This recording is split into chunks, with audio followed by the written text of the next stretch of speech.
Thank you for attending the event. Let's begin. So this is a 10th IGF event.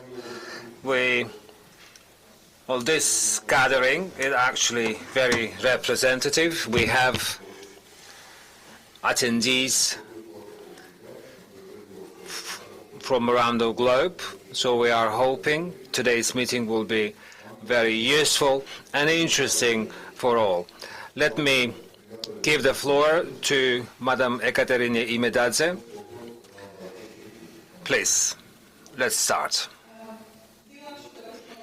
Good morning. Good morning. Thank you, Ucha. I'm delighted that Georgia, for the 10th time, is hosting. So this is a very round a date, if you will. So it is also important that this year the event is very representative, the forum itself. It means that dialogue around internet is still very much a hot topic. It has gone beyond field or technical aspects and has found a key role in national economy or in science or in different technological developments. So therefore, welcome remarks that had to be made by Ms. Tamar Yuseliani. She is on the way and will join us as soon as she will arrive. Madam Tamar is leading these issues in Ministry of Economy and Sustainable Development. So we are going to slightly change the agenda and we'll ask Mr. Zviad, who is Deputy Minister of Education, Science and the Youth of Georgia. So Mr. Zviad, please, if you will, make welcoming remarks and let's open up our discussions. Thank you, Madam Eka. Greetings. IGF, for me, is very important because for the last 5 years I regularly involved as an expert, as you're well aware. I am for years now working on AI regulation issues in Georgia as well as the EU Council. So it is a great kind of honor when we have such an opportunity. Let me greet our international partners because their knowledge and sharing the latter is key. Further, in education system, introduction to these issues are very important. Internet governance and the model, as you're well aware, not only kind of been introduced in the Ministry of Justice. For that, for our ministry, it is very important to introduce such a digital platform. We are very careful because you know that in school we are dealing with the children, so therefore there are many challenges. However, it is inevitable to introduce them. That's why we make an emphasis to select proper platforms to introduce in schools or in school education. Very shortly we will start introduction of electronic platforms, and to just simply inform you or those who are not involved in the field, well, practically today our ministry doesn't have a unified platform where will be kind of collected, higher education, people involved in higher education, their profiles, grant projects, publications and so forth. So therefore we believe developing unified platform is essential, and within the scope of the reform we believe that we will able to start all efforts very shortly. Again, we are very cautious because when we are introducing in foreign kind of softs, there's often we hear argument to use locally developed. We are not objecting to this. We are kind of free to use local or international. In the Ministry of Justice we have initiated MyGov or similar platforms to ensure their kind of security as well as reliability. So we also think in education system, if Georgian kind of programmers can offer us some products, we are ready to listen. There are also certain issues where some choices are to be made. An education system is not different. As for internet governance and generally digital governance, we're also facing important challenges in the ministry, because instead of platforms, we still have a kind of a physical kind of elements, despite the fact that, ministry is working and using inflows and similar systems. Citizens are not using them as often. Of course, this is a common issue for many, but we have to overcome this challenge because this is a system that kind of combines the kind of bigger audience, including, teachers, professors, administrative kind of personnel, and it is amounts to almost 100,000 people. Although ministry is in Tbilisi, but majority of the schools or higher education institutions are outside the capital. You're also well aware that our biggest, challenge is, high concentration of higher education resources, and we want to kind of distribute them equally in regions in Kutaisi or elsewhere. I was listening to Eka's interview a few minutes ago, and I also agree. So where we have no high quality internet in regions, perhaps we all can agree that kind of organizing kind of e-learning elements or lessons are very difficult. That's why we have some provisions prepared. We are very careful again in terms of the standards, because one challenge relates to technological issues, but another relates to contextual issues. In terms of kind of online learning, right, key challenge is to have real students. They need to come physically on their exams. Again, that remains as a challenge because of the high cost associated. One, I suppose, thing that we have done during autumn session, I am a parliamentary secretary too for the ministry, and we postponed to 2028 creating digital university. Let me also say a few words about remaining other challenges. First, what would we call digital university? So is that university that will be developed under existing license of the university, where existing higher education institutions can provide online courses, or we can have like a separate accreditation standards, and to make it brief, to issue separate license where we can have like a 100% online learning. Again, this will be important, examination issues, again, issue of objectivity. I'm sure many of you attending here are involved in university or school learning process. Many of my colleagues are here who together with me are working on the issue for years. In addition to challenges, we have a number of successes in terms of internetization. I am very proud. Everywhere I attend, in Georgia or otherwise, I always highlight that we have high quality internet in Georgia that allows us learning process in schools as well as at university at least to be half electronic. That's why if we better increase internet coverage and the quality, as was explained by respective representatives of the field specialists, in some schools it is possible for online learning can be more successful in some schools and less perhaps in other schools due to the quality. That pandemic has showed us these challenges clearly. Many teachers or professors who haven't been using during the pandemic kind of online platforms, we were kind of forced to push, to be honest.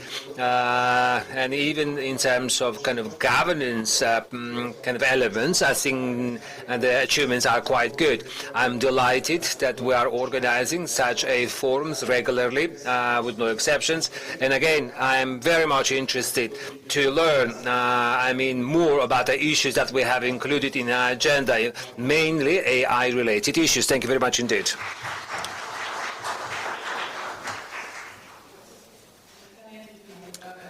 Thank you, Mr. Zviad. You have kind of covered very important topics that are important for all of us. And we, as a public sector, think how in this accelerated, digital transformation to remain as a leading subject or a country. You have mentioned that today's gatherings is actually very representative, including international guests. So next speaker will join us, remotely. This is Cosmas Lukison Sava, Director of ITU BDT. Let me briefly mention that we, as a country, have very good relations with the ITU that counts number of years. Yaroslav Ponder is with us here, who will be a part of next panel. In addition, my international colleagues will take a part in a number of sessions that work on digital governance. So therefore, our country is very active on international platforms. Now, let's listen to Dr. Cosmas Lukison Zava, who will welcome today's participants.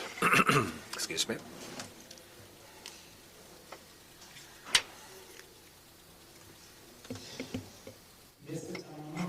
Kabaton Tamar.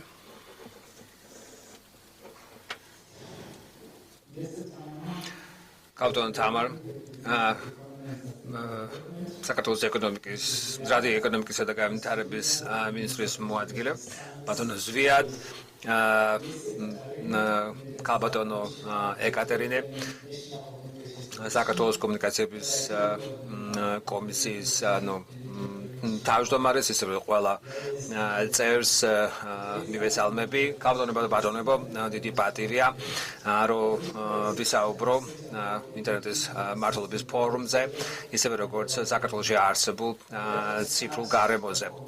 მინდა დავიწყო მოკლე კომენტარით, რომელიც ეხება საქართველოს ადმინისტრაციული ძალისხმევას, ხელი შეუწყოს ციფრულ მმართველობას და ინფრასტრუქტურის ძალისხმევას ინფრასტრუქტურის გაუმჯობესებაზე.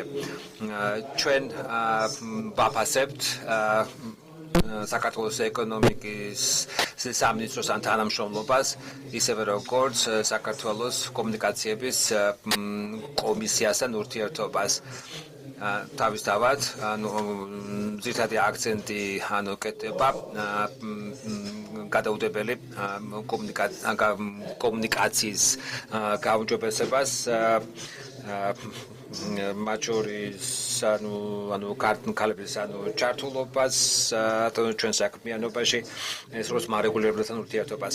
მინდა მადლობა გადაუხადო საქართველოს კომუნიკაციების ეროვნულ კომისიას, ისევე როგორც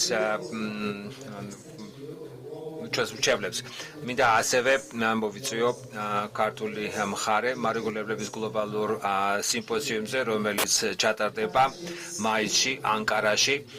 საპარტნიორო ურთიერთობა საქართველოსთან ცხადად ააჩვენებს, რომ ჩვენი პარტნიორობა და გლობალური პრიორიტეტები საშუალებას გვაძლევს უფრო ეფექტურად გავუმკლავდეთ საერთო გამოწვევებს, კიბერუსაფრთხოებებს, მართლობასთან დაკავშირებულ და რეგულირებასთან დაკავშირებულ საკითხებს. ფორუმი და ფორუმზე განსახილველი საკითხები პირდაპირ შესაბამისობაში არის ამ პრიორიტეტებთან.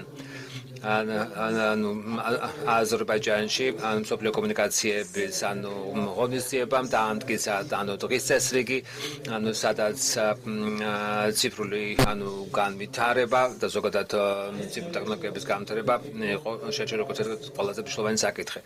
მიუხედავად იმისა, რომ მოსახლეობის მნიშვნელოვანი ნაწილი ხო მაინც ოფლაინ მუშაობს, ეს ძალისხმევა საშუალებას მისცემს მნიშვნელოვანი დაკავშირების და ხარისხიანი დაკავშირების როგორც შესაძლებლობას, ასევე სრულ გამოყენებას.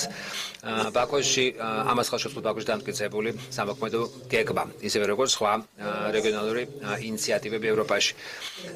იმედს ვიტოვებთ, რომ ფორუმი იქნება ღია და ინკლუზიური სივრცე, სადაც შევძლებთ საუკეთესო პრაქტიკების გაზიარებას და ციფრული გარდაქმნის ყველა ეს ძალისხმევა ყველასთვის იქნება ინფორმაცია ამ გარდაქმნაზე ხმა ყველასთვის საინტერესო. იმედს ვიტოვებ, რომ დღეს განხილული საკითხები ყველასთვის იქნება საზრგებლო და შეაძლებთ ინკლუზიურ მედეგ მომავლის შექმნას ყველასთვის. თავისთავად გავაგრძელებთ ძალისხმევას მართლობით საკითხებში ციფრული ელემენტების უფრო მეტ დანდერგვის ხელშესაწყობად.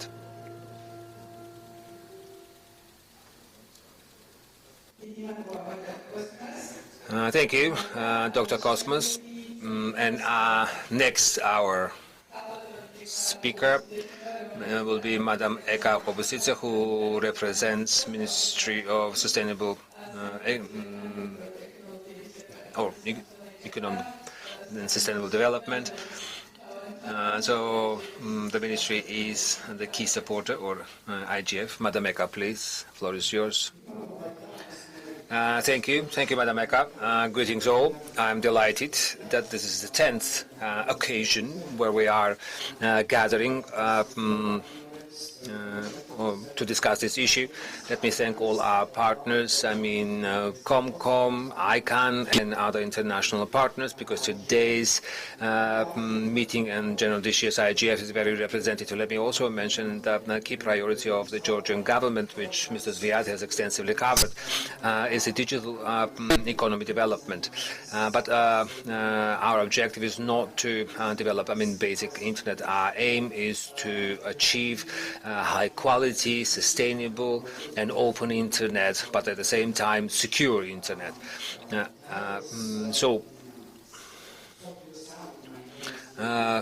Global Summit of the UN, so this is a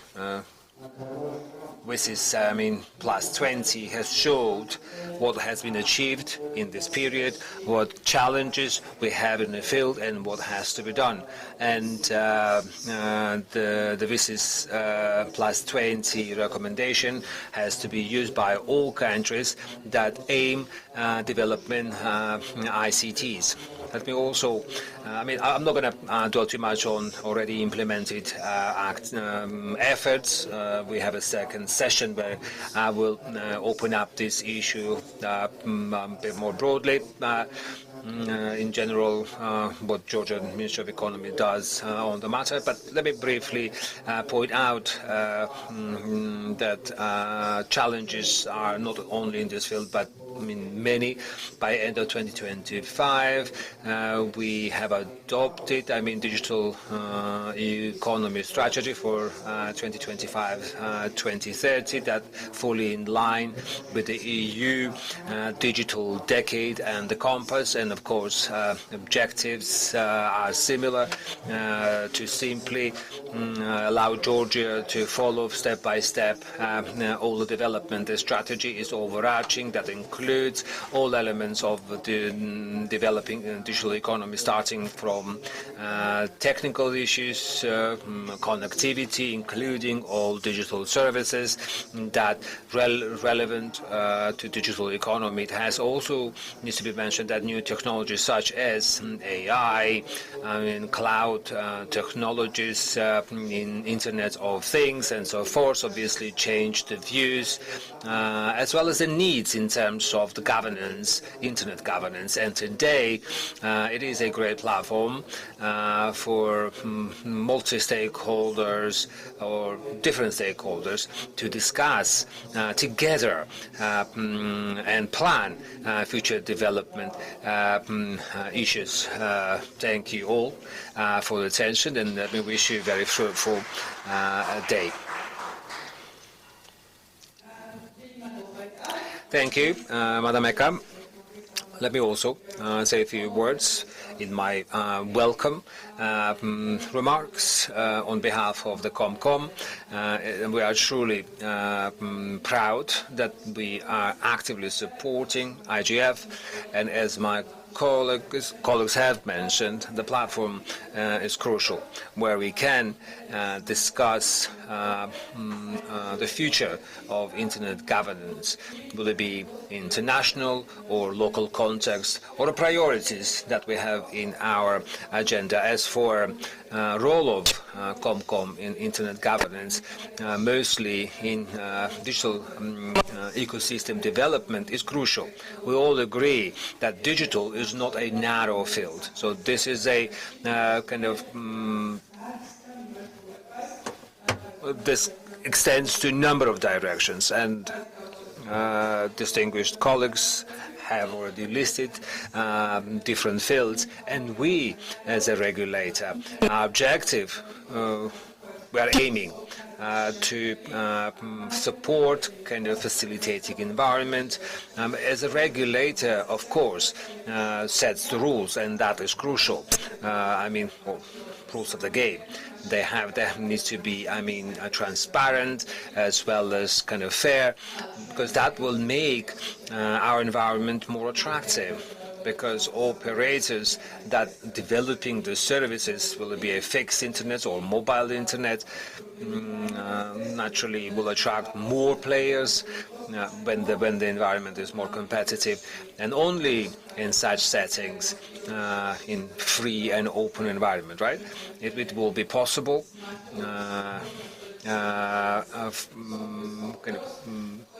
form of internet governance to be acceptable for all. Safe, open, and transparent. For that, we need obviously rules. Second important component that we work on it is a financial accessibility or economic accessibility of the services, as well as quality, inclusivity, because you mentioned in some countries in different countries, the schools do not necessarily have the same speed internet. Further, country has a internet development program or internetization, which we will cover today. But we need to see what field, as well as a state, as well as a regulator, what can we do to further facilitate innovations or development, and that will help to further develop IE related number of products, will be applications or any other, to simply have an access for our country to have more access to these benefits. And I think during the next panel, I'll have an opportunity to provide more detailed information about our objectives. I will conclude on this kind of information so far, and thank you again for attending.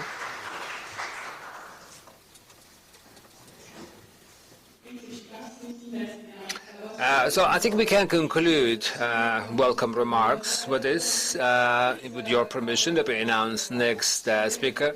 Gabriela Shitek will be the next who will speak. Madam Gabriela, she is Stakeholder Engagement Director, Nordic and Central Europe, ICANN. Madam Gabriela, please join us.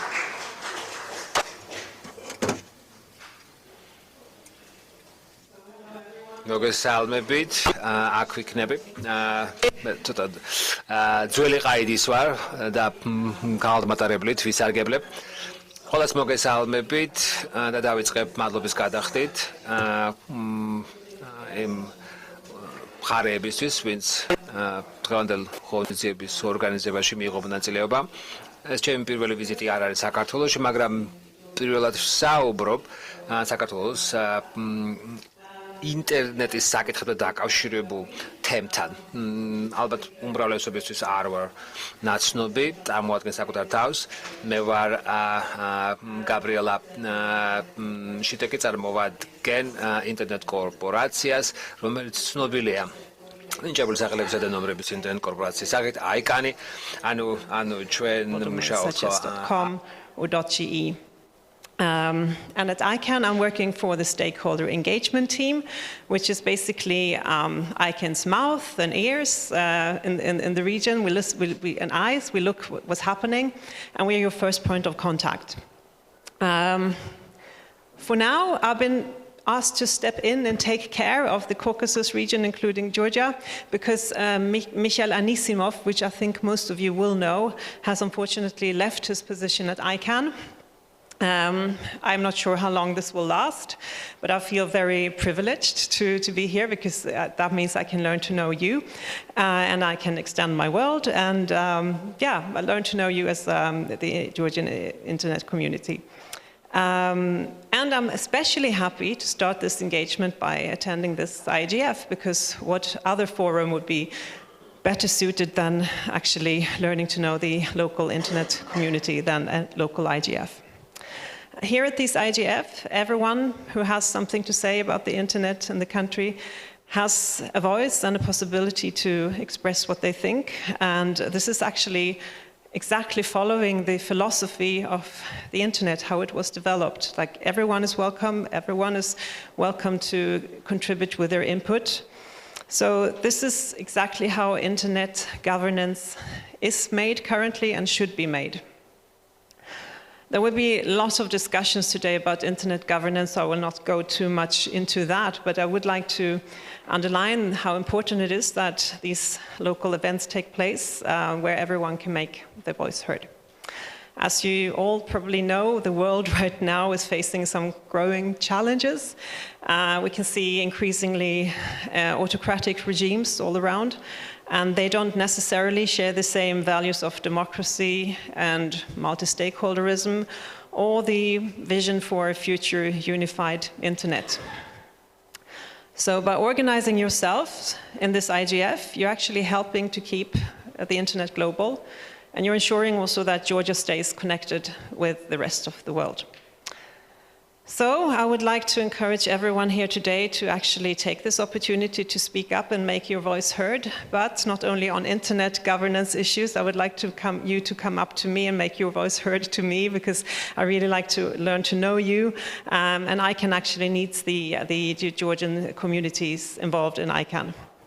And I'm very much looking forward to both this meeting and also to learn to know you.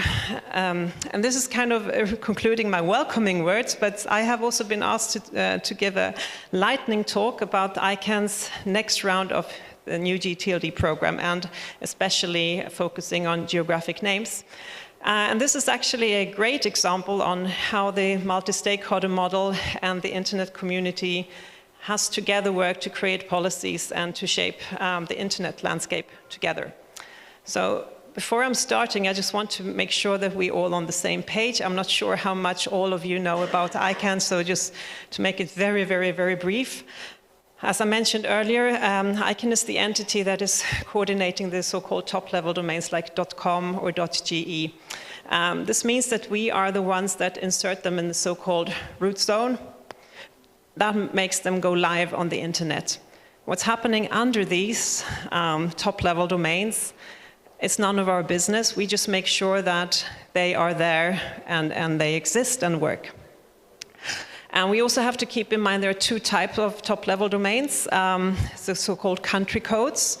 That's everything which has two letters, such as GE for Georgia. We call them CCTLD, so country code top-level domains. But then we have also the generic top-level domains, and that's everything that has more than two letters. So .com is, for instance, a GTLD, a generic top-level domain. In 2012, ICANN opened up a window for the internet community to apply for new generic endings to basically create some more choice and competition to what was already there, because it was really hard to get, for instance, a domain name under .com. In 2012, this resulted in 2,000 applications, around 2,000 applications, and almost 1,200 of these ended up in the so-called root zone. The categories where you could apply for your domain name were so-called internationalized domain names, so you could also have your ending in your script. So, for instance, we introduced Arabic, or we introduced Cyrillic, Chinese. In total, we introduced 12 new scripts then. Then we had another category for brands, such as .Gucci, .Chanel, .Audi, and so on. One category was the community top-level domains, representing a community such as, for instance, .Catholic or .Swiss. And then we had the geographic top-level domains, representing, for instance, cities such Berlin, .Berlin, or .Paris. And the absolute biggest group was the generic endings, which could be anything. So the biggest right now new endings are .top or .xyz, but you can find everything there. You can find like .tennis, .coffee, .baby, whatever. I'm surprised every time I'm looking it up, actually. There are so many crazy endings.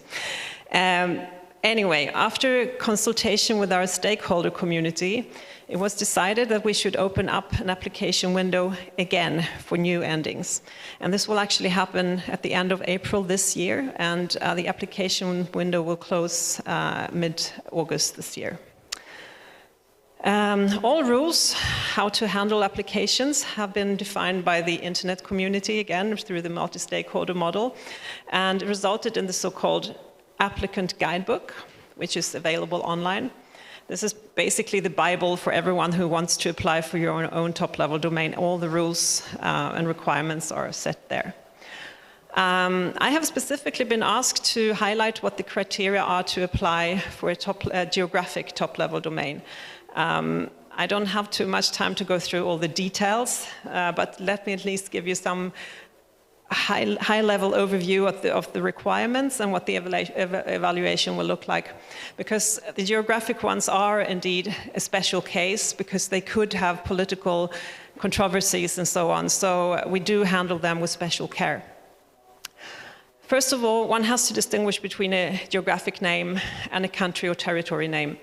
The country or territory names are defined in a list called the ISO 3166-1.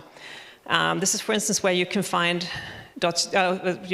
endings such as GE. So this is where we get our information from, what the country code looks like. So everything that's in the ISO 3166-1 list will automatically not be approved, because that is a country or a territory name. However, what is a geographic name then? Well, that is the name in any language or of any city or region, or an exact match of a subnational place, such as a county, a province, or a state. And we are following, and this is defined in a list called ISO 3166-2. Or there's another list called the UNESCO regions for the standard country of area codes for statistical use. So this is very important to understand, that ICANN is not making any lists ourselves. We are following internationally recognized lists and standards, so for this. So who can apply for a geographic top-level domain? Well, it's any legal entity. It could be a corporation, an organization, or an institution, but not a private person. And if you like to apply for a geographic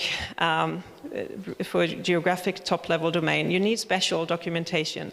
You have to have a letter of support from the relevant government or public authority of the specific region you wish to apply for. So if you wish to have .Tbilisi, for instance, you probably need to go to your mayor or the city council or maybe tourist office, or best all of them, and get a letter of support saying, yes, we support this application, or at least, no, we don't object to this application. This cannot be more than 18 months old before you submit your application. And it also has to say that the entity actually understands what the ending will be used for. If you can't provide this documentation, your application will be denied. So let's assume you have all these applications, you have all the documents. What happens after you submit? ICANN has something called the Geographic Names Panel. It will evaluate every ending to see whether it's legitimate or not. If it is determined to be a geographic name, what happens was that they will actually review this input. They will not take your letter of approval from the local government as granted. They will actually do their own investigation to see if this public authority is legitimate, and if it contains all the required content. So this will be double checked. It's not that we just take anything. Okay, let's assume the application goes further, that the Geographic Names Panel approves the application. But what happens if someone is still not happy, saying, no, I don't like this? Well, what happens is that the government can issue something called a GAC early warning. And again, so that we are on the same page, I have to explain briefly what the GAC is. The GAC stands for the Government Advisory Committee, and it's a very key body within the ICANN structure. It comprises of over 180 governments, and it also provides advice to the ICANN board. So the government, as I mentioned, can issue something called an early warning, and that's saying that, okay, we don't like this application for whatever reason. What will happen then, this will trigger an alert to the applicant saying this might be an issue here with your application, and this should hopefully lead to dialogue, which might lead to that the applicant will not continue, but let's say he will continue with his application. What happens then? And you're still unhappy. Well, then it can be actually formally objected or appealed. If someone doesn't like it, there is an objection and appeal possibility, for instance, if the community doesn't agree. And finally, also this GAC, this Government Advisory Committee, can actually provide formal advice to the ICANN board, saying that, you have to listen to this and have a think if this is good. And the board has to actually consider this advice. So there are several security protection mechanisms before a top-level domain actually goes through. So this was just a very rough overview of this next round of GTLDs. If you're interested to learn more, as I mentioned, I strongly recommend that you can go to this applicant guidebook on ICANN's website. It's available in all 6 UN languages. And I just want to underline again, this applicant guidebook was written by the multi-stakeholder community. And as you could perhaps get a flavor of, they made sure that no one feels uncomfortable with any new top-level domain that is inserted into the root zone. And I actually also know the Georgian government was very active here in ensuring this, so thank you. So yeah, with that, I hope you found this interesting. This is a very big project for ICANN. And yeah, if you have any questions, please come up to me. Again, I would like you to introduce yourself to me. I'm really eager to learn to know you. Yeah, and what can I more say? Just good luck with the meeting, and I will see you later because I'm here going to summarize it on the panel. So yeah, thank you, and have a great discussion today. Thank you.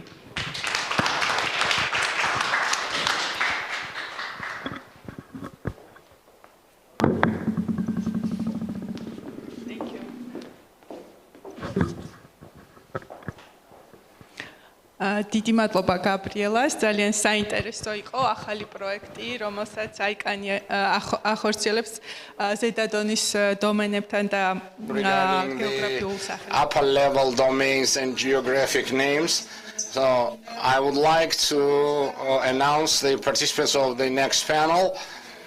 In general, I reckon that the discussion is very interesting, as I have promised. And in the first round, we will have very international and very representative panel. So about what we will be speaking. This is the future of the internet. According to the IGF Day, the future of the internet. This is plus 20. So what goals has been set by the world 20 years ago regarding management of internet and how the process develops, and by the involvement of the multi-stakeholder dialogue, allow me to announce the participants of the panel. Our first participant will be online, Madam Anya Kenko, the Internet Management IGF International with International Institute and Digital Management Department Officer. We have Anya online. I will announce all the panel participants. Madam Eka Hubusidze is kindly requested. Ministry of Economy and Sustainable Development, the head of the connection domain.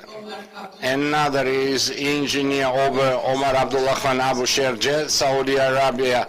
So Communication, Cosmos, Space and Technology Commission, Competition and Regulation Direction Head and Deputy Head, and the head deputy of the governor. Sorry, I was sitting on the wrong place. Thank you very much, dear Omar.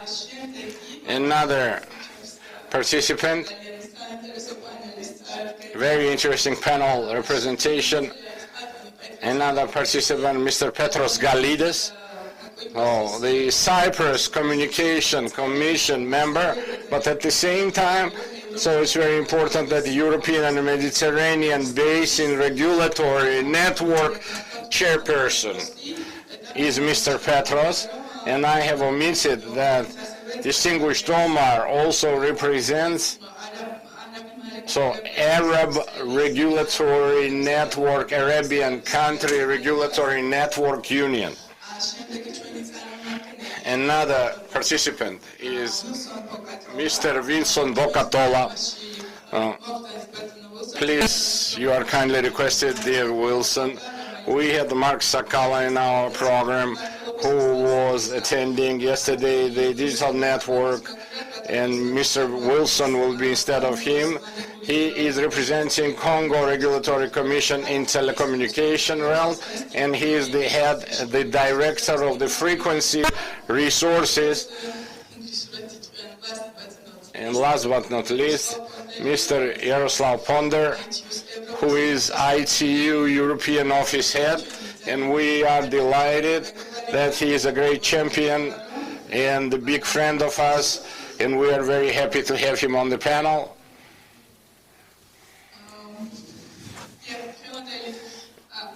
Let me just tell in a couple of words in English.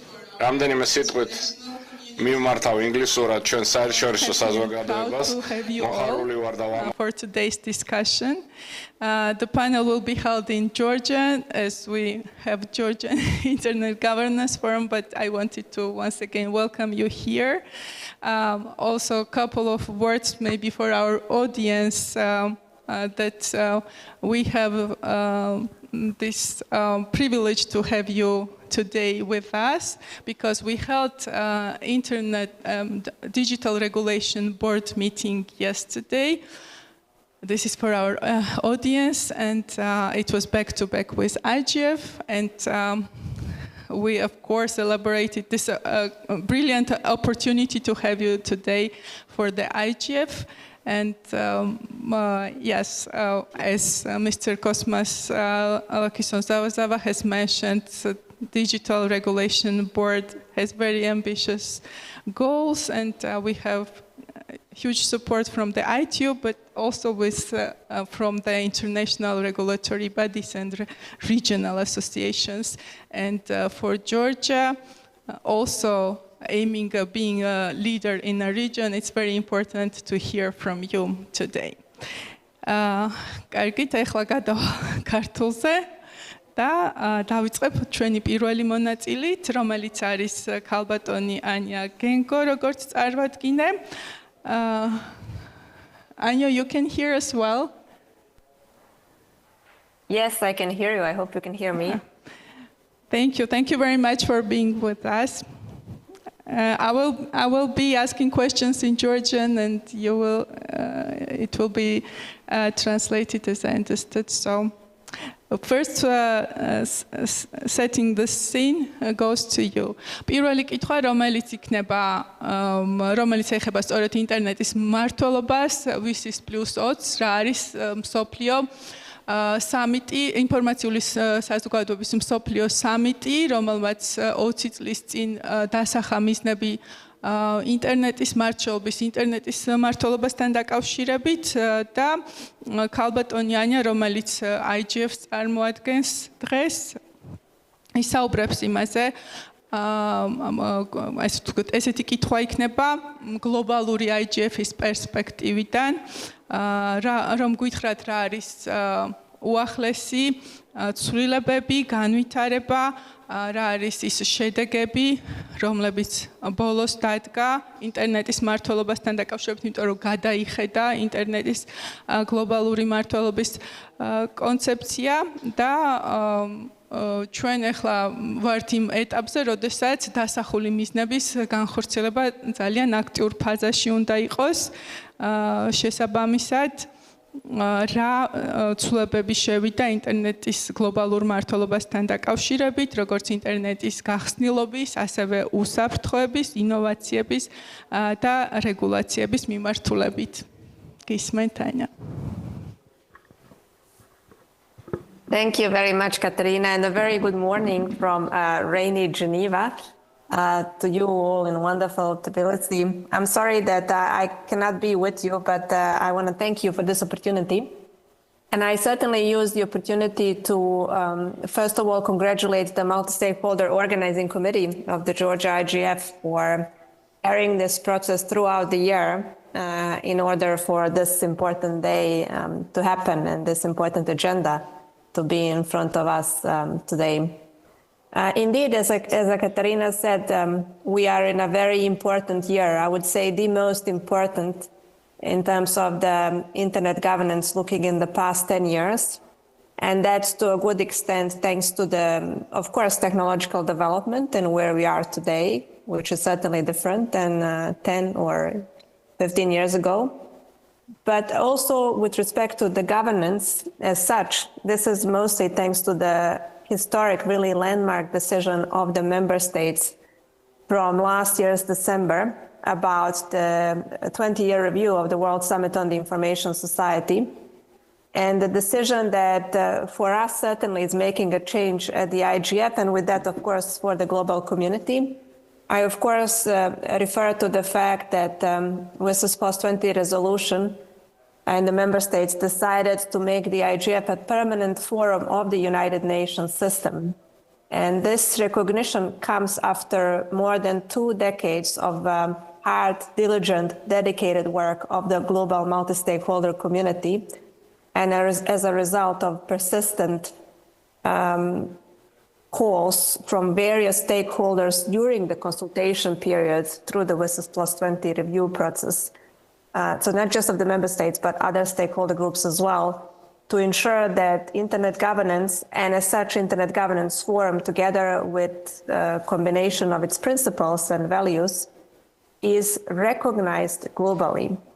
Having the recognition by the member states means that in every single member state, 193 communities around the world at the level of the UN member states, recognizes the principles of multi-stakeholder approach to internet governance, of the importance of having it combined with bottom-up approach, with openness, inclusiveness, transparency, and of course, in a non-commercial framework. By embedding the IGF permanently within the architecture of the UN, meaning the UN member states, they effectively acknowledge that issues such as, for example, that you mentioned some, cybersecurity, AI, new emerging tech, data governance, internet fragmentation, and so on, cannot be resolved through state-centric mechanisms alone. They require a multi-stakeholder approach.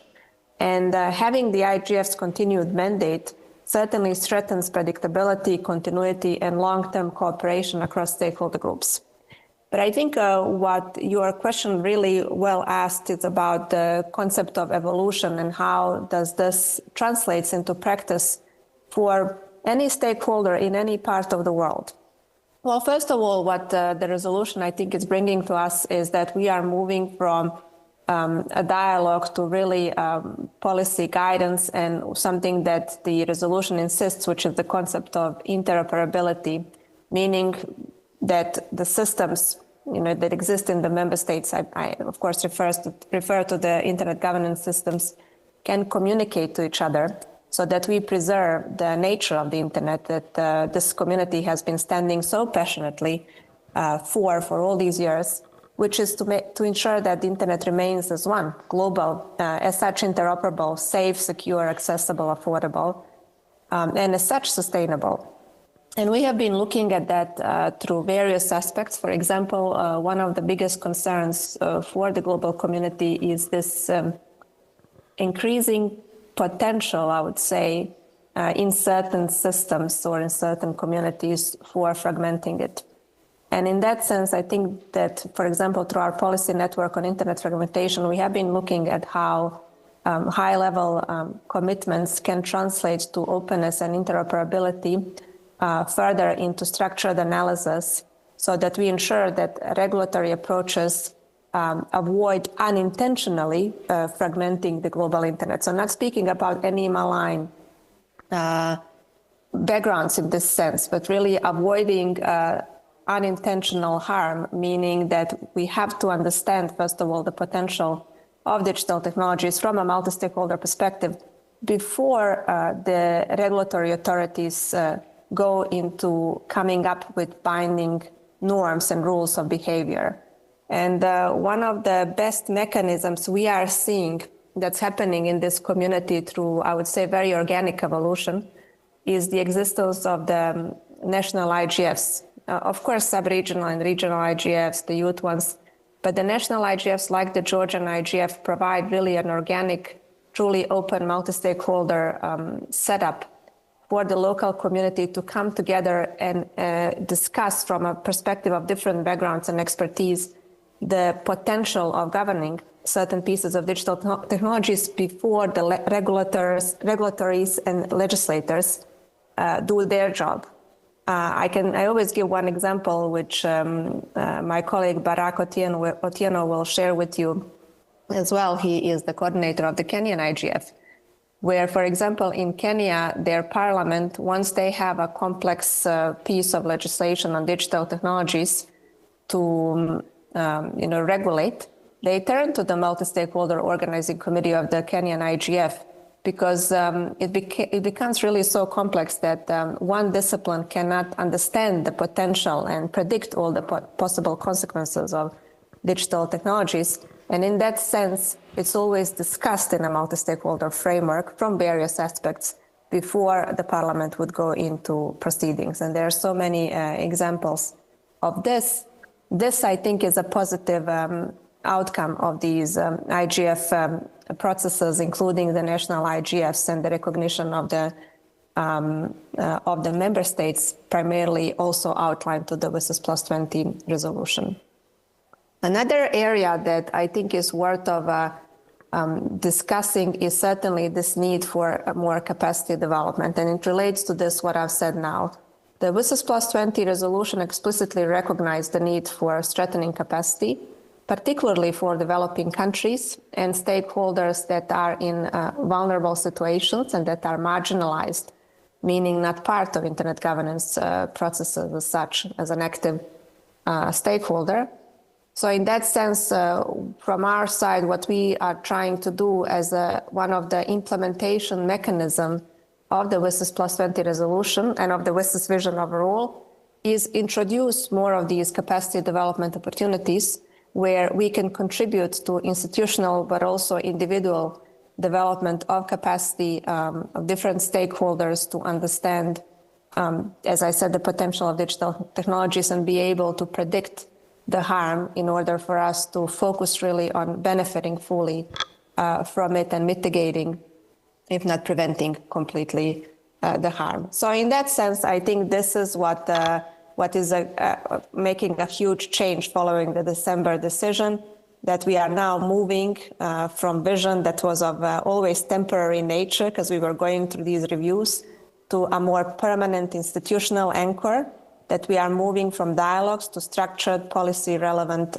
outputs, and that we are moving from global declarations to localized, context-sensitive implementation. I think that's the critical part, the last part that I mentioned. If we want to speak about a strong global internet governance ecosystem, then we have to have strong local internet governance ecosystems, and that can only be done through the mechanisms, for example, that the Georgia IGF is exemplifying today. And we're just lucky to have more than close to 180 NRIs, national and regional IGFs, that are following the same pattern of principles applied to the local contexts within the local community. So I will stop here, Katerina, and happy to take any questions later. Დიდი მადლობა ანია, thank you very much Anya. დიდი მადლობა, ვფიქრობ რომ ძალიან საინტერესო გახსნითი ნაწილი ქონდა პანელს, სადაც ქალბატონი ანია კენკო გვესაუბრა სწორედ. And then Madam Anya Kenko has spoken regarding the pathway VISIS Plus 20 from the dialogue to the implementation stage, what challenges have been encountered, and also she has expanded on regional and local issues and the experiences, and I consider that we are on a good place in our panel to give the floor to dear Eka, who will speak about the Georgian context, Ministry of Economy, who is the determinant of the policy. Within her priorities, the digital transformation, which Eka has touched on while her opening remarks. Yes, of course, she will link up this priority with the agenda and the global priorities, which is established by Internet management, and the priorities which has been established by the World Summit of International Community, and give us the visions and priorities within our country.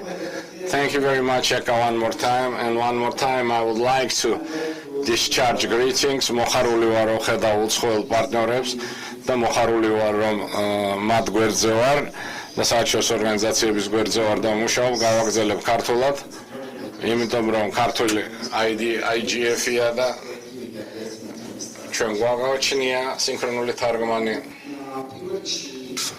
First off, I would like to note that past 2 decades has manifested that Internet is not only a technical platform. We all converse about this. This is the platform that impacts on the countries, which impacts the country's economy, democratic processes, engagement of the society, so on.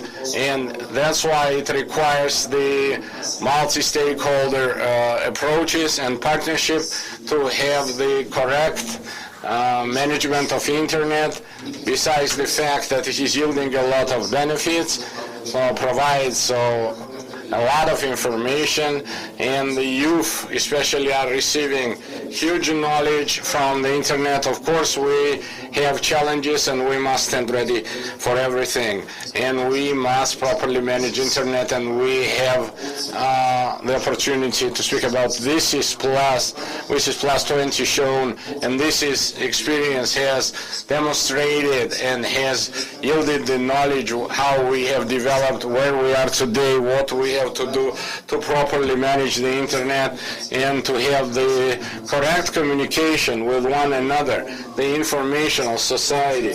And of course, the development of the digital economy and the information society is priority for Georgia, and the digital union and the open society within the UN framework, this is the grounds for economic growth and social parity.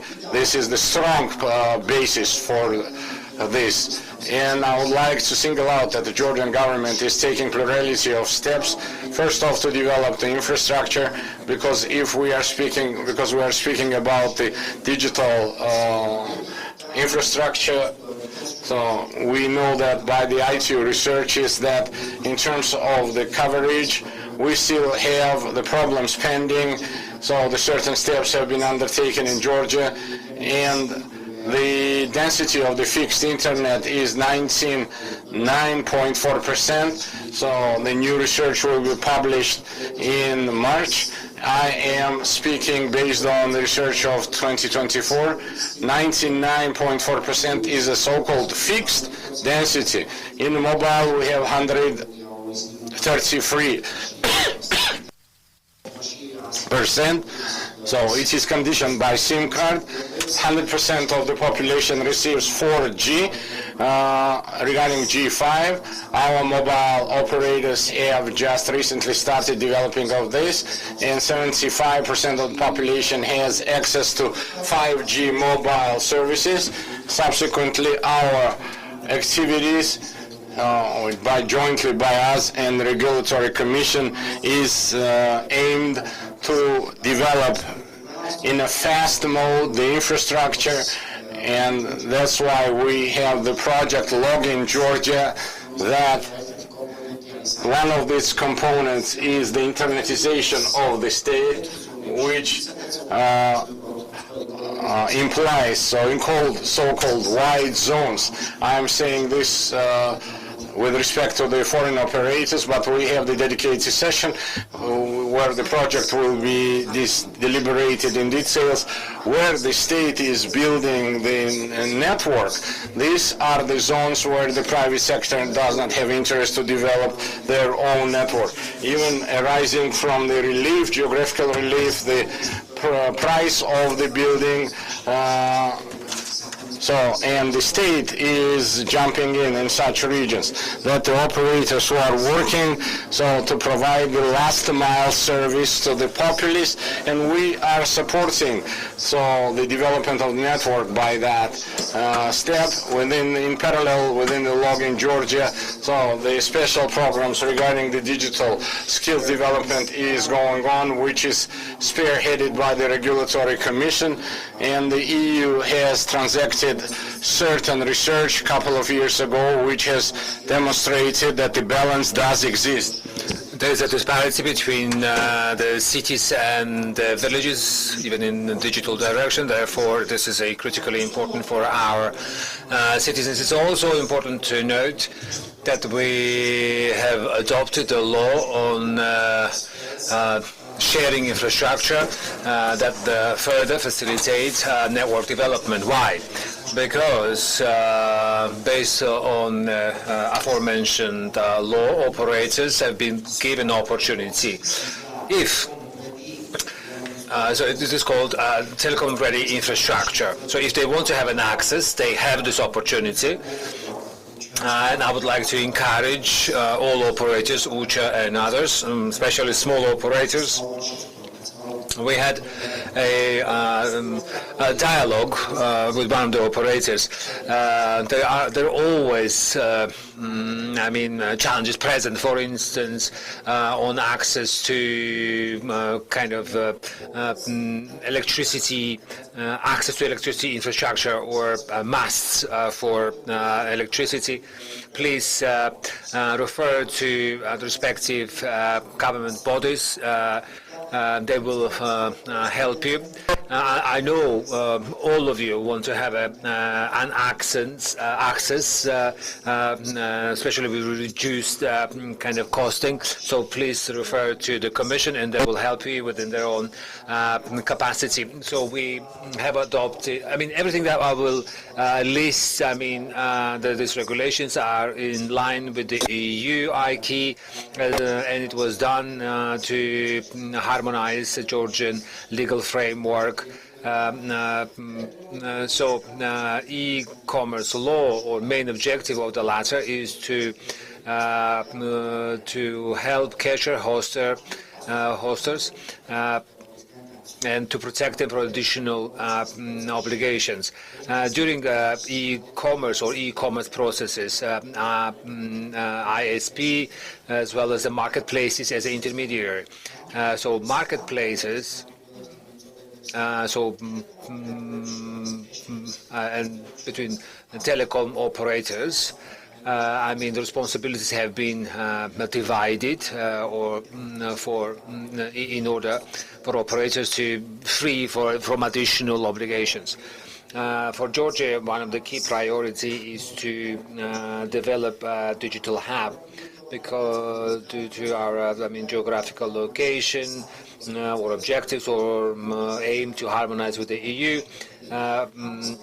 So the project of the hub includes two key directions. So one, this is a new Black Sea communication cable, and the second, hyper large-scale kind of data exchange capacity. And that's, here I don't mean only Georgia, I mean the whole region. The ministry has performed the respective study. This is a study for investors, and we are ready to support all respective stakeholders, will be in in relation to permits or other aspects, because this is critically important for Georgia to build this Black Sea cable. We also have performed additional study that outlined need for new cable because traffic is on increase. Everything that I mentioned, and I don't want to take up too much of your time with listing this large number of projects. Let me also mention that we are about to embark on the approximation to ECC, I suppose. This will be a large-scale effort, and it is also possible that new regulation to fully replace existing Georgian law. And in these efforts, your involvement as well as discussions with the operators will be crucial. All these efforts are directed to simplify the environment or create more simple and enable environment for operators to develop their services as well as the infrastructure. We stand open always, and we are ready for communication. So thank you, Eka, and I'm ready to answer questions if there'll be any. Thank you, Madam Eka, for sharing information on ongoing or performed projects. Because the panel is international, it is important to say a few words about Georgia. Now let me move to very good Mr. Omar. Floor is yours. As I have mentioned, Mr. Omar represents regulator of Saudi Arabia. So based on the name, this is a Cosmos and Communication Technology Commission. Saudi Arabia has developed a very ambitious strategy on digital connectivity, and it plays a key role in the region. They are leaders on a number of directions. You also represent AREGNET. This is our Arab Regulators Network. So I would like to ask you a question. In your experience, so how regulators can balance field supervision, on the one hand innovations, and on the other hand essential policies that are needed in the countries to simply ensure reliability of new technologies, but on the other hand market openness. So please, if you can make emphasis on directions such as, fast developing directions such as artificial intelligence, space communications, and the next generation aspects. Please. Omar.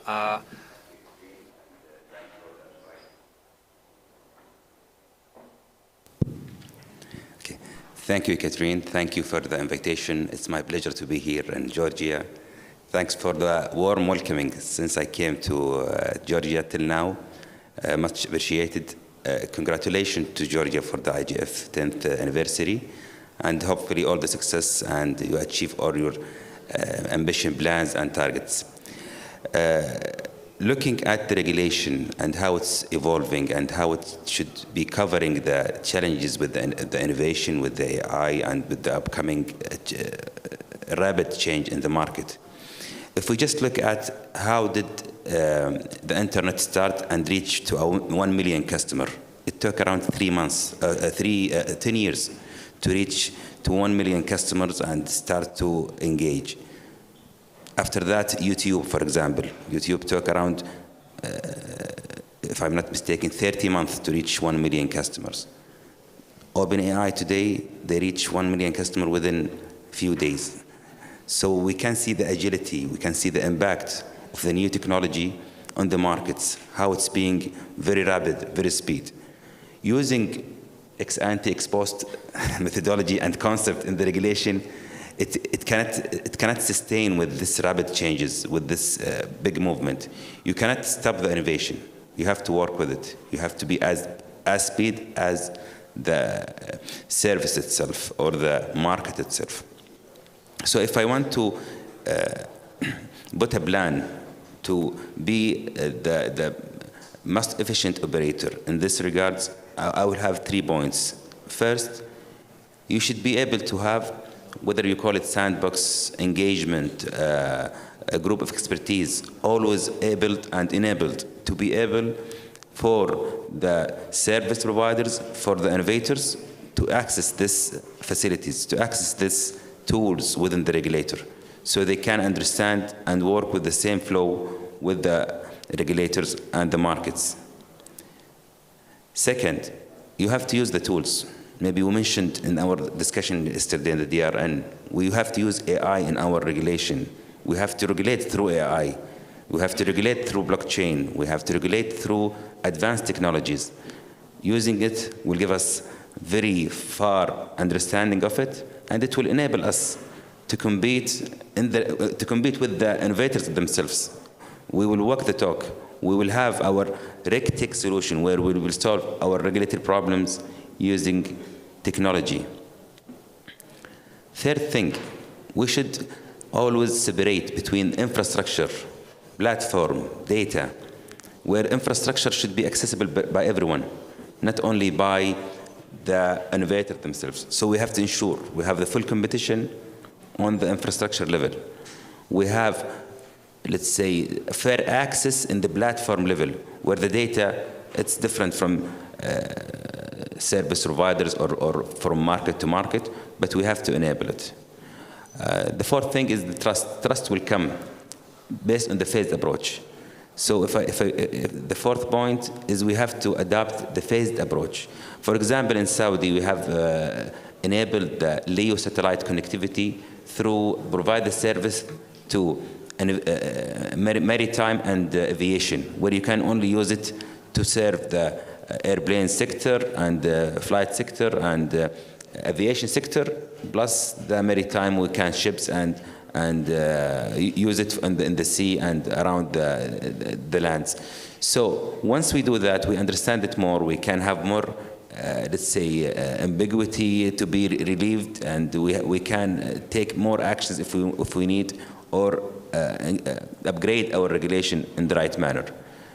And by that, by applying that, trust will come because of the engagement, because of the discussions, the workflow with the ecosystem of the market itself. The trust and the speed of regulation will be rapid and will be adapted time by time. Thank you, Catherine. Thank you very much, Omar. Thank you. And let me tell to the audience in Georgia now, როგორც აღნიშნეთ ციფრული რეგულირების საბჭოს შეხვედრა The Digital Regulation Council has taken place yesterday. Saudi Arabia has very good model, including regulation related to use of AI. And it again highlights that sharing international experience or best practices that will be, we hope, further assisted by today's platform as well as the ITU efforts. And that's what Mr. Omar has mentioned in his talk. Let me also move to another very interesting region.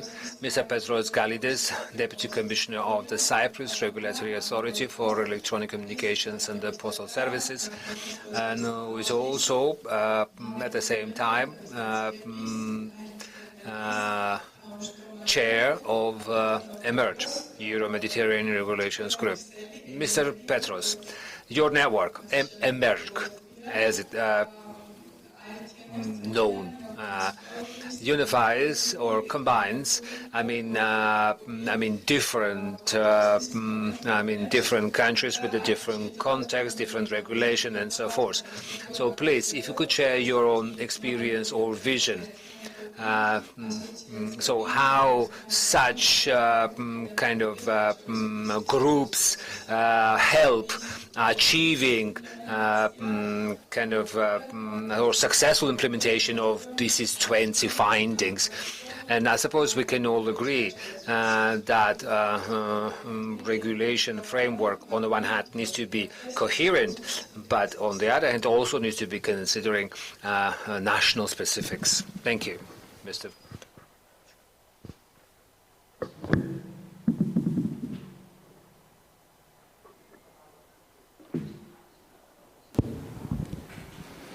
Thank you very much, Dereka. It's wonderful that you are conducting this in Georgian, and I'd love to speak in Georgian, but my Georgian is not so good, so if I did, I wouldn't understand what I would be saying. So, Eka Tiplizi, thank you for having us. Thank you for the honor of inviting me in this very interesting panel, in this very exciting event. As you very rightly said, well researched, EMERC is very diverse, so we have EU members, European non-EU countries, all Mediterranean countries are part of EMERC. Developed economies, developed networks of IT and of telecoms, less developed, different even political regimes, so it's very diverse. Still, within EMERC, we have managed to work very harmoniously and have achieved a lot of harmonization and common work between us. More generally, regional associations like EMERC, ARECnet, IPEREC, and many more have an important role to play in implementing almost all WIS's Plan 20 plus 20 objectives.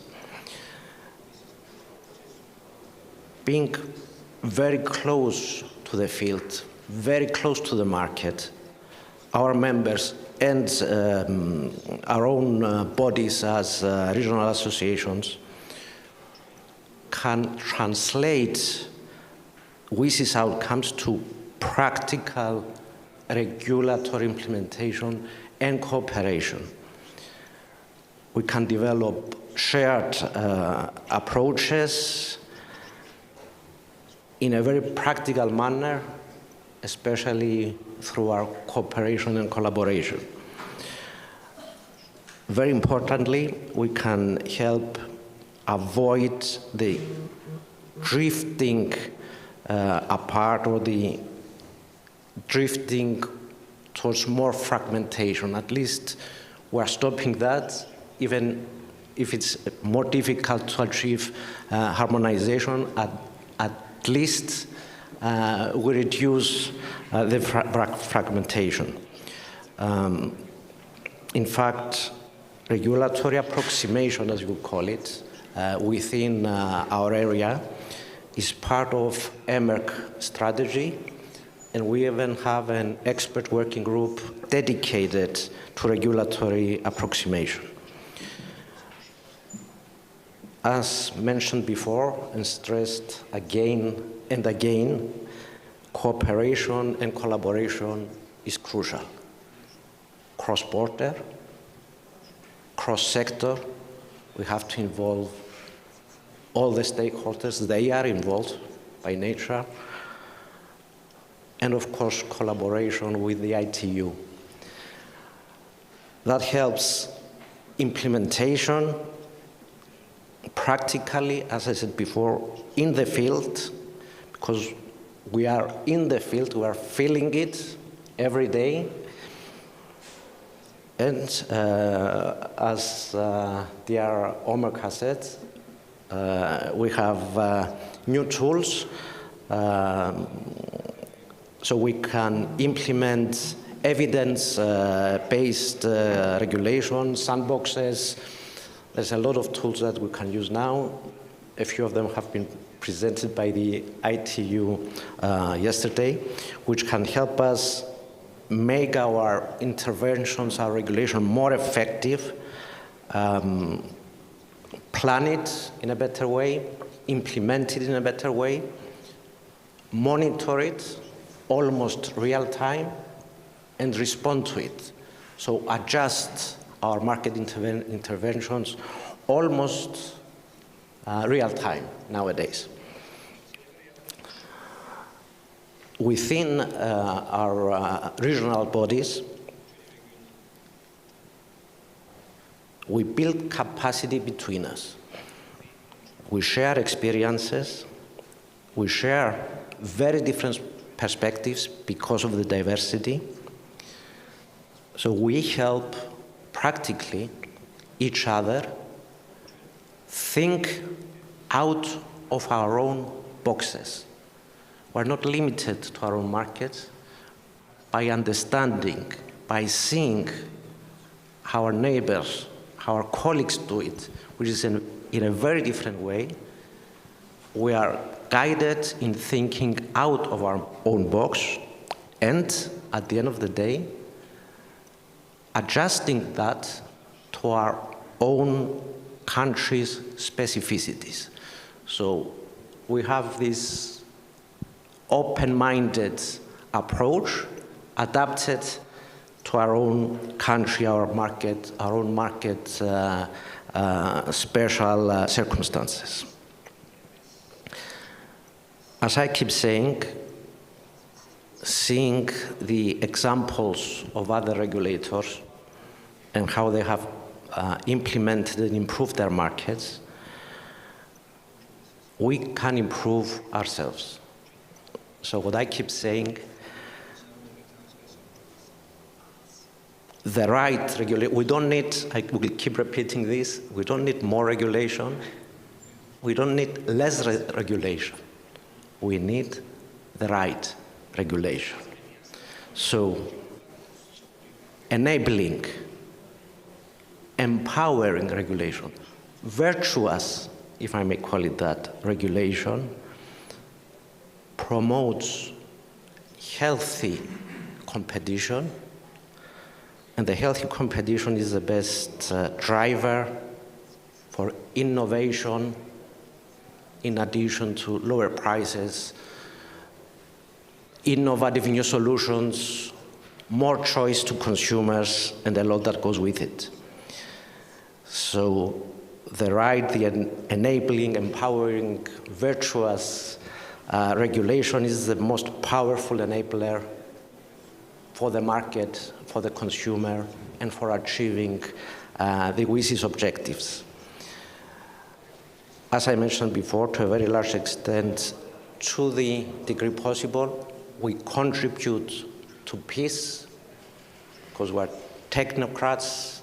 We look at what we have to achieve, the well-being and the prosperity of societies and economies, leaving aside political issues.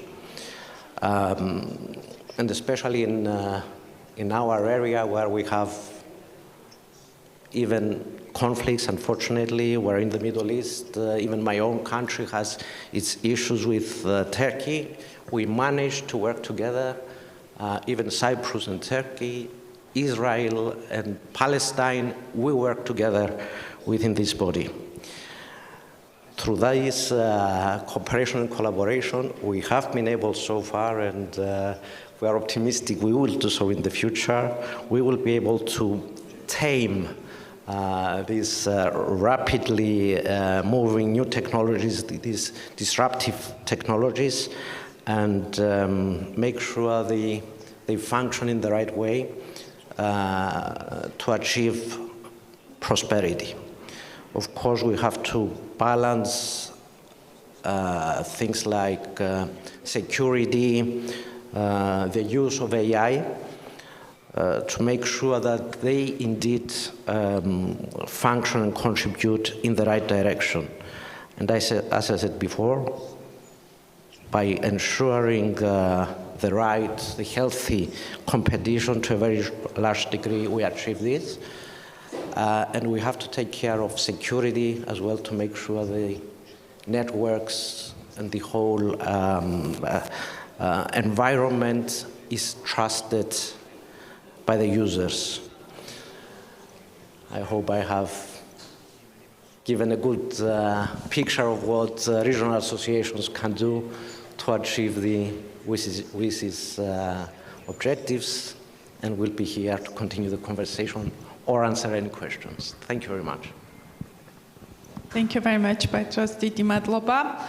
ძალიან საინტერესო Thank you kindly, პერსპექტივების. Mr. Petros, for raising very interesting perspectives as in relation to regional cooperation or multi-stakeholder engagement or models for the latter. Well, in principle, internet governance is a similar platforms, and that's what you have presented from the perspective of regulators. Let me move on to another very interesting region. This is the Central African region. We have a guest from Congo's regulator. So, Mr. Luis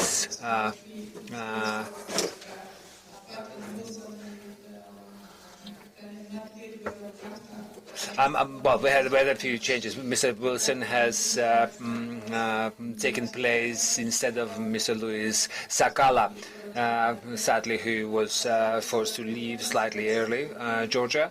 And so he, both gentlemen have taken part on digital governance discussions. So we wanted to also include this very interesting region in our discussion. And so, Mr. Wilson, please, I have a question. I have a question to you. Especially in developing or developed economies, it is important. So when we are talking about, developing regulatory framework, right? We face a number of challenges in terms of infrastructure development. That relates to, structural challenges or accessibility challenges, as well as challenges pertaining to raising awareness. So please, if you can tell us about your country or region experience. So what is key barriers? What are those key barriers that you are working on as an organization now to simply make internet more kind of accessible, to overcome those existing barriers? In addition, please say a few words about international cooperation,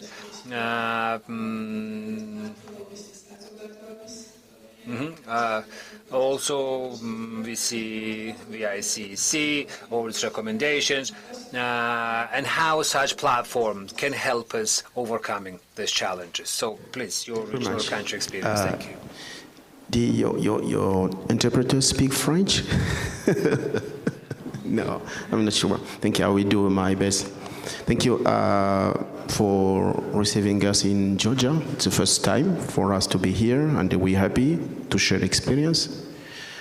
We start by challenges, but when the speaker here start sharing experience, could agree that all the efforts like a same village, because we like facing the same challenges. But I will be focusing the specific challenges for Central Africa because it is very important for us. The first challenges regarding the infrastructure is not only the telecom or ICT infrastructure. We start talking about energy infrastructure because this is very important for us. In some countries in Central Africa, the outage of power is very important. In some country, you could face like maybe availability of power like 70%. It means that we're missing 30% of availability of power. So its impact is affecting all services at the hand. And the big challenges is affordability. We're talking about devices, how to get devices because of low income of population. And this is the key where we need the engagement of politics. It's very important to know why devices are always expensive in our country. The problem is about taxing, the high taxation of importation of devices and the high taxation of service. I'm talking about like a license. If the operator wants to get a license in the country, if the license is very, very expensive, it means that it's going to impact services. And this is what we're facing as challenges. And the next challenge is about what is located in the country. Is the country have access to the fiber? I'm talking about the submarines fiber or not? And this is why in Central Africa, we start building what we call Central Africa backbone. It means that each country needs to get interconnection with neighbor country. And we start, I think today, the Congo is linked to DRC, to Republic of Central Africa, to Cameroon, to Gabon, to Angola. And it means that if I don't have access in the sea, I could get internet from the neighbor country. And this is available, and it's helpful for our country. And the big challenges is about crisis. In some area, operator could not deploy network because there is no access because of political crisis like a war, and we could not deploy access. And the skills, digital skills for population. Some of our population don't know what we can do with the digital services. So we need to train them to be very closely to try to use digital services. And this is going to increase the capacity of population to use data, to use internet. So the conclusion, because as I told you in the beginning, I think we're facing like the same challenges, but not at the same level. Because in some region here, I could take an example of Arabic region. When we're talking about the accessibility, we're talking about the affordability. It's not at the same level like in Central Africa.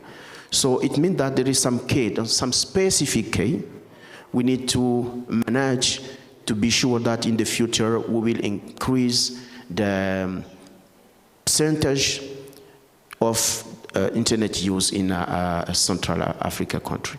And also, the last key for us, like we started yesterday with the DRN meeting, it's very important to know that how we're going to cover the last mile.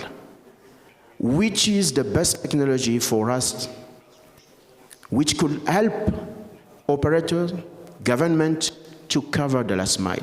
We start talking about fiber, okay, but fiber is very expensive. We start talking about the cells network, the microwave, but in some area in Central Africa, we think that the satellite will be the best way to cover the last mile, and we tried it. With which we call the Universal Service Fund. So we're using satellite coverage in some village, and it's very, very important for population to know that with not big budget, we could have access to services. This is what is being done in most of Central Africa country. So thank you very much, and I hope I gave so many information to your question. Thank you. Thank you so much. Thank you, Mr. Bokatola. Thank you very much, Mr. Wilson.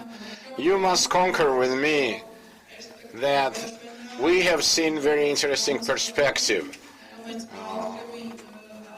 The last speaker has shown us challenges which are multifaceted, and many of them linked up with our region, and how important the supervisory bodies, the commission's role are important, and about how many challenges, how many directions the commission should work. It was has been very interesting. Regional connectivity concept, the backbone which you have mentioned, which is ensuring that certain support occurs between the countries of the regions to one another regarding the digital connectivity. And this is very interesting experience for us. Thank you so much. So I would like to move to another speaker, Mr. Yaroslav. Thank you very much for being with us. In the opening remarks, the Development Bureau Director has deliberated on ITU important role, and it has the central role to connect with one another, main policy makers, global dialogue, and to go down to the national level and to give a hand to the countries in implementation. And with our experience of our country, there's huge support. Distinguished Yaroslav has expansive experience in terms not only ITU but EVC, but also the head of the Development Bureau has mentioned that last year the Development Bureau main event was conducted, the symposium, where Baku Plan of Action was developed. And please speak with us, where do you see the most important priorities for the regulatory bodies, for the policy makers in our region, in order to respond to the goals and the challenges that are reflected in the main plan of action and the plan of action documents. Thank you very much, Annika, and thank you very much for engaging us in this panel. I was very much pleased seeing the title of this panel, because with this, it's really the central point of our heart, and the reason why I'm having always my pin saying 100 years of the ITU is it has some purpose, because we are very much proud that ITU is a company. Now it will be better, maybe. Yes, yes. Now it works. So, of course, for the ITU, it's amazing experience for over 160 years to be able to accompany the whole ICT sector, starting from the telegraphy, going through the different stages of the revolutions, coming to the digital revolution, and currently in the AI revolution. So that's why this World Summit on the Information Society, which was initiated by the ITU membership in 1998 in Minneapolis, proposing the UN process on the digital technologies was a huge milestone, in fact, in the humanity, because it was the first recognition that digital will play a central role in the digital development, but not only digital, but also sustainable development. That time we didn't believe that the discussions would also encompass more complex issues rather than economic growth, social development, but also would put into the discussions very essential issues like internet governance. And we are very much pleased that over 20 years of the implementation, we are able to conclude just in December the clear agreement of the whole community that this process made significant progress in terms of the advancing policy debate on the internet governance, support to the development of the infrastructure, but likewise the strong commitment of the countries towards the development through the all implementation of the WISES action lines. And this brings us, of course, also to the concrete work on the particular items which ITU is very much covering.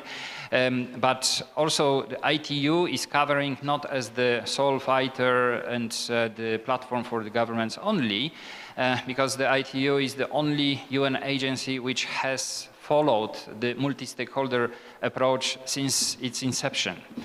So private sector, more than 1,000 stakeholders working with us, this is the voice which is needed in this discussion, because digital ecosystem cannot be regulated, it cannot be managed.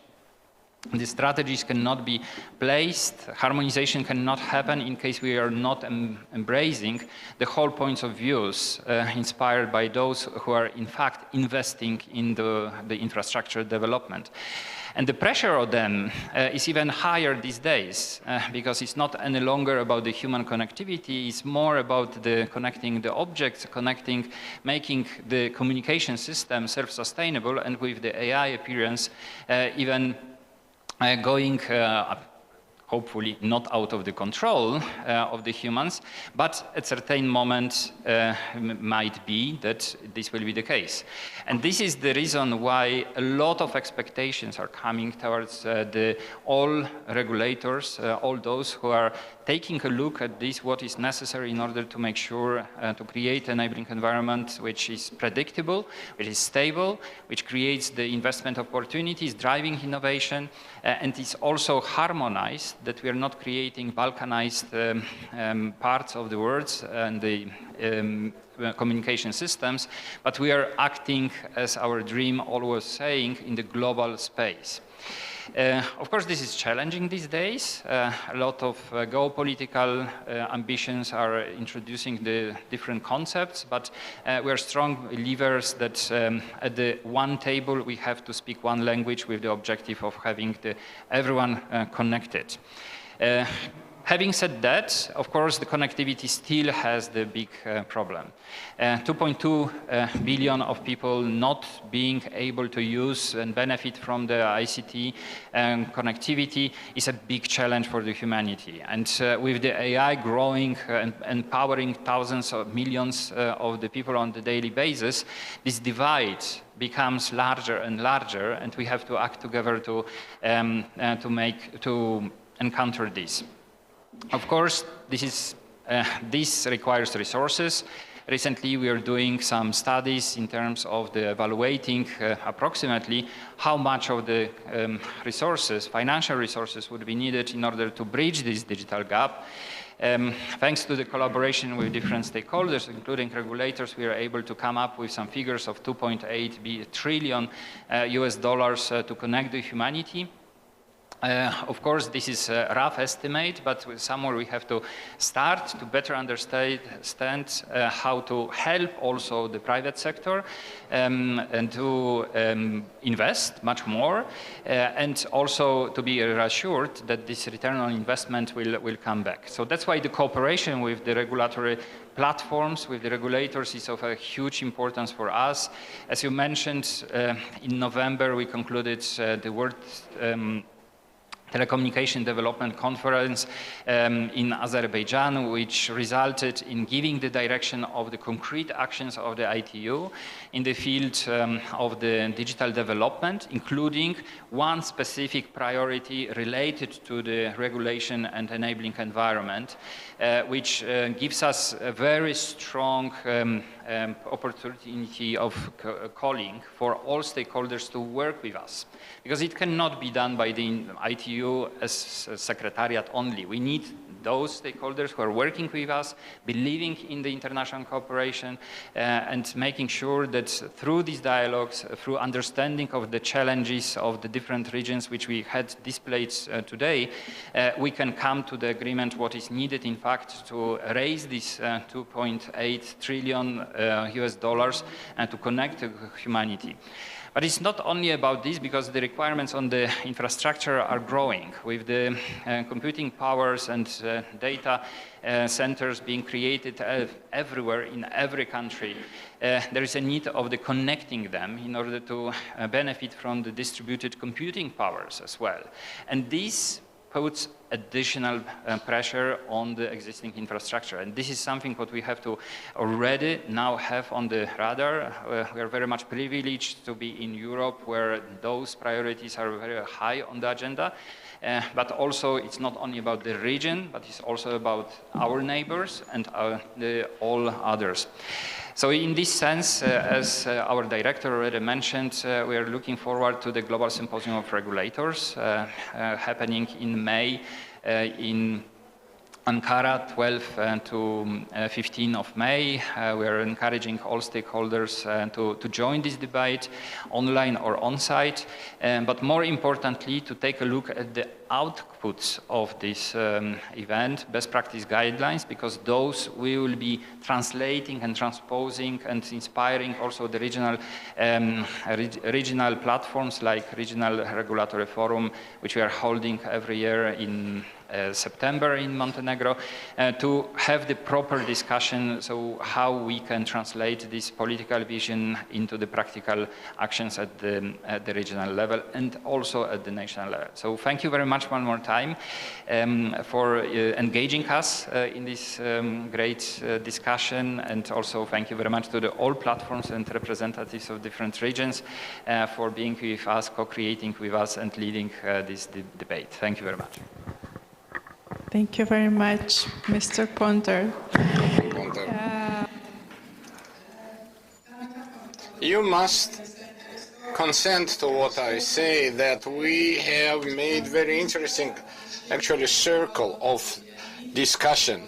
And we have seen that the multi-stakeholder dialogue has been realized, on which is based any internet governance. It should be done within the frame of the dialogue, sharing of experience, and the challenges and perspectives delivered from different angles. I know that we have exhausted our panel's time. However, we have started a bit late.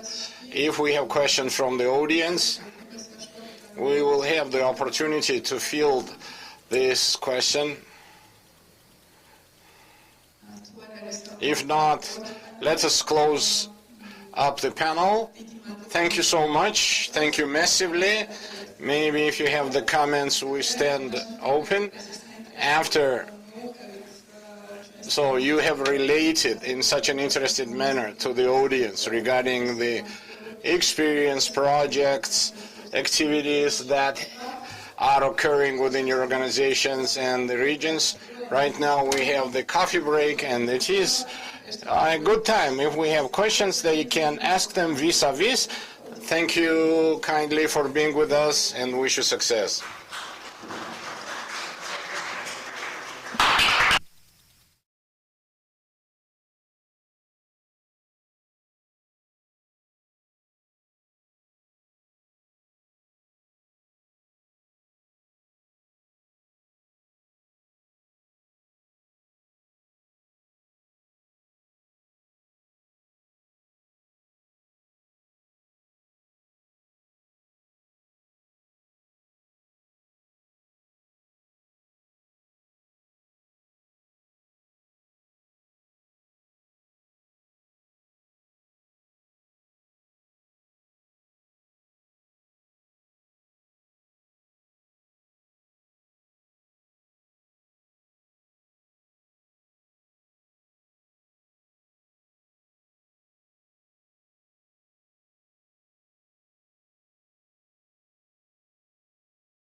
Thanks.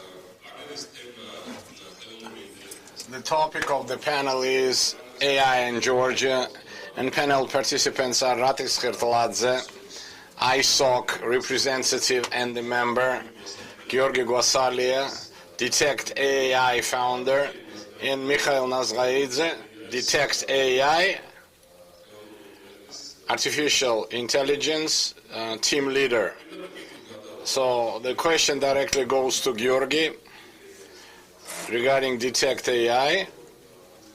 Please tell us more about this startup, about this company, and what are the challenges today in the startup ecosystem due to the fact that this is the startup which is positioned in Georgia, and all the startup has the plan to get their produce outside the borders.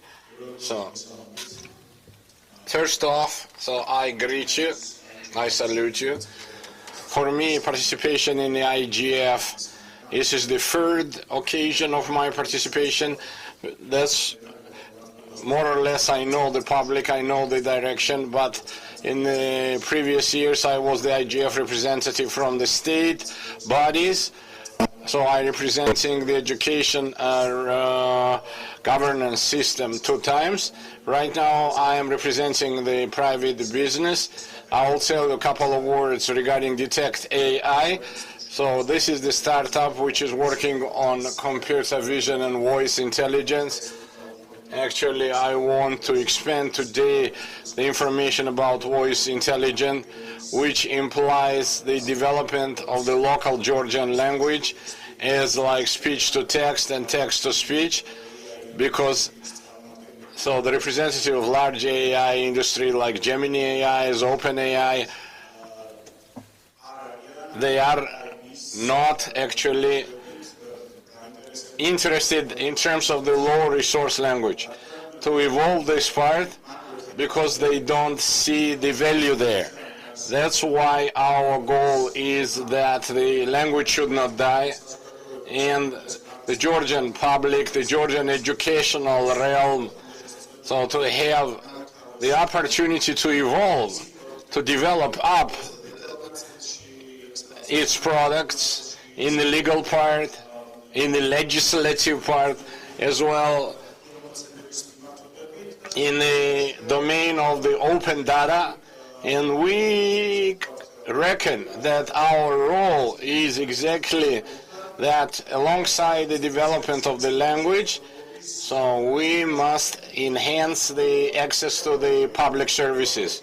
We have 2 directions. One is business, where the product as a business is positioned, and the second direction is the language part and the legal part, where by our competence we are endeavoring to assist the regulation part, to draw on the international experience, more or less create in the Georgian reality the space which will adapt the Georgian language to the artificial intelligence.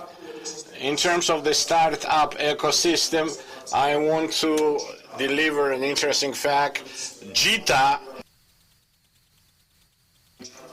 that is actively developing in the evolution of startups, and by the grant programs, more or less, they managed to develop up this part. We got selected in one of the accelerators, so-called SPC, which is giving us the hand that our startup locally on the international scale to get it abroad and to develop. So the Georgian domain, Georgian space is maybe the best one to put the product to the test, which potentially may be interested for the global market, on global market. Actually, this all what I wanted to tell you in a nutshell. The same question goes to Rati. As I am aware, you are working and active in the private sector, and you have the similar project. Can you tell us about this project, and we have heard the Georgian language and the importance of its development, because I would agree with Georgi that generally for accelerators and for the startup ecosystem, positioning only on the Georgian language on the first stage may not be attractive for the large-scale investors or the venture capitalists. It refers not only to the Georgian language, but they don't have enough orientation on our region. What are the challenges, the Georgian language-wise, and do we have the resources and the need from the state to support the similar ecosystems? Thank you so much. I would like to greet you all. I am very much delighted regarding my participation on this forum, and this session is especially important today on the background of the fast development of the AI. A couple of words regarding myself and the organization which I present. In the telecom space, I have worked for 20 years, and I have acquired certain experience. I have worked for 10 years in Mightycom, then in Regulatory Commission, and in ITU. I salute my colleagues from ITU and Regulatory Comcom. I presume I'm very happy to see them. And right now I'm working in the internet direction. I am the head of the Internet Society of Georgia. And let me speak about this topic, and then I will switch over. I will transition to the private sector. You know that this society was established in 1992, and from the first day of the inception, so it has been furthering internet, is one of the donors of its development, of developing of standards, and one of its main goal is internet to be free, to be safe, accessible physically in terms of the geographical coverage and the price related point, because the internet is the common virtue and everybody should have access to internet. This is our mission. We are effecting advocacy towards the authorities. We have ballparked 120 chapters over 100 countries, the internet to stay free. So let me speak about the language. So the internet is topic one cannot exhaust. So one interesting fact we have, that internet community is one of the goals is decolonization, very strange term. Decolonization of internet. Decolonization means that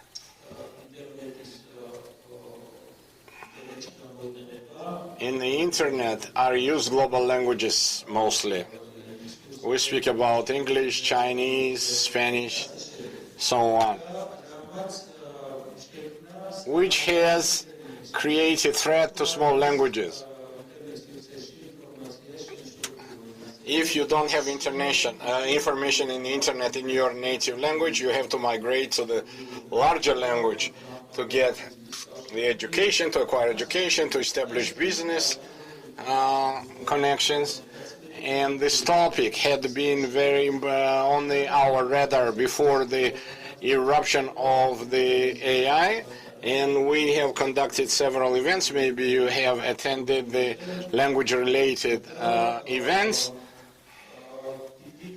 And there was a huge challenge, the fast development of AI, because this process has been accelerated dramatically, in such a manner that if you want or not to have access to the modern technologies, you must have command of the large language, presumably English, so mainly English. But the large countries, and this is a very interesting topic, how France is spending hundreds of millions on annual basis not to pose threat to the French language. And can you estimate threats facing us at this backdrop? What challenges are we facing? So to concretize, the AI is trained well on large data. If you don't have announced data, you cannot train AI. AI models like large language model, like speech to text, and vice versa. Natural eradication of this gap is very difficult if the state does not give us a hand. For large languages, this material is created naturally. Libraries, universities purposefully are putting in investments to generate the training materials, and they have huge support. In our case, we don't have this support, and when will be the strategy crafted of AI? So it must factor in, meaning the Georgian language instruments are not of the proper quality. And right now I will transition to the company part, and after my conversation, many questions may pop up. As a matter of fact, besides the telecom, for 7 years I have established my company. So the lab, data lab, the main purpose is to retain the languages with small resources and to create the instruments of AI. As an example, I will get you. We have been the contractors of Mozilla. You all know this Mozilla, which has set the purpose to assist the small resource language salvaging. The prognoses are, if we give you in data, in 2004, UNESCO made the forecast that as a result of globalization and technical development, for 2100, so there is a risk that 90% of languages will be dead languages, meaning that the person naturally speaking this language will not remain. And this is in 2004, before the eruption of the AI. And Mozilla stated that I will put in my resources that with the best of my capacity to support the salvation of this language. So you must create the training materials where you have the gap, you have to fill it up. And we have emerged winners in this bidding, and the data of the free languages of Georgian, Megrelian, Swanetian, and Tsova Tushuri, we have recorded in the voice text.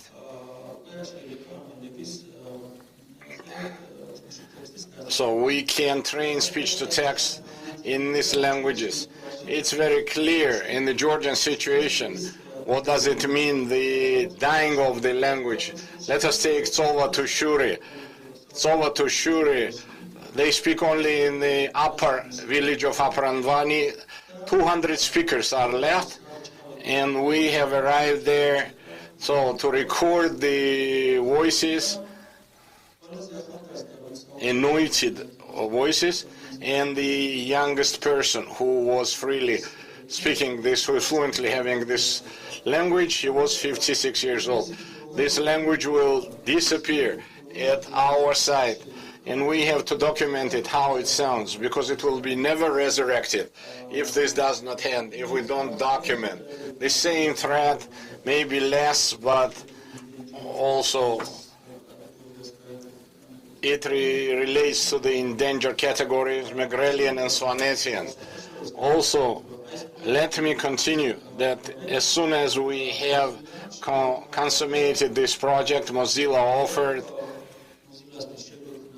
to create for Mozilla the application on Android and US, by which all over the world they could collect the data, because there were claims that WebAStar and the system that today's the data collection does not accommodate the modern standards.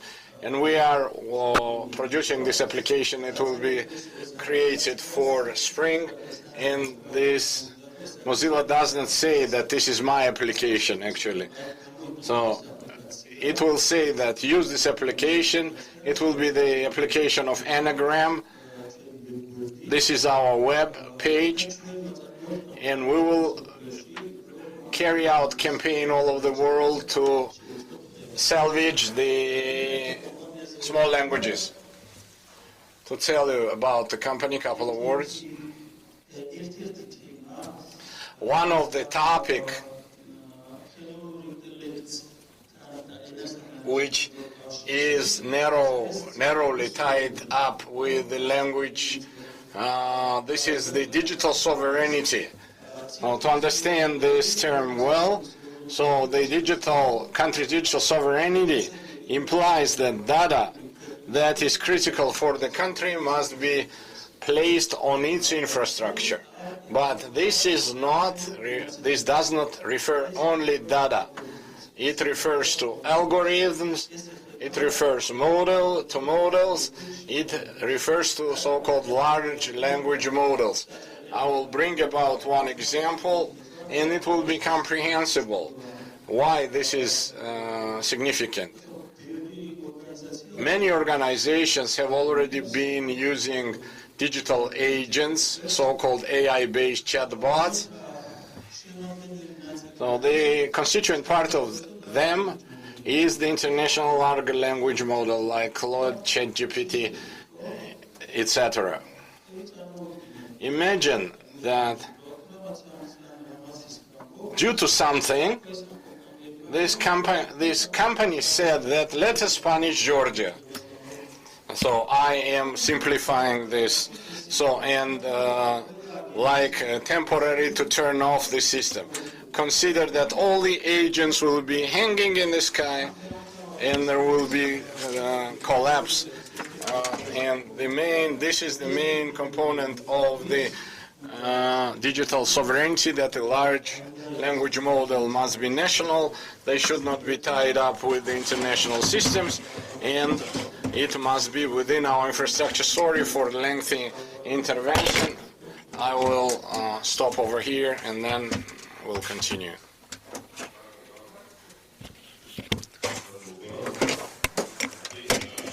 Thank you, Rati. At this point, I would like to put a question to Mikhail. So we are conversing that we have some challenges in relation to Georgian language, and often subjects in the startup ecosystems obviously facing significant challenges. How the process works, to be honest, because we do know in Detect AI you are using your own artificial intelligence. Please share your own practice.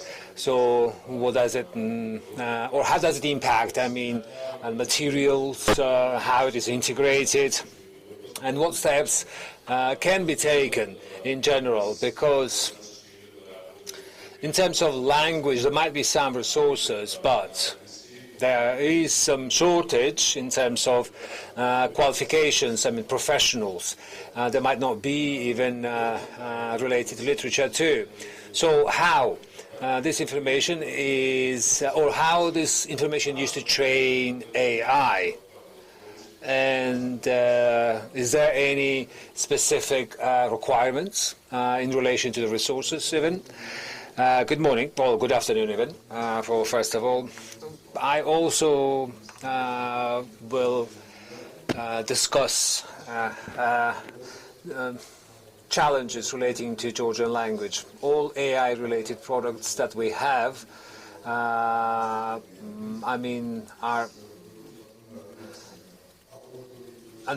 activated for Georgian language with a few years delayed, because there is.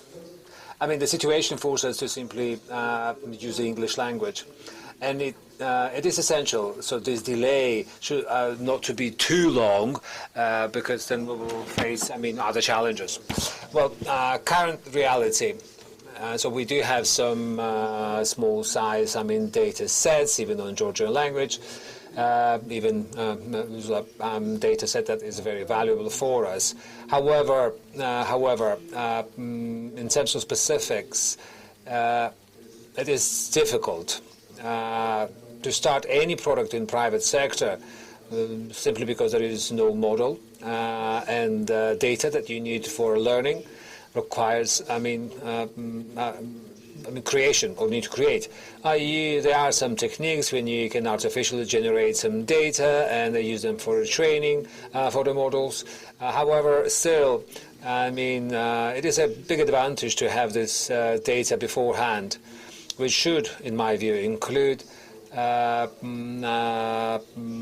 involvement even there should be government involved too, to create needed data sets. It also might entail involvement of academia to further develop Georgian models, and then it will be accessible for any users to simply add on for new products or even additional values. So we do try to kind of transfer all this key, more fundamental models to Georgian language, and products that are, delayed in terms of language. They exist in English language and people use them already. We're trying to translate them into Georgian language. And that's how we're trying to further develop a language in itself. Thank you. So as far as I'm aware, at this stage, well, now we can allow Dimitri Gugunava, who is a DGA representative. DDA, even Digital Development Agency. Mr. Gugunava, please. Hello, Dimitri. I hope you can hear me. I can hear you very clearly. I'm delighted with this opportunity. Well, thank you. Thank you, first of all, for being with us. It has been raised by private sector, so mainly by people who are involved in training AI, as well as they have mentioned the importance of developing Georgian language, as well as a need for the data that can be from private sector as well as from the government side be shared. So what is your experience in this respect? What is, in your view, what are the challenges? Obviously, the state might have some sovereignty issues, and if there are perhaps some tangible steps that would allow interesting stakeholders to have this opportunity or access even. It's a great honor to talk on this panel. I only had the chance to listen to last two speakers. Before that, I was unable to follow. I was listening to Mr. Ratti, and I believe that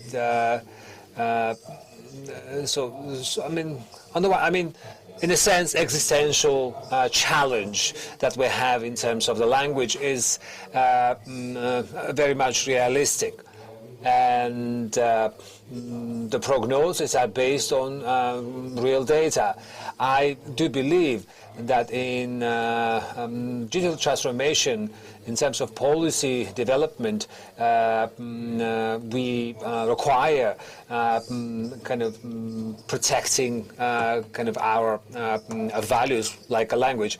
But this is not within our, competence, but we do take a part in strategy development or policy development. But I do believe that digital governance strategy should be directly linked.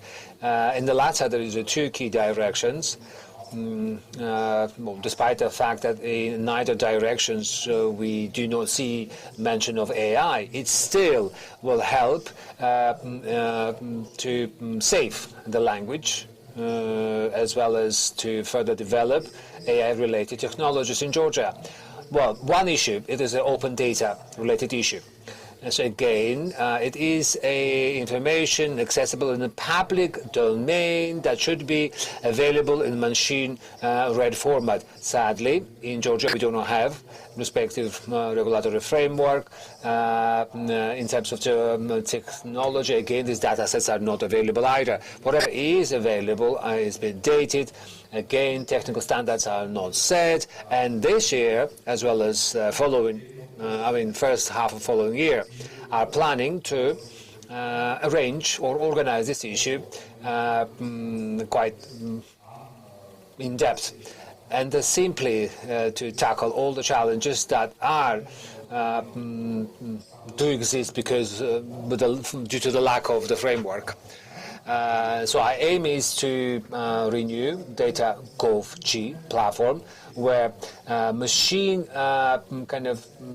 reading format will be available data that will be relating to public governance. On the one hand, could be serving towards accountability or other values that traditionally open data is facilitating, but at the same time, it can be used for small and big language data or training for the latter, or teaching even, to simply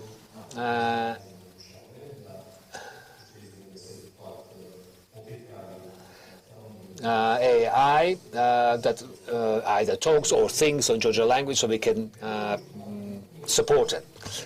Second direction is the digital archives. This is our separate objective. So this is a 2025-2030 digital governance strategy to create such system. With that respect, we have potentially more than one challenges that could perhaps relate to data protection or restriction set by aforementioned framework. There's also information on cybersecurity, because some data under national archives might be available to a majority of the public. This might pose some risks. But the fact itself that large amount of documents or text files that we have in terms of hard copies or electronic copies in different systems will be e-documents or other platforms. It will be accumulated in one space. With the security preconditions, can be used for development of technologies. So these are, two issues, I suppose, that we need to pay attention to. Sadly, I am not fully aware what's my time slot. Because we, as an agency, took a part in yesterday's meeting, Safer Internet, and I had a presentation in relation to the EU Convention relating to AI, human rights, democracy, and the rule of law. Which Georgia has joined in the September of 2024. If we have a few minutes, I can briefly inform you on the convention. If not, I can. Yes, of course. Gladly, we will allocate a few more minutes. Let me also put another question, because in this session you are only government representative. Could you or you could follow your own kind of, direction, but you can also answer us, or something we would like to know. Especially in your organization or in general in the public sector, in your legal entity at the public law, how you are using AI.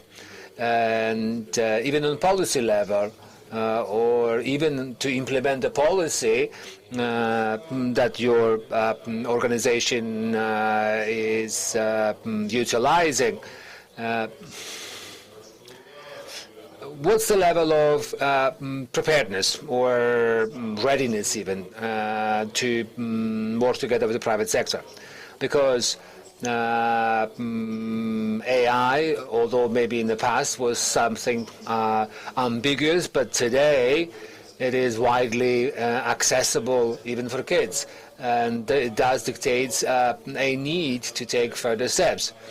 The situation is that we see more kind of value or a benefit as opposed to risks it could pose. So how do you see these instruments, and how do you see a need for the further development? That's again in public sector. Again, I'm going to divide this in two: how or where we use even, and the second, what are the opportunities to work together with the private sector? Well, generally speaking, you can answer this question many ways. Well, from different organizations, we have been asked the same. Considering the environment where AI, according to Georgian law, has no status or legal status.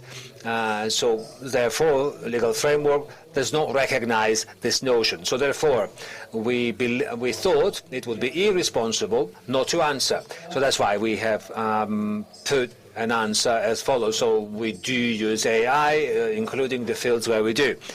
So, and again, official standing is that, we're not necessarily using, simply because there is no legal definition.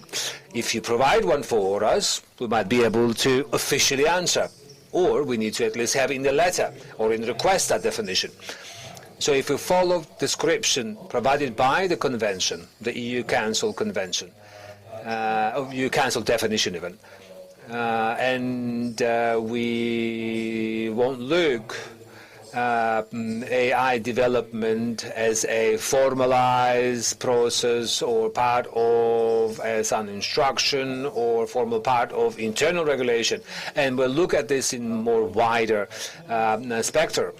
We see that in many fields we do apply AI technologies or systems in public administration processes. Starting with the fact that each member of staff is using it in day-to-day tasks, in public or private, where respective kind of restraints are set in place. For instance, the direction that we are working on in the age, one of the sub-direction is a research. Instead of,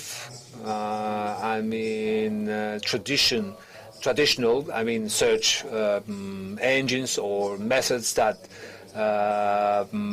would entail kind of searching for some literature and so forth. My colleagues and I, are using these technologies. But again, it includes obviously verification. For that, again, you have to use different AI applications and so forth. It is also important to kind of perform this kind of monitoring of the violations. So there is countries where there is such practice. Obviously, such violations are more frequent, or any potential dispute resolution or outcomes of such resolutions.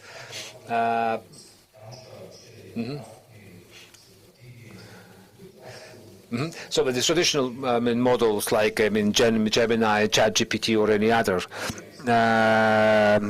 Grok is also used in TIP 6. oftentimes legal specialists are using them to do this kind of groundwork. Instead of kind of while developing, digital strategy, kind of to analyze, other countries, experience, we have used more simulations, I suppose.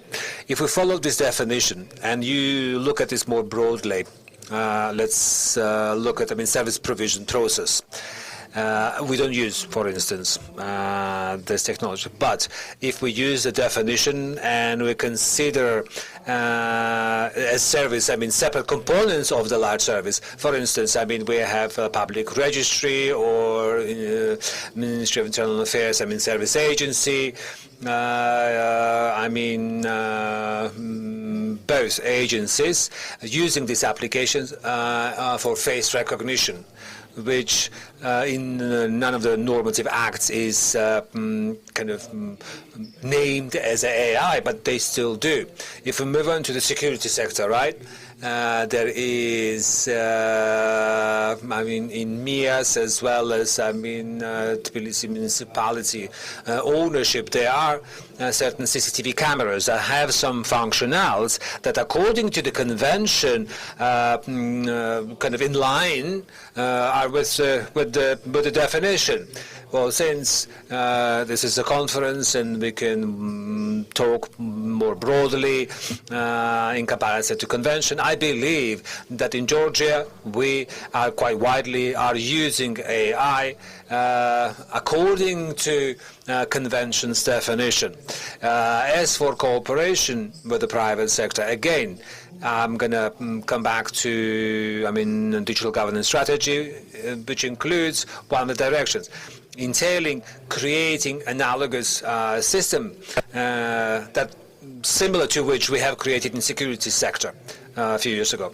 We have plans to create this non-registered union that will have a members or partner organizations, and will have two tiers.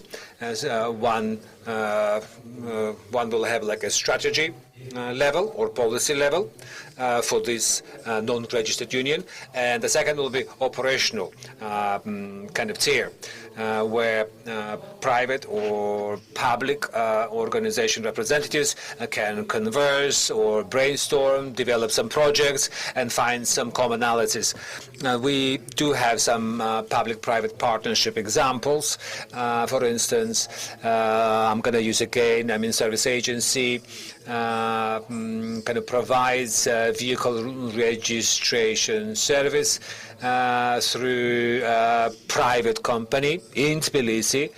So back office application is public sector, but infrastructure is, I think, private.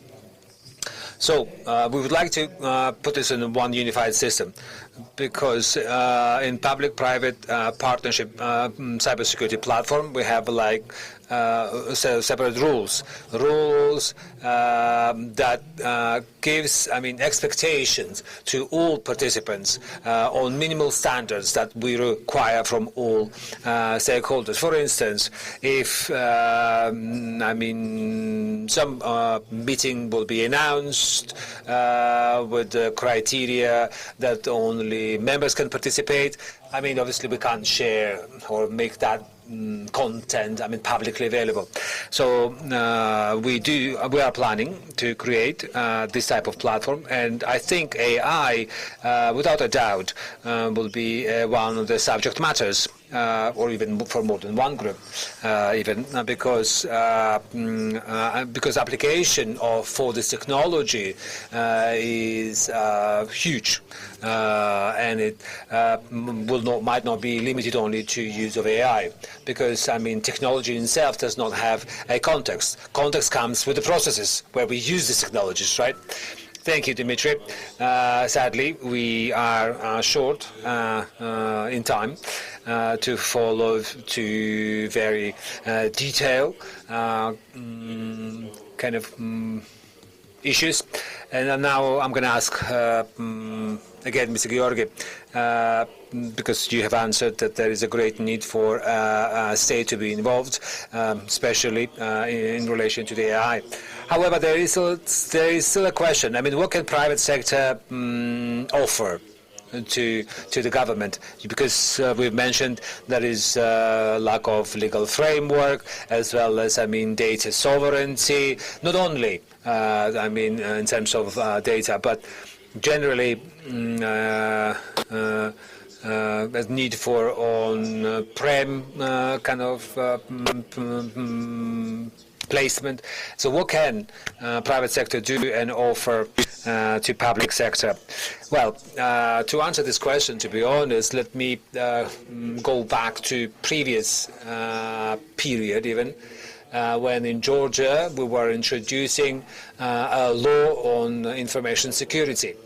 Well, because I am a cyber information security specialist, I was actively engaged in the process, even when this very important initiative was kind of driven by public sector, and there was no, I mean, specialists available with implementation experience.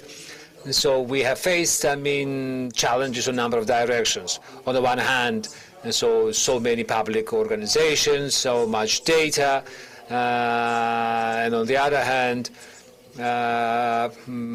ISO 27001, that is the foundation of our law, and the application of the latter in our reality. However, I mean, the organization automatically got a demand or requirement to have like an incident manager or cybersecurity manager, and the market wasn't ready for this. For that, I mean, private and the public sector, with the joint venture, achieved what we see today as a result. Because today we say cybersecurity reform is one of the successful reforms in the country. So that's what I will base my answer on, and say that or part of sharing private sector's qualification or experience to be a crucially important to implement these issues. So our team includes 13 people today, and all 13 are fully qualified and competent in AI, machine learning, in processing big data, and so forth. So therefore, I believe that by kind of utilizing these two bodies and using international practice will yield us further kind of objectives, or achieving further objectives. However, it also needs to be mentioned that regulations in general slow down the process or introducing of AI. So we shouldn't have regulations for regulation. If we do compare law on information security, we see that it's more result-orientated, and it's not just document for the sake of just having it.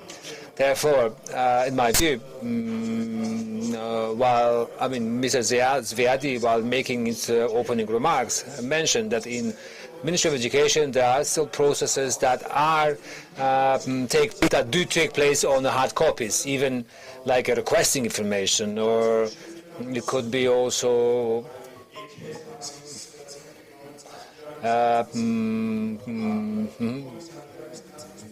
quality control center, where still classical methods are used for verification or recognition, and the foreign nationals requires intermediary for them to submit this document, and so forth. In my view, so this part has to be improved with involvement of private sector and using qualified specialists. For the state, to have high qualification specialists, AI high qualification specialists. It's actually quite difficult because the cybersecurity specialists are more prone to join private sector. And again, that could be result of, more secure finances. It was always challenging for to compete. For public sector was always challenging to compete with private sector. And so, because when I started,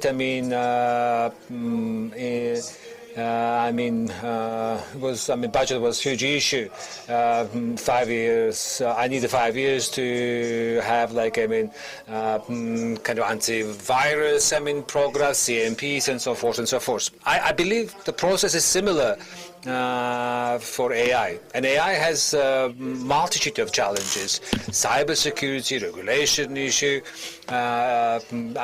It is important to involve not only, technical staff, but also to create legal framework. So to create, definition, legal definition, right? And what it means for us. Because it has to be elaborated based on national context. And last but not least, readiness for detect team to cooperate with public as well as non-public entities. Let me say that we do. We are ready, and we are to continue long-term cooperation that in terms of synergy will be more interesting for us too. Okay, let me ask a question to Mr. Mikhail, because we're saying that there are many opportunities, and it is crucial. Crucially important is education, as well as attracting talent and so forth. As well as, let me ask how much there is a need to establish such, communities or special groups. In terms of education, AI literacy or level of AI literacy needs to be raised, but it's even harder to retain high-level talents that will help us to improve this kind of language-related issues. Obviously, we do have such talents, but the biggest issue is that they work for different companies outside the country. The challenges are multiverse, to be honest. Even retaining kind of links or connections amongst themselves still an issue. That's why we require AI community to to further facilitate this communication. It is good that we in Georgia now have AI association that attempts to link these professionals with one another. Nevertheless, we still require further additional efforts to have professionals that help us overcome the challenges. Or tackle technical problems which usually worked by these giant companies or big techs. Thank you. And last question, again, that's to Rati. We have mentioned numerous times issue of sovereignty, and today, service provider company that offers AI, on the one hand, is interested that its client, irrespective whether it's a public or private, to feel safe, then to be assured that that data will not be linked or compromised.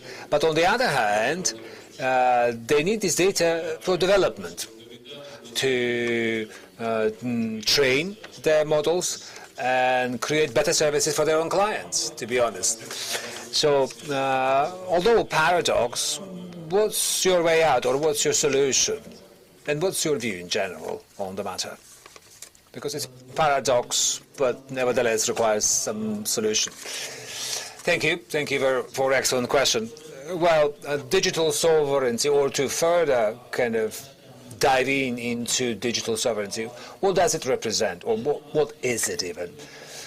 So I'm saying this based more on our own, practical experience. Imagine you would like to introduce some system in financial system, or to build in would it be in a bank or in medical sector. There will be a kind of very sensitive issue that will pop up. That's kind of data processing. No one wants, and generally, state policy is that such critical information should never leave borders of the country. It is, financial situation or medical information can be kept servers outside the country. I'm not going to list the risks. Of course, this is a kind of country's property. This information is very sensitive and has to be kept on the national territory. So what is the solution? There is two. One is that the financially strong organizations themselves to acquire infrastructure where will be posted, sorry for this barbarism, so will be hosted, I apologize, the whole AI systems, and there will be a closed system. For example, the large medical network, so manufactured on infrastructure, it is closed circle, and the data does not go beyond. So we have had such occasions, and they said, we don't want this even on your server. We have the financial capability to utilize our servers. You just record AI systems, for example, speech to text, text to speech, and this very problematic is large language model topic, because the agents, the chatbots, if they worked inside it, for example, the classic example is you log in the chatbot of your clinic and you need the feedback on the medical information.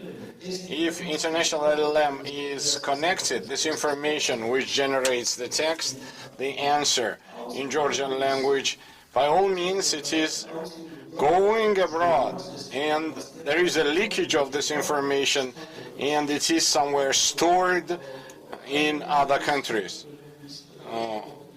The necessity of the perfect refined Georgian LLM is quite evident. Another alternative is that the private companies to possess the protected cloud, on-premise cloud, where are hosted the systems, and this data should not leave Georgian borders. For clients, this will be, of course, so cheaper solution. We have had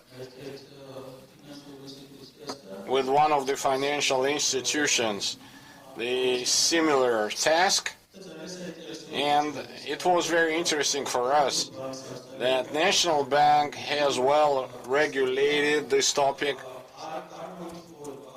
So it is not required anywhere that any institution, financial or non-financial, to have got own AI department which is deciding everything by their own capacity.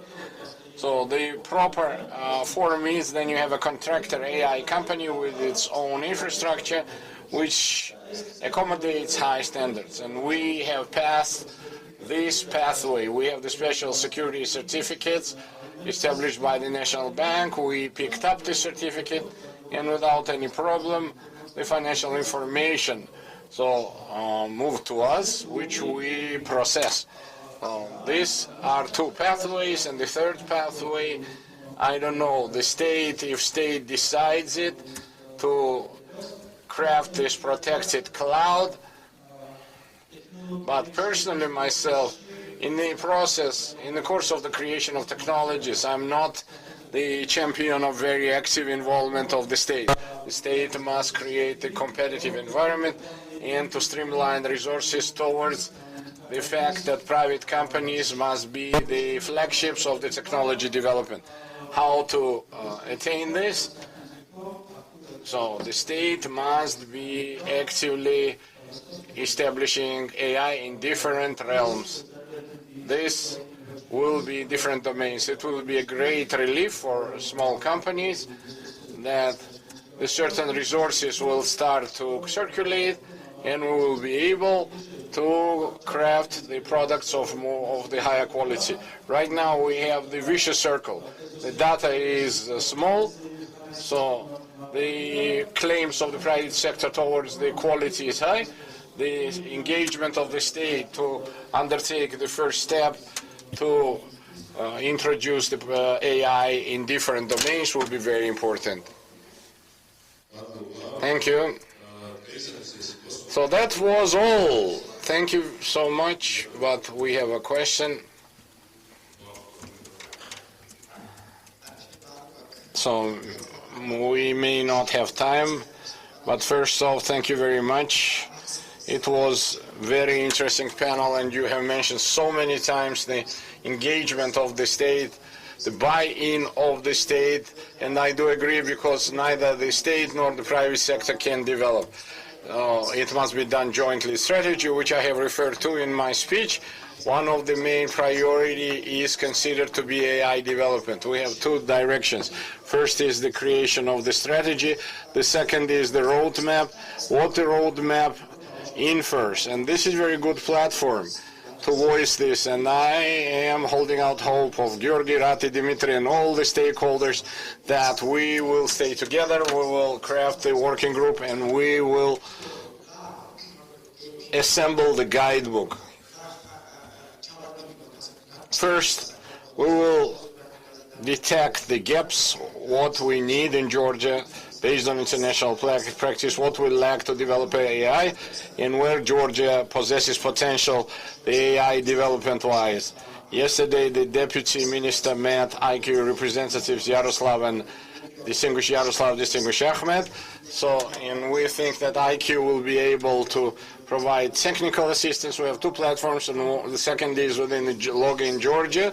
By means of these two huge institutions, we will carry out this work and hope that we will draft a roadmap together with you in terms of the data and the big data-based AI and the global vision. I'm speaking about this. So I have mentioned the data exchange format. Like the state is not going to build its own and to make it close. We are speaking, when we speak about the high hub, we need the hyper level players to be invited to Georgia by providing all support like cheap land, cheap electricity, connectivity.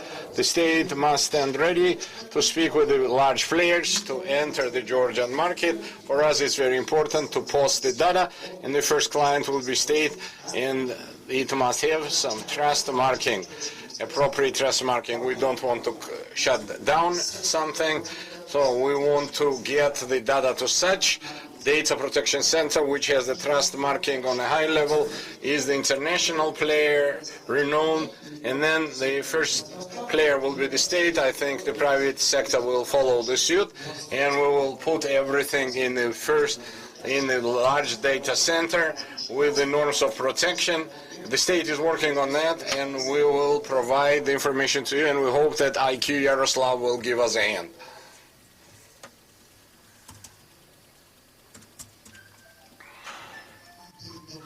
Thank you for interesting speeches.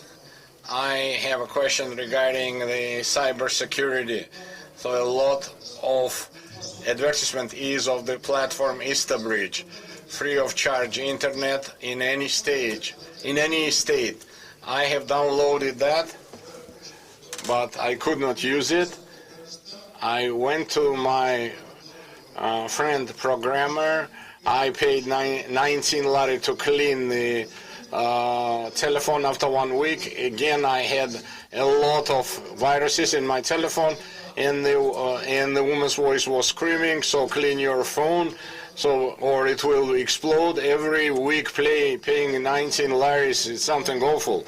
And the second, so is it really working or not? Have you heard that?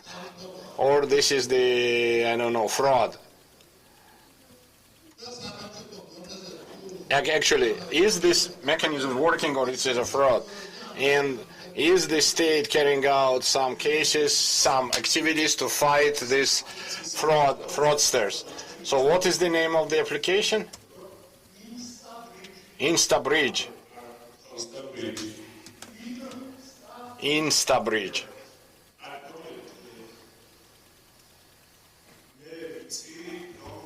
As I am aware of, the state takes care of cyber hygiene. So we are conversing in the direction of cybersecurity, increasing of awareness. Different state institutions has these functions, for example, DGAs, Digital Governance Agency, and they are making certain guidebooks, and also be it electronic resources or trainings. The state does this. So you can find it in the state-wise. In terms of the non-state actors, we have the non-state organizations who have in their profile cyber and cyber security awareness raising. And from today's perspective, Georgia has a lot of such stuff on the market. Even UNICEF, who is working on the children's rights, IDFI, NGOs. So we don't have information gap regarding cybersecurity. On the other hand, we have the legislative base. If you call that your information is compromised, you should rely on the legislative basis regarding your application. Unfortunately, I'm not aware of that, and I cannot respond. However, we have the business, I don't know, you pay 16 laris or 36 laris, the businesses will tackle a problem. So, and I don't think that Georgia is facing global security problem related cyber security.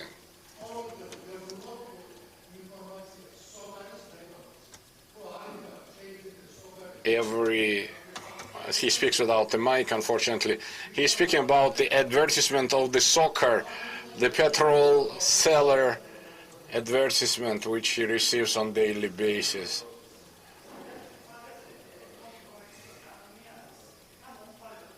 Apologize.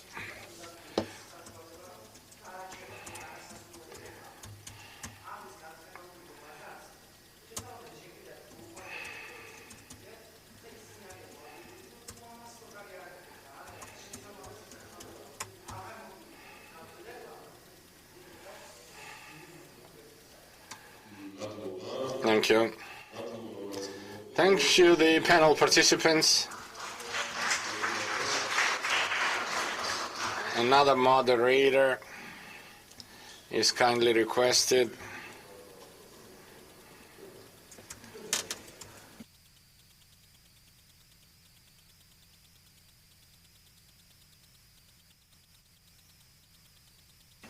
We should commence next session. Please bear with us a little bit. Thank you very much for the previous speaker. The AI is quite interesting topic, and it was anticipated that we would have had discussions, and I have listened to that with pleasure because our panel stands between you and the lunch break. We will attempt to be as concise as possible and efficient as possible. Participants of our panel, so I will tell you that the title of our panel is Internet Access and Telecommunication Market Opening Up. At subsequent, the participants who will be speaking about this topic. First is Katerina Sechenava, the representatives of the COMCOM, National Communication Commission. He is working in the Competition and the Market Supervision Department. Another participant is our international participant of the telecommunication industry, Mr. Domago Jurovic. I hope he is online.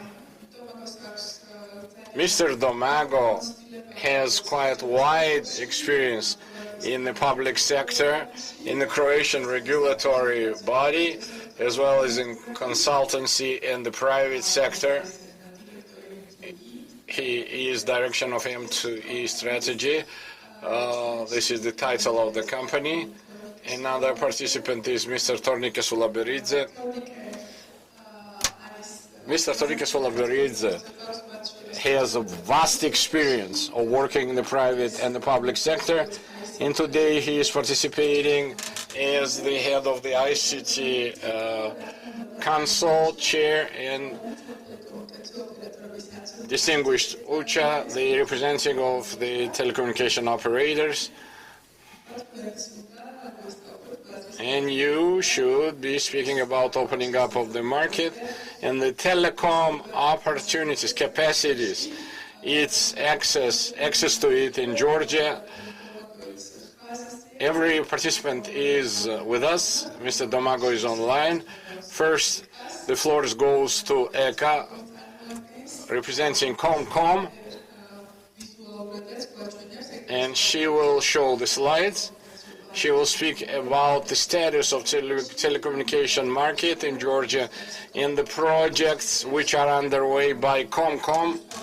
So today we are speaking about the internet governance, to have it open, accessible, affordable, and to be able to build on it the elements that, including those ensured by AI. The most important thing is that the infrastructure to be sustainable, competitively accessible, and to have the access to the market, the permits to the market like that. So we wanted to speak in 2 rounds around this topic, but not to tire you too much. Now, I would like to ask Eka regarding the opening up of the market research to speak from the beginning, and afterwards the participants will expand on that. Thank you so much.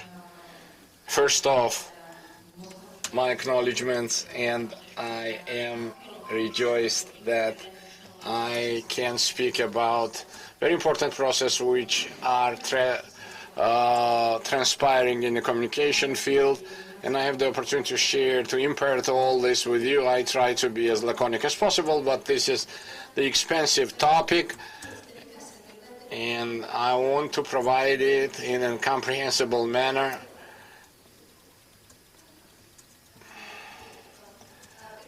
First off, allow me to introduce to you the general information about the market. Telecom branch revenues are incremental, about 20 billion by the data of 2025, and this increment is conditioned by the increasing of the subscriber and the consumers, the users, which is triggered by many factors, which we will touch upon regarding the mobile communication.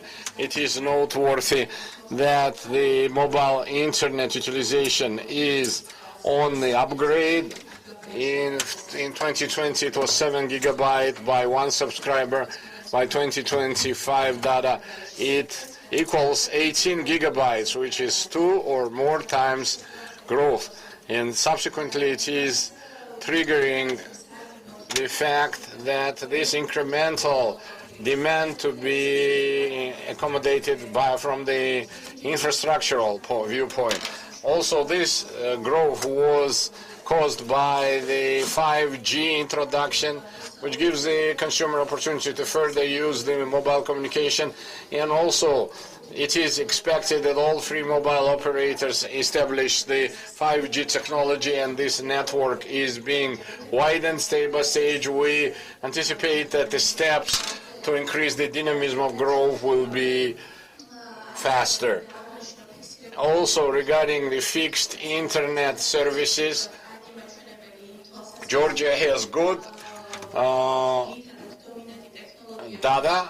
The dominant technology which is offered on the market is optic technology. From this viewpoint, we can say that we are one of the leaders amongst the European countries. So over 90% we have the fixed broadband internet for our users. They are using also optic technology, which is very good indicator. And this is bringing about the fact that in Georgia, and we have a challenge from this angle, so that the demand is growing regarding the speed of internet, velocity of internet, and from the technical viewpoint, because the infrastructure gives this opportunity, so it must become, so the services of high speed must be further accessible to the customers. Also, allow me to note the price-related aspects. Commission is on regular basis searching the market, surveying the market in terms so-called the benchmarking research of the prices, where it becomes clear that for the high containing package and the high-speed internet, the fixed services, we have comparatively higher prices rather than the prices in Europe, which is a challenge and is another indicator that on the market we have certain parts where there is a necessity to better the competition process, and robust competition, healthy competition will yield more access to the consumers. Also, allow me to single out the market structure. On the mobile service market, we have 3 mobile operators. We have 1 virtual operator who is having small market share. Over the years, the ComCom, so notwithstanding the lot of efforts by ComCom, the mobile virtual operators did not develop on the market, where in European countries there are dozens of them, such companies. And such companies are covering so-called niche marketplaces, and there are many on the market of such companies who are creating the niche services. So over the years in Georgia, we have 3 mobile operators working, and their market shares are stable. And it was another manifestation that within the complex research framework we will touch on later on to study this market. In terms of the fixed service market, allow me to note that we have 2 players who have over 80% of the market share, and we have many small and medium operators on the market who requires backup, so to obtain larger share on the market and to become larger players. From this viewpoint, it was the short survey of the market status.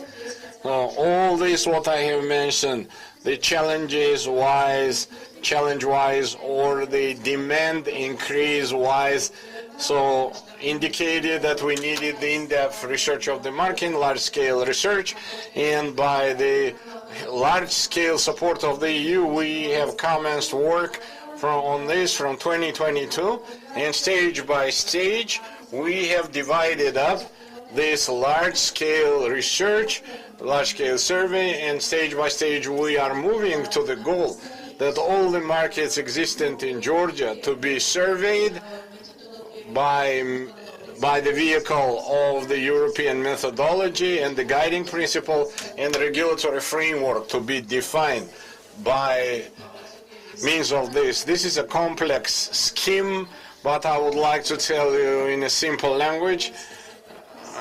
The basis of the complex research, it was the research of the retail market. We have studied the retail markets of the fixed and the mobile services. The competition-wise on both, we detected that there are challenges, markets are not competitive, and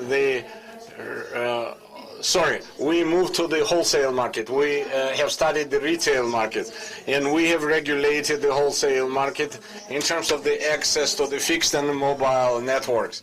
We have regulated the markets. So in terms of the access to the fixed networks, we have oftentimes shared this information with our small and medium scale operators, and Ucha will note what kind of challenges we have in this regard. The regulations which we introduced should be responding to this regulation. This is a very good instrument that to use the very important operator, to use their network for those operators who want more access. The infrastructure which leads up to the final consumer becomes open and accessible to other operators to provide to the final consumer the services. So this was related to the fixed network, the access to fixed network. In terms of the permit and the access to the mobile network, it is very important to define, we have defined the framework of the access of the admittance of the mobile virtual operator, and also national roaming and co-location services. So this is very important key regulation for the market of the mobile services, which should be aiding the appearance of the mobile fixed operators on the market. And we have had the further process of this. We have published offers. So the conditions of admittance, the access to be used by the wishers, and the price-wise, we have presented the price components. Also, we have many conditions related to the admittance, to the access, and we think that in the everyday working routine, we should render this more efficient. In terms of the second stage of the complex research, I will tell you briefly. The second stage is extremely important stage. This is on one side, implies the survey of the wholesale markets, which was identified on the first stage as appropriate wholesale market. One is admittance to the physical infrastructure. So the survey of this market we have conducted, and we have defined the regulatory framework. This market used to be regulated. This is related to the access to the communication and the sewerage wells. This market used to be regulated in Georgia for the years, but we still have the challenges and barriers to make this infrastructure open for those who are wishing to procure admittance. So bearing in mind all of this, the new regulatory framework was built up in such a manner which to stipulate all the mechanisms which will enable us to make monitoring more efficiently, to conduct the admittance process. Also in the correspondence, the engagement of the Commission is provided for, not to create artificial barriers for the owner of the network. Also, a certain reporting, I will not dwell upon that for a long time. And another important thing I want to single out. So the second market is the IP transit market. This is how we call it. So to make it understandable, this is the market of admittance to the local and global internet, which is very important. You know that the access to the global internet arising from its geolocation is a challenge in Georgia, and the access to it demands the regulatory intervention. And most important thing, we have a key point on the second stage. These are legal entity subscribers market research first, retail market research, and then the wholesale. So we can say that, retail market has been, reviewed. It was identified that retail market is not competitive. But what we are kind of highlighting here, I think Tornike will further expand existing challenges.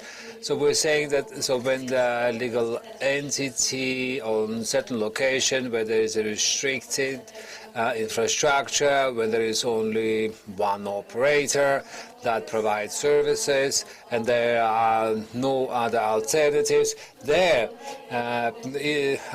we see a competition-related problem. And the regulation ensures that operator with a significant market power will be obliged to share this infrastructure with another party. So this this relates to the, high speed I think internet infrastructure. That was what I wanted to share in terms of the framework. But there's another thing. I mentioned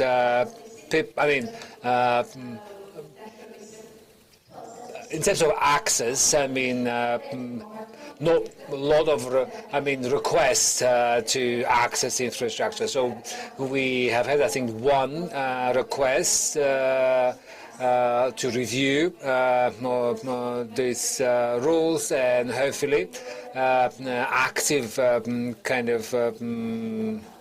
requests from the potential users will help us further. Thank you, Eka. Thank you, Eka. I believe very interesting continuation. Discussing this topic of today's subject matter in general.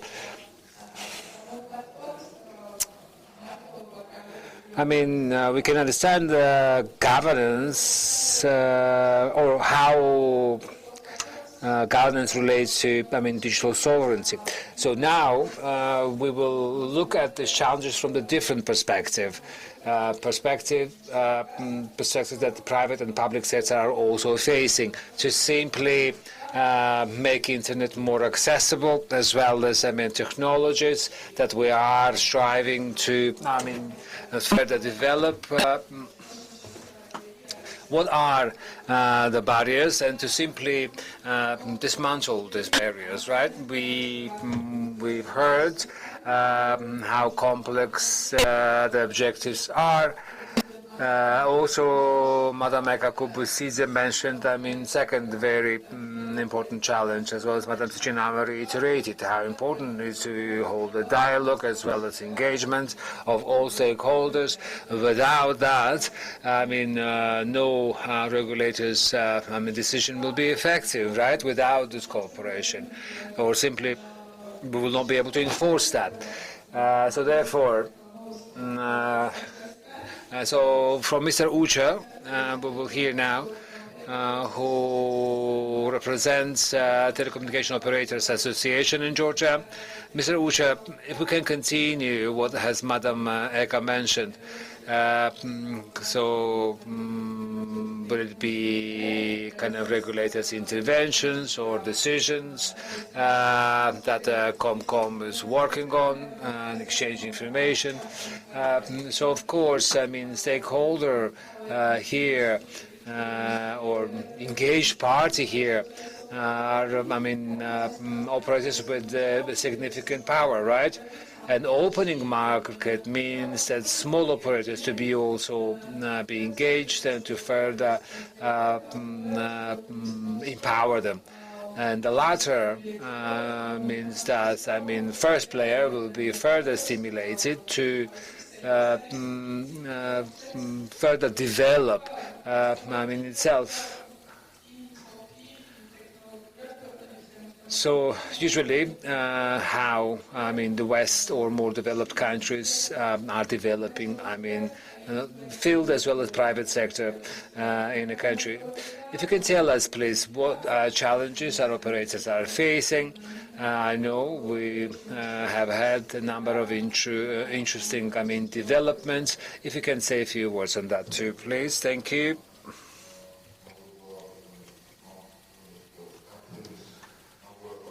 Thank you for presenting this issue, because that's because we are observing how market is developing. Challenges are clear, what challenges we face on the market. And it can be said that we are expecting the fruit, I suppose, that we should yield as a result of this 2.5-year effort. Challenges that relate to IP transit, as well as problems relating to access. Again, issues pertaining to local internets and so forth.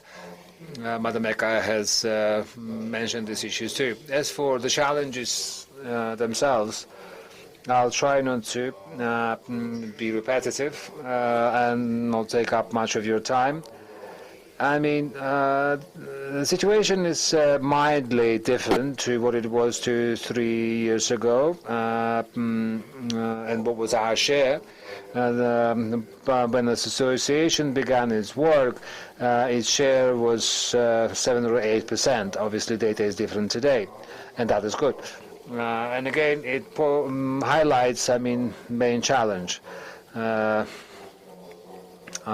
Some participants were unable to attend from West Georgia, but let me still point out, a few challenges. Number one, there is a wholesale costs for us because we are small size operators. It relates to equipment as well as wholesale prices. But IP transit is one of the key costs, right? This is a service that we provide to our users.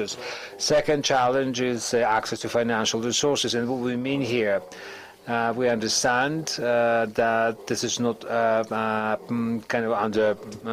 jurisdiction of Comcom, but we have no essential needed access to this financial product in comparison to the large operators. And again, we also have some plans. There is a project underway that works on access to this product. And the third challenge pertaining to knowledge and the qualification, which sadly still remains. We work on resolving this issue. Let me mention our partnership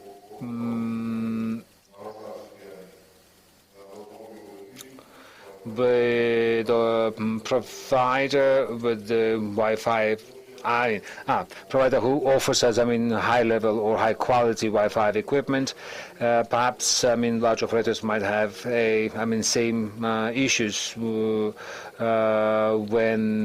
they haven't changed Wi-Fi equipment in their users' homes in the last 10-12 years.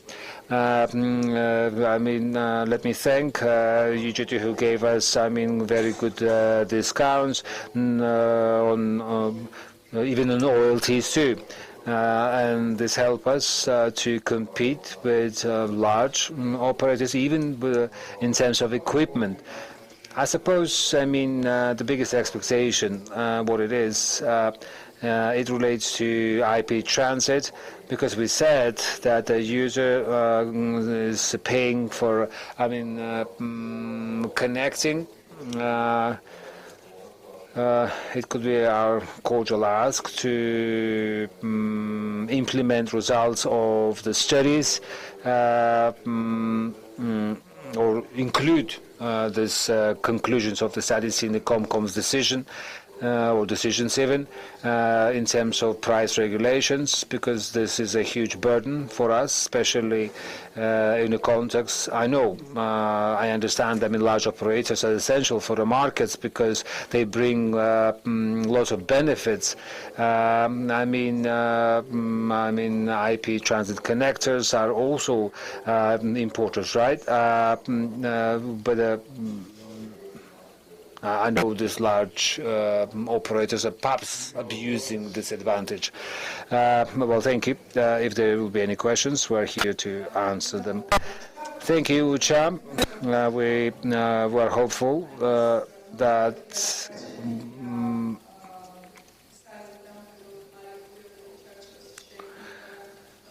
whatever time is left from developing framework and introduction of framework on an existing environment.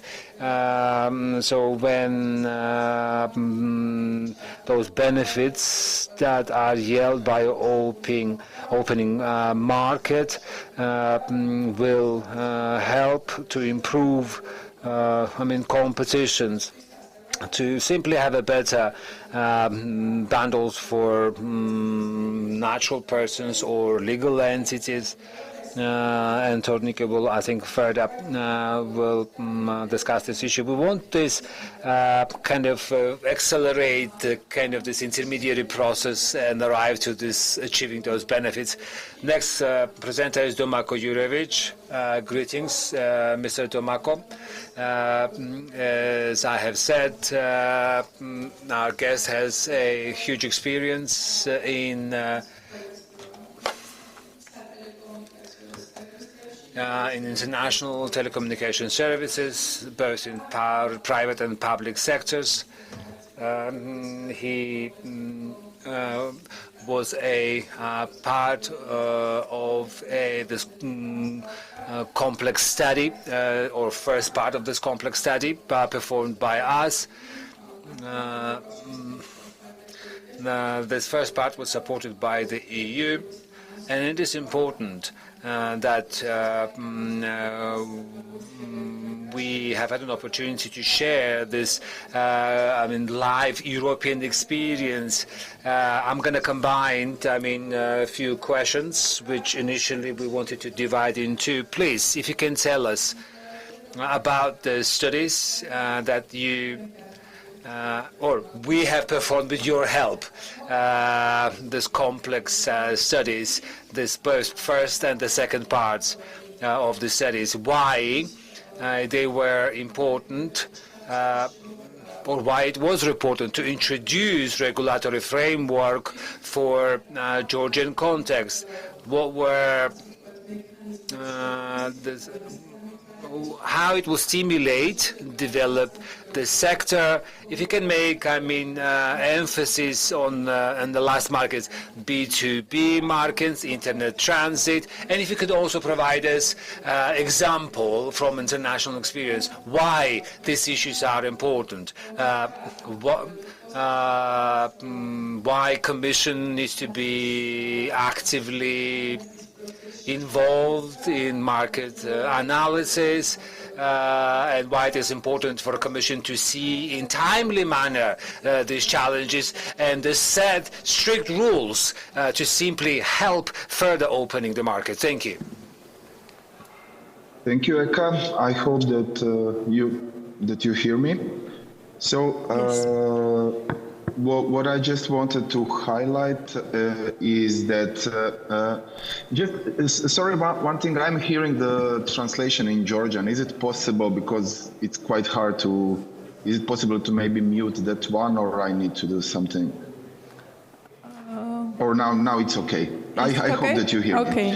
So, as regards your question, I will try to somehow to strike the balance in order to answer this. And as you said, myself with my team, with 4 of us, like EU consultants, we were active. We are active in the Georgian market from 2022, as Eka stated, and.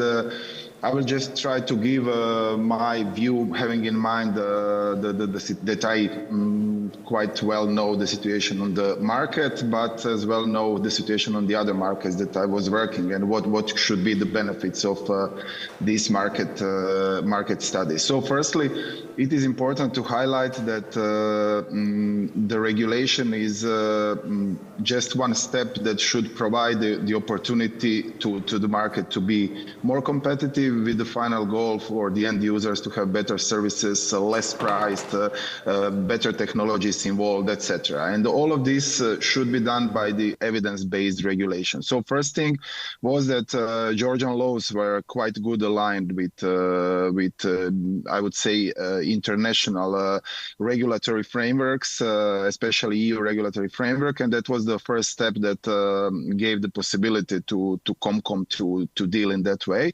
The other important point was the will of Comcom to make some how to say changes and the impacts on the market development.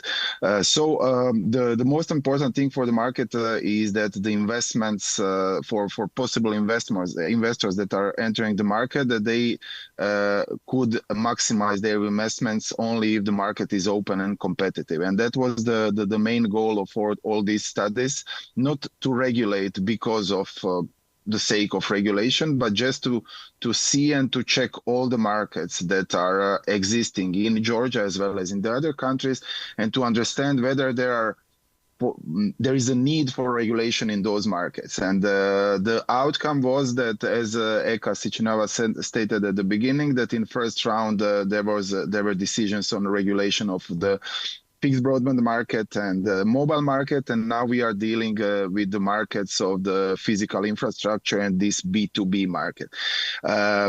All of this I would try to put in one simple example. If there is an operator in Georgia which is smaller and, for example, providing services only in Tbilisi, with this kind of regulation that Comcom does, this operator should be able to broaden its service offerings and to broaden its activities across all the Georgia, even if they do not have the network in the other parts of the Georgia. So this is the main logics of any regulation, that the networks of possible dominant operators are regulated, because the smaller players, as Ucha stated earlier, do not have, the financial capacities, etc., to build their networks. And then the result of all this market assessment are the regulation of different services. For example, if that operator wants to use the physical infrastructure, there is an operator who is regulated to provide that physical infrastructure, so access to underground ducts. If that operator wants to broaden services in the part of the Tbilisi where they do not have their network, there is the operator who is regulated to provide the access to their network. So with this range of services, any operator that is smaller could make a step change and could become bigger, which will enable them to have a better financial capacity in order to build their own network and their own business, future business case. In my view, which is quite important on the Georgian market, is not just the regulation, because the regulation is already provided for some of the markets. For the others, we are now working on the other market assessment. But which is important is the implementation of those measures. It's not just the question of Macticom, which I think they do it quite well.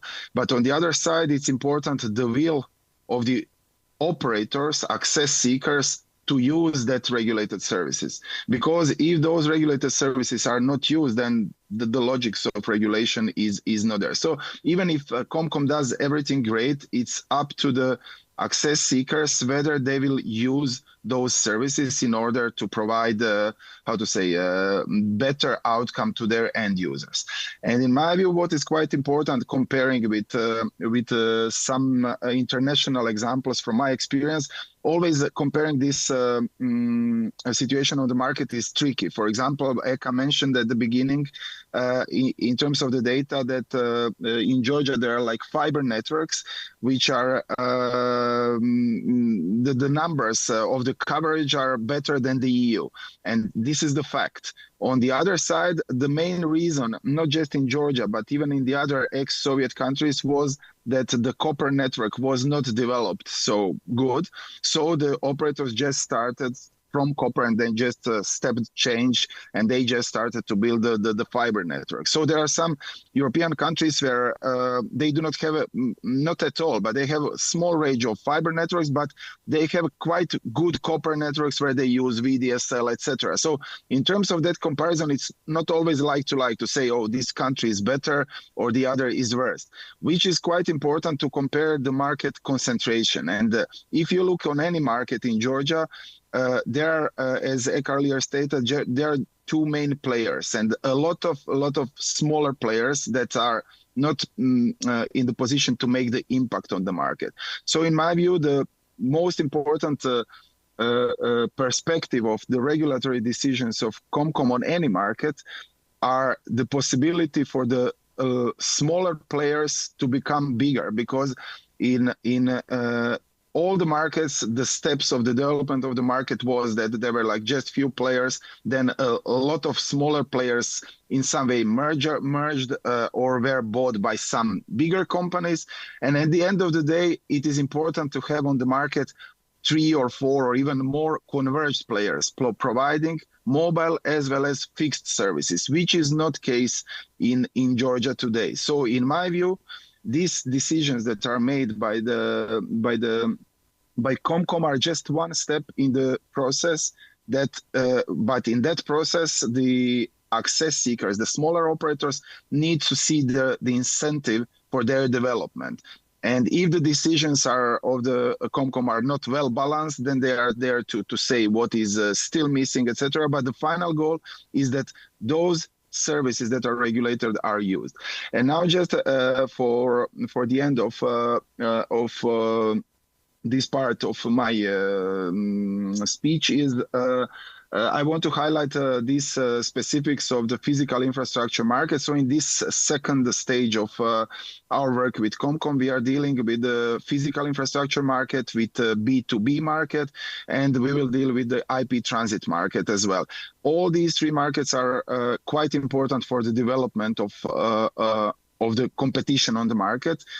Each of them because of some specific reasons, but just for example, to highlight that B2B market is not just a question, the regulation, which is happening in all the EU countries, in most of them, I would say, is not just about the possibility that some smaller operator takes the regulated service and provide to the business user some, I don't know, high quality product. But the meaning of that regulation, if it happens in Georgia and as it was in the other countries, that these high capacity links, if they are regulated, they can impact the numerous other aspects of the market, including the international connectivity, including the links between big cities, so big fiber networks, so including the connections with the data centers where high quality services with lower latency are needed, including the fixed, the mobile backhaul, so the backhaul from the base stations of the traffic,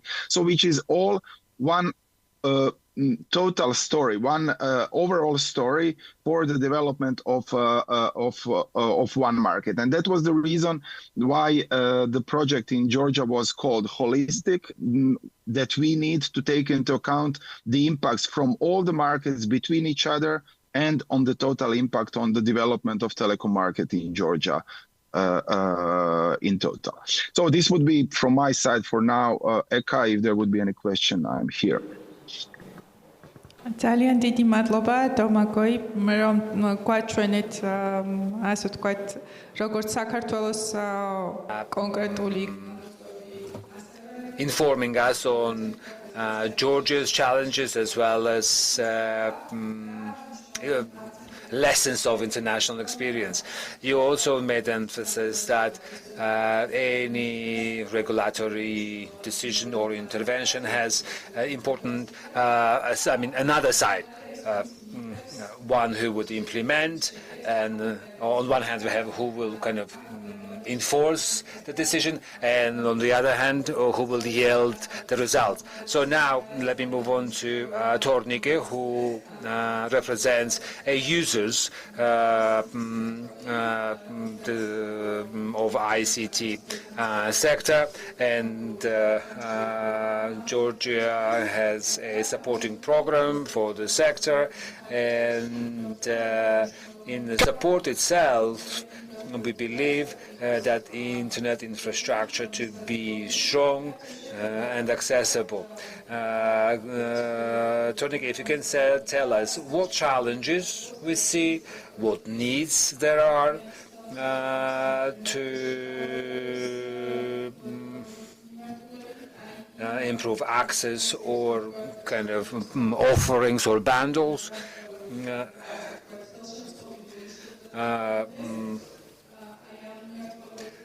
If you can say a few words on these aspects, and in terms of the future, what aspects are important so we can also consider them in our planned projects. Good afternoon. Let me greet all panel members present here or online. Thank you for the invitation. Before I answer your question, let me say a few words about our association and who I represent.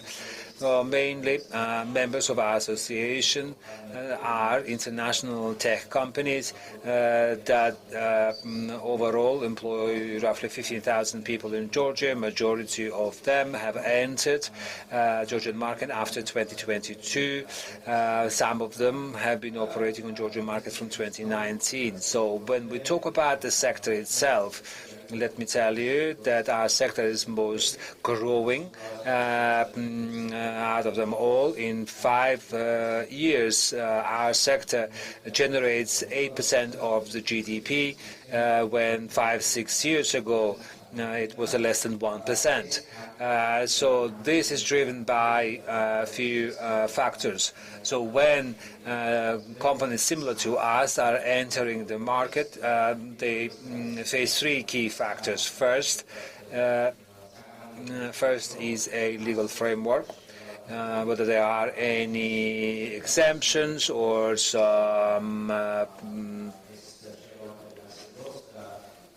favorable conditions, and there are some. And again, international companies can have some tax breaks. I think it's a 5% tax break, and that was one of the driver behind these companies moving to Georgia. In addition, companies are observing local resources and the talent. In that respect, also, we have positive trends.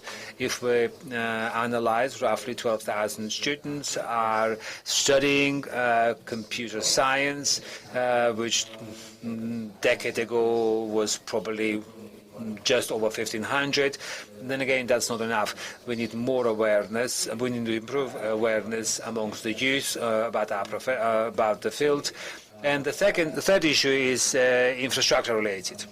Again, critical for a company to make a decision whether they would enter a market or not. Infrastructurally speaking, yes, there's a fundamental changes. Internet is available or accessible.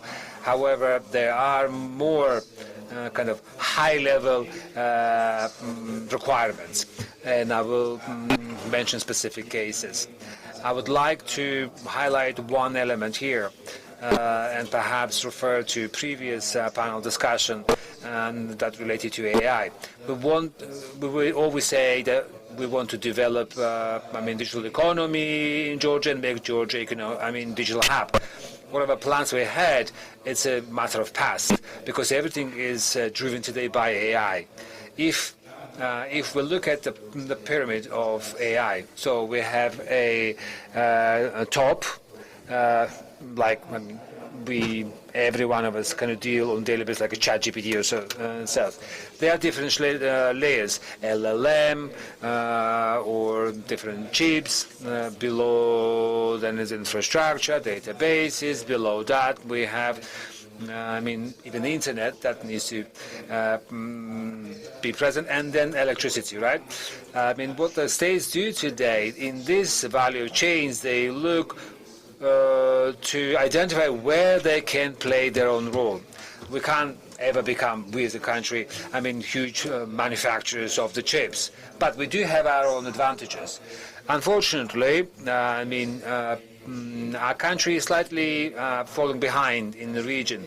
And if read yesterday's paper, Armenia has announced new phase, which means that in 2026, in Armenia, so there's a 2,000 GPU capacity chips, and the US has agreed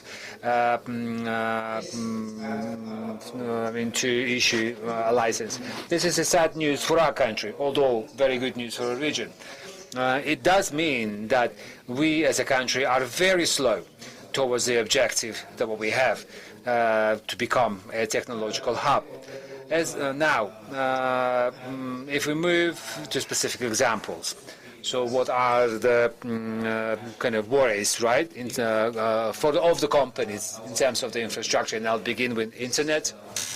This is rather overarching challenge when we speak about legal entity users, and from several companies, our members, we have had the example that we don't have the internet of the appropriate velocity.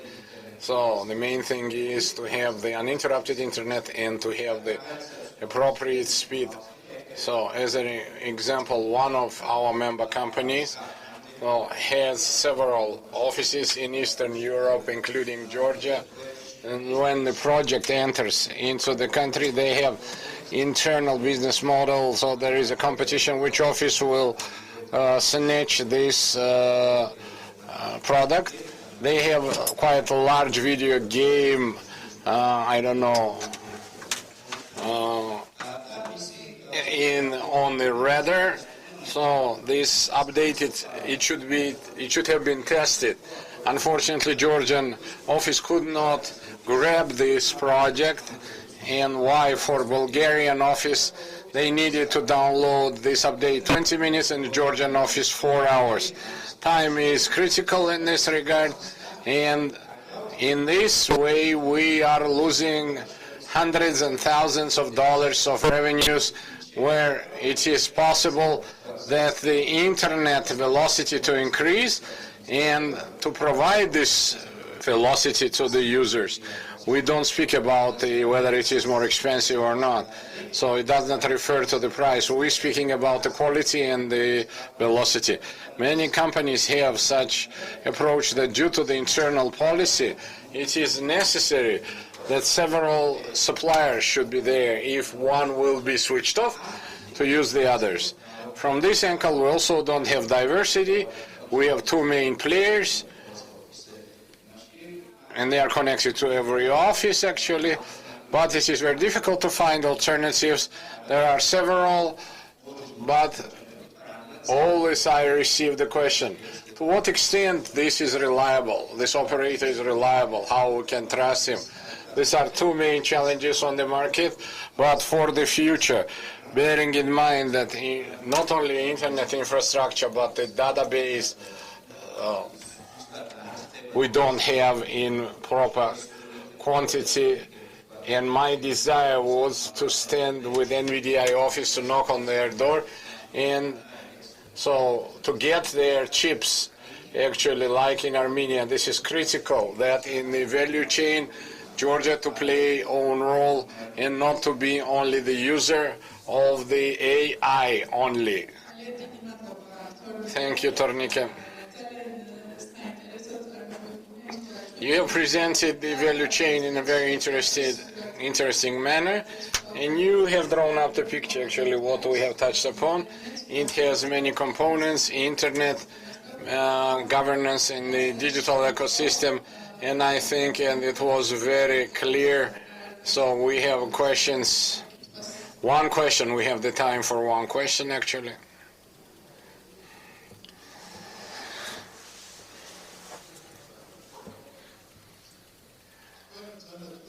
You have mentioned that Armenian is doing better than we. Azerbaijan, no. Azerbaijan is more, so Azerbaijan is richer country. And Armenia is better, doing better than Azerbaijan and Turkey. Azerbaijan could have done that like better due to its wealth. Thank you very much. Like Armenia is doing better than us, it is not very much the proper saying.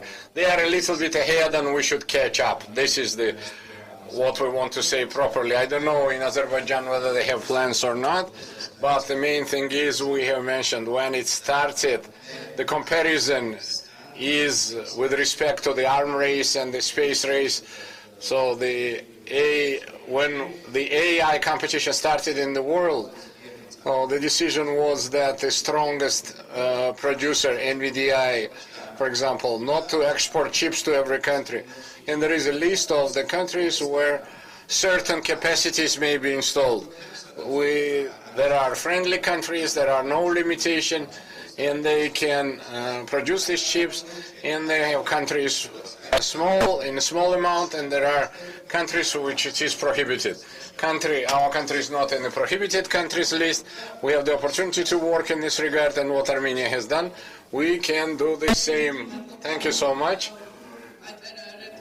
So,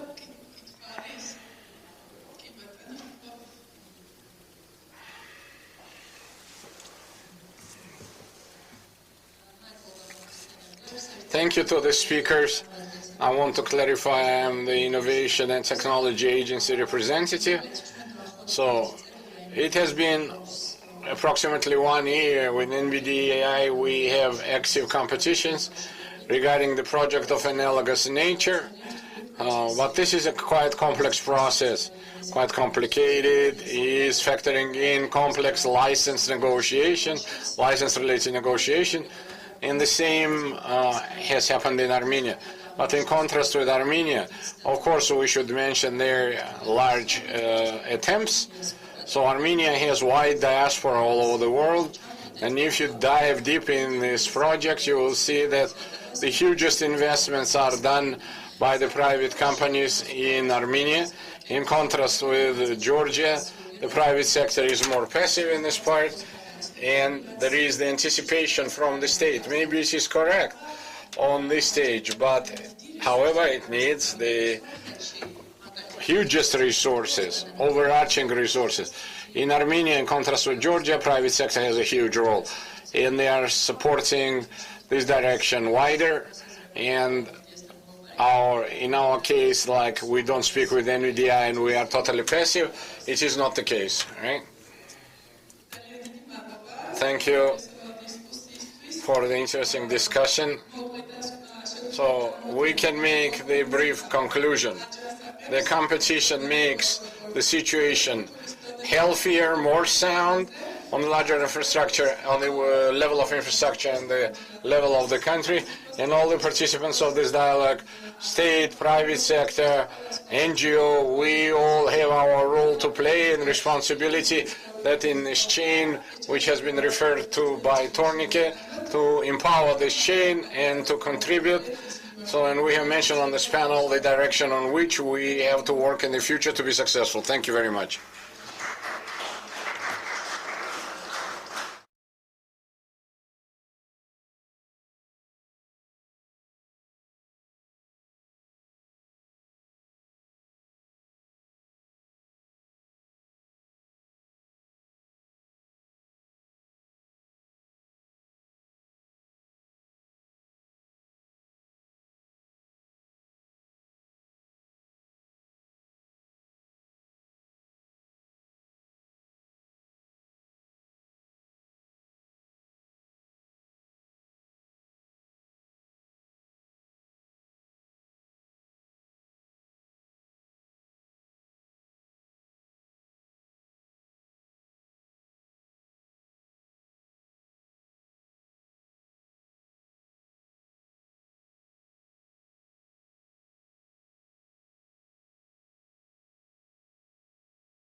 Thinks we are heading towards the end of the day after lunch, but we must touch upon very interesting topic related to cyber security, our protection in cyberspace. What are the order? What is the order? What challenges? What kind of education we have in this field? We have Nino Gwazawa, the guest. Excellent Solution Executive Director, Anglo Gotsirizi Cyber Security Educational and Research Center founder. Maxim Yarovich should have been our participant, and due to the virus, he is sitting at home. Dear Maxim is in Georgian Science Academy member. And I would like to tell you that last year, the first time the cybersecurity direction was opened up, and dear Maxima became one of the youngest academic. In the cyber network, the situation becoming tenser and tenser. The new challenges popped up. Also, a month ago, the additional EU Act was published. The EU defined additionally how important is it three main topics: protection in the cyberspace, like education, bank and funding, and the healthcare, and also insurance. A week ago, two documents have been tabled, like EU ENISA 2 document, which refers to the recommendations of EU member states. Where are they heading to? What they are doing in terms of the strategies, policy. Regarding strategy, policy, and challenges, let's start with distinguished Andro. Dear Andro, what are the challenges in the world? And then after that, let's transition to Georgia step by step. Hello, first off, thank you very much for the invite. So it's very optimistic that in Georgia, related to cybersecurity, such forums transpire, because it's very important in this field, the collaboration between different circles, cyberspace and cyber challenges. This is the direction where we are encountering on a daily basis different threats, and it is developing in fast. First off, the technological process is rapid, very rapid, and when we used to work with the cybersecurity, and it was a fairy tale, right now this is reality, like the machine learning, quantum computing. 10 years ago, it was not considered to be essential, and it was theoretical in terms of the scientific researches. It is practically used, and practically used is not only with the people who are standing on the side of the legal field, but unfortunately many we received a new generation in terms of the computing, and they are on the other side of the law, because this is very good opportunity to earn the money, and the paradigm is being collapsed, that the criminal field representative was uneducated and the law enforcement was intellectual. If we look at the criminal society, criminal community of my childhood, they were not very well educated, and the cleverest thing was to rob the flat or pickpocketing. That's why the forceful agencies, they're academically educated and so on. Today's situation is radically changed, because the cyber criminal requires high intellectual level, and this is the high intellectual part of the population, and they cannot be opposed only by the law enforcement agencies. So because they cannot catch the criminals due to the financial or other problems, who are adapted to new criminal activity, new criminal field. That's why the huge segment of fighting with cyber criminal is within the private structures, in the businesses, that have appropriate intellect, they have the opportunity to conduct the researches and the subsequent technical solutions opportunities. However, it is important to note the circumstance that the companies are oriented on profit, and subsequently it requires the appropriate development for the businesses to procure from these companies the appropriate devices. And we have also a huge problem like educated user, because no technology can fill the gaps which are given.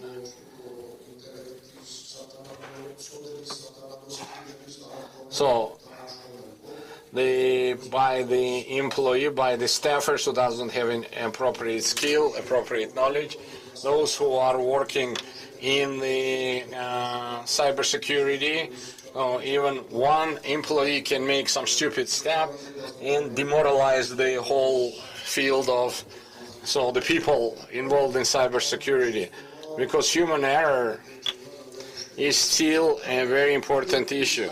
And another dangerous trend over the last years, the cyber attack tools became very democratic. If back in the past, hackers, conditionally calling them hackers, used to devise them, it requires specific technological knowledge. This time it is sold as a service. And people with low technological skills, including the terroristic organizations as well, they can very actively utilize all this. Cyber criminal is not only oriented on finances. For example, our unfortunate member Russia against Ukraine, US, utilizes cyber criminal opportunities. So terrorist organizations which have not had the capability to carry out highly technological assaults because they have not had such experience, such knowledge. In terms of the service type of the cyber armament, they can do that, because malware is sold as a service, for example, and this is elevating risks, because if not any, the large part of the people, they can, due to the political interest or financial interest, carry out cyber attack, which back in the past was performed by a very narrow group, the people with a narrow focus. So subsequently it is triggering strategic challenges for the businesses, because with us as well as in the other developed countries, the critical infrastructure is allocated within the businesses. In this regard, Georgia cannot say anything new. Our banking sector, energy sector, healthcare, so on, is within the private sector hands, and the state only can assist them in terms of the framework approach. Sometimes this assistance is suffice, sometimes it is accompanied by the problems. That's why the challenge is very important, like cybersecurity of businesses. First, it is related to the huge finances. The second is it requires proper planning, proper relations with the state, and the proper platforms, the business to be able to protect correctly their information on financial activities. The main landscape of the threats is the same as it could have been 5 years ago, but the AI and automatization of the processes expedited the process, and cybersecurity companies and those people who are involved in cybersecurity, it increased the problems. For example, phishing is not so easy to be detected as it was before the AI became stronger. Social engineering is using highly technical, refined ways. The same can be said about different vectors of the attacks, and these are very much speedy challenges which is positioning Georgia in, on the backdrop where it is necessary to collaborate with the international partners who have the high cyber potential, with the state. So, and the political attacks, which are very often against Georgia, politically motivated assaults, attacks. So the attacks happens on the public bodies, but this business has to bear this brand, because the states understood that, and the attackers understood that actually attacking business is providing more effect rather than deface the side of a ministry. After AI and automation became stronger in the cyber attacks, it became apparent that cyber operation nature, together with the technical, is more cognitive. It is more subversive. So it is related to the collapse of the state, so undermining rather the technical hitch. And it is understandable that in this regard, for the aggressor, it is easier to carry out these activities if it is hitting business, service sector, in directions which has impact on the lives of many people. And this is the brand of the business. So the state cannot defend anything because it has actually nothing. And this is the landscape where the Georgia must position itself, and we have to pay more attention to the new vectors of the cyber attacks that condition a lot of vulnerability for the Georgian businesses and the public sector.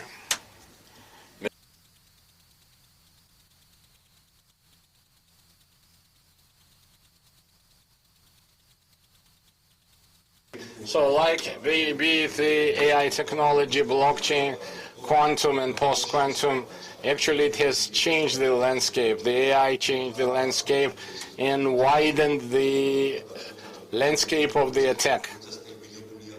But law enforcers are a couple of steps behind the criminal world.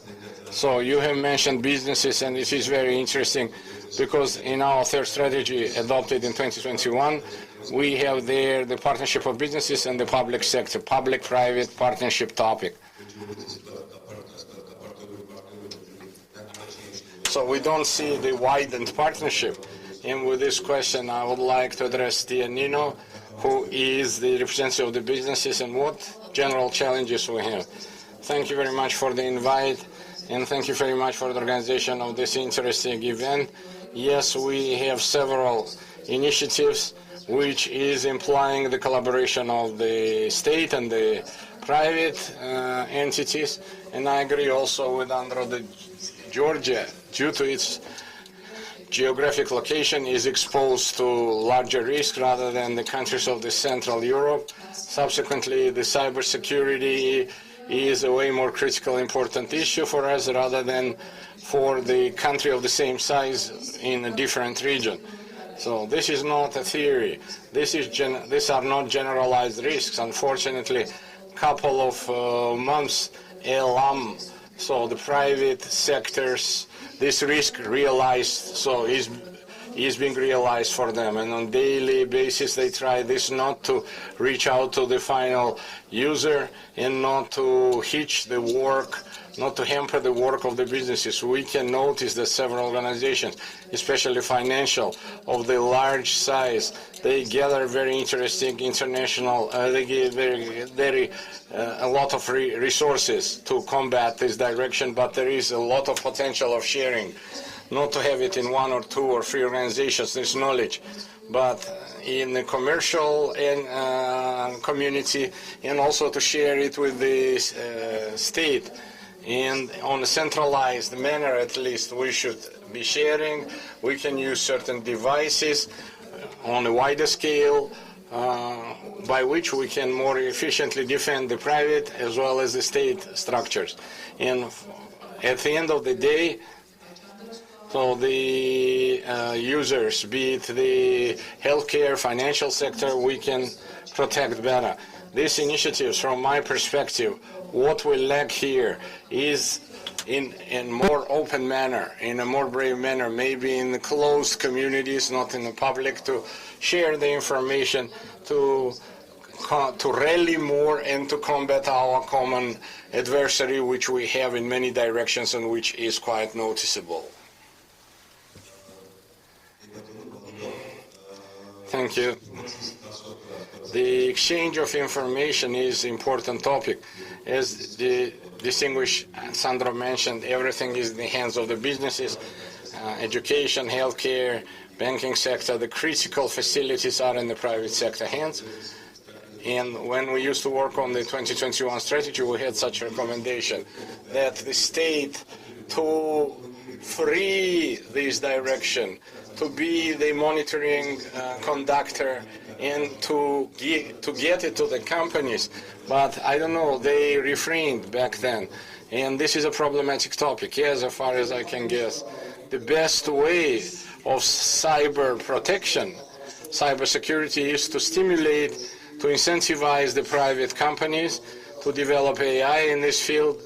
In Georgia especially, we have many good startup projects. So the cyber security in Georgia was always essential, as well as trendy. And many young people got engaged in these issues, and we had very good preconditions for this business to develop. And I am leaning towards the direction, irrespective of the fact that 3/4 of my career I worked in the public structures, and back then I was the championing of incentivizing private business. Generally, the engagement of the private and business structures in the cyber defense is a successful model. Even during the ongoing war in Ukraine, one of the aspects due to which by cyber operations Russia cannot achieve her goals, and they are spending their missiles worth millions of dollars. It means that Ukraine planned cybersecurity well, and the private staff, private resources, they have integrated in cyber defense. And I don't say anything else. The states, anything new, the state structures have hard time to retain intellect in the public service, not only due to the reimbursement. For example, insurance banks, they can reimburse better the workers. And the second, the people working in cyberspace, they are of a different culture, and they cannot resign to a certain framework of the state structures, which implies the white collar and the tie. I know this, I am the eyewitness of that. So I had the team of the young people when I was the director of the Cybersecurity Bureau in the Ministry of Defense. You cannot force them, for instance, to wear like ties and so on, which might be common for the military person. To business gives more opportunities. After COVID, the distance and remote work for this field is more successful and opportune, and one way is to stimulate business to work further in terms of cybersecurity and know-hows, the state to be the creator of the framework, recommendation giver, and coordinator of everything that our cyber intellect product to be successfully sold in Georgia and possible outside of the Georgian borders.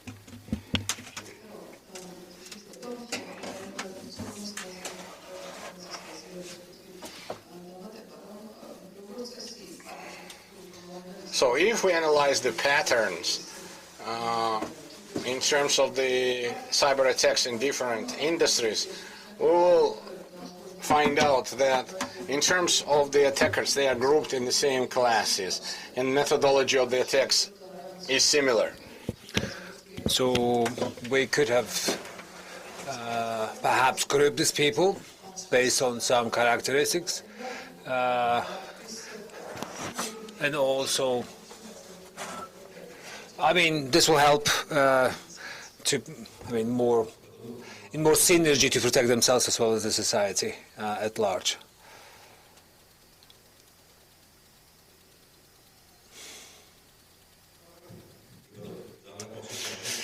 Well, I remember, very well remember, it was your initiative in Ministry of Defense, Cyber Reserve.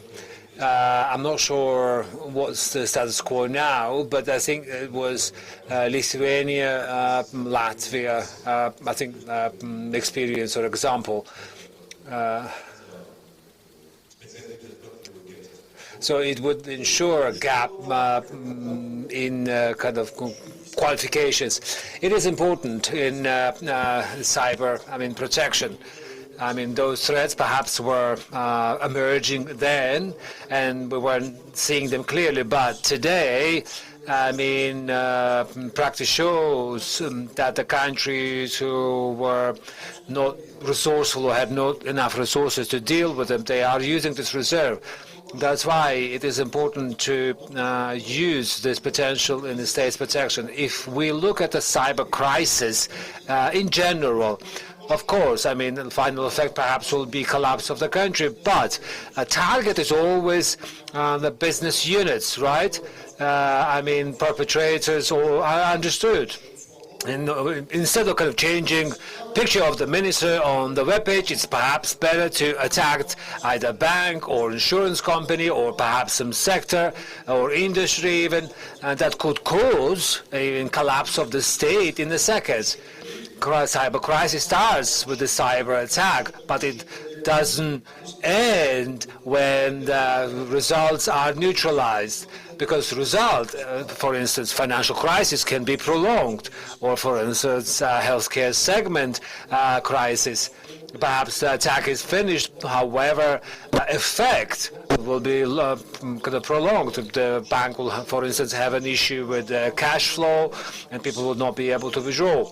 So therefore, no government body can tackle with its own resources. That's why we need to, train, I suppose, the cyber teams to be able to coordinate while responding.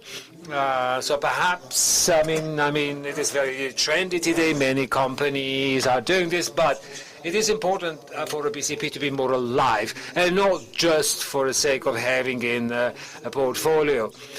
Because the world is also preparing for a scenario with no internet, because at the end of the day, everyone knows there can't be 100% protection, irrespective of the level of development or cyber security kind of development level. So therefore, coordination from the state is essential. At the time, only a few countries, including ourselves, have had this reserve, but today all countries are aware that's where potential lies, where they need to find new, very prospective, I suppose, specialists. In relation to strategy, because 2021 was very successful for Georgia in terms of cybersecurity, because we have adopted new strategy. Amendments were introduced into the law in 2021. MOD, as far as I remember, prepared its first strategy in September 2021. Critical infrastructure subject, or a circle of subjects was enlarged. So today we have 2026. For the time being, I think things are stopped. I think my honourable colleague has used example 2017 when the preparation was delayed. What we have, different aspects, right? Would you add, we said a few things from the public sector. Would you add some elements from the private sector? Because, we mentioned competition because amongst the specialists as well as the companies. Would you add perhaps some suggestions that can be included in the strategy when work will resume on the new strategy?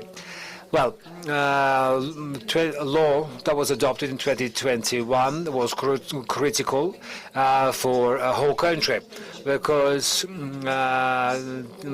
so there's two sources to take tangible steps in terms of cybersecurity. One is a regulatory legal framework and then response that because sadly, I mean, private sector looks at this as a cost that they don't elevate to the top level. That's why 2021 requirement was very productive, not only for public, but also private entities.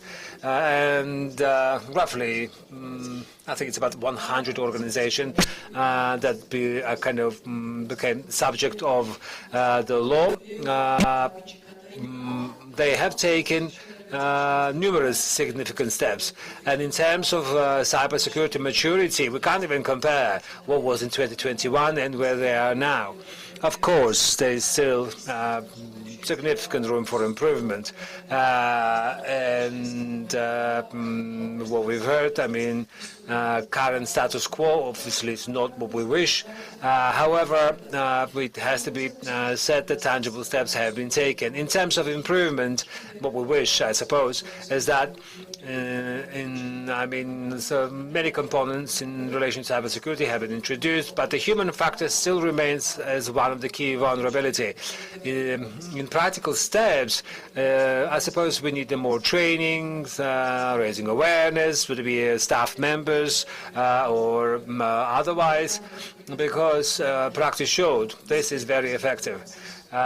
Even kind of sharing information about the incident, even in an anonymous manner, because at the moment it is not done enough. In terms of informing public.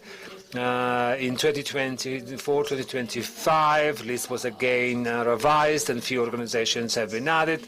Naturally, there are still some entities that still need to be included, whether it be energy or financial sectors that are providers of critical services. They hold kind of users' critical information. And it would be actually useful, the law, to extend on them too, to simply better utilize cyber defense instruments. In relation to the strategy, it does not cover only cybersecurity.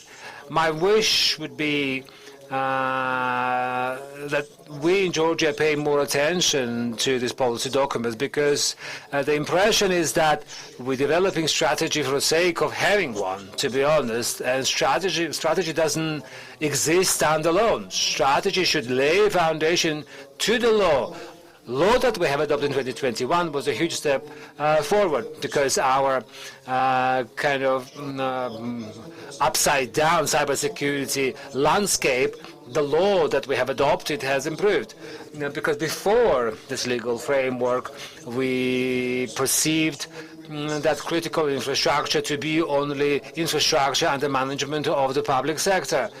I don't mean people in this audience, but what we're saying is that some kindergartens are, I suppose, more critical for the state security than TBC Bank or Bank of Georgia, which in a notion itself is nonsense.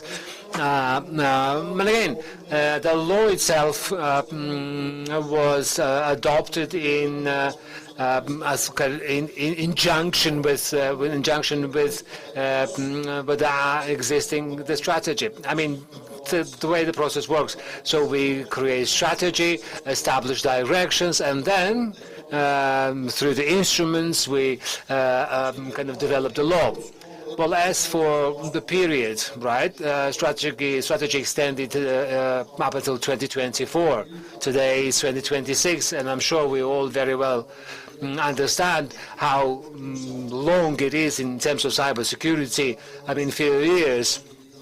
Maybe at the beginning of the 20th century, between First or Second War, there was no, kind of gigantic change in terms of the weapons. But today's situation is different.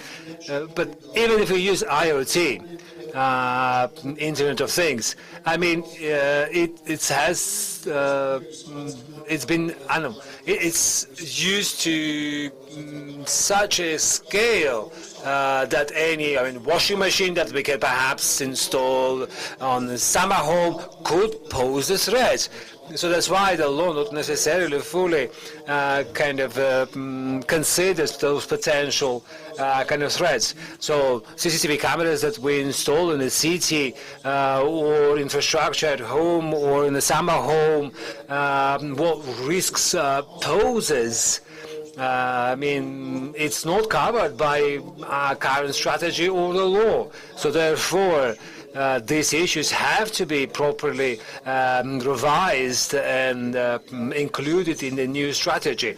Because I am convinced that our cybersecurity community, business or otherwise, is ready to deal with the challenges. They hold sufficient intellect to respond to these issues and at least, find proper positioning on the market. So when we talk about strategy, of course, it has to be followed. It has to follow in proper, studies. For instance, Ukrainian example. I think it's a really bad precedent in itself. We have to recognize the EU in last month has adopted new directive. Technologies that we mentioned, AI, IoT, or blockchain, or so forth, it has to be considered. It all has to start with the proper studies, where, as we mentioned, academia, as a main stakeholder, has to be involved. Because for time being, academia has been ignored in the process. In strategy, we have one direction: raising awareness and education, or facilitating education. In the past, there have been some raising awareness campaigns, which lately is on the law. I know some separate organizations are undertaking this effort themselves now. Actually, in February last year, we had a very good a point in the Ministry of Education. So bachelor's degree graduate can actually have a cybersecurity specialist as a specialization. We have like 4-year bachelor's as well as master's degree. So we also have a new PhD program for cybersecurity in University of Caucasus. So this is all good. However, it does require further development. Now, let me tell you that specialists are scarce in the field, and again, I suppose this is a common denominator everywhere. Let me thank you, thank our panel members, and give audience opportunity to ask any questions they have.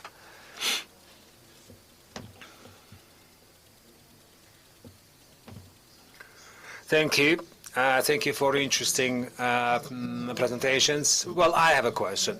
If you remember, at the end of Saakashvili administration, it was published that in the Ministry of Internal Affairs, the 15-year-old, very talented young boy was employed.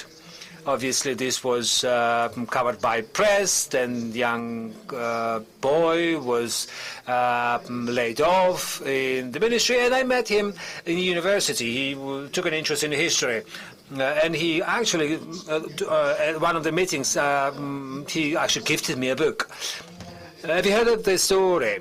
And do you know what come of this young talented boy that at the 15 was already employee of Ministry of Internal Affairs? I'm not sure if we are talking about the same person or not, but I have heard what you just raised. I suppose, the one that you meant, I think he was actually was successful in a business endeavor, and as far as I know, he is not in Georgia now. That's the extent of my information. As far as I'm informed, he is in Germany now. He is in Germany now. Right, questions, please.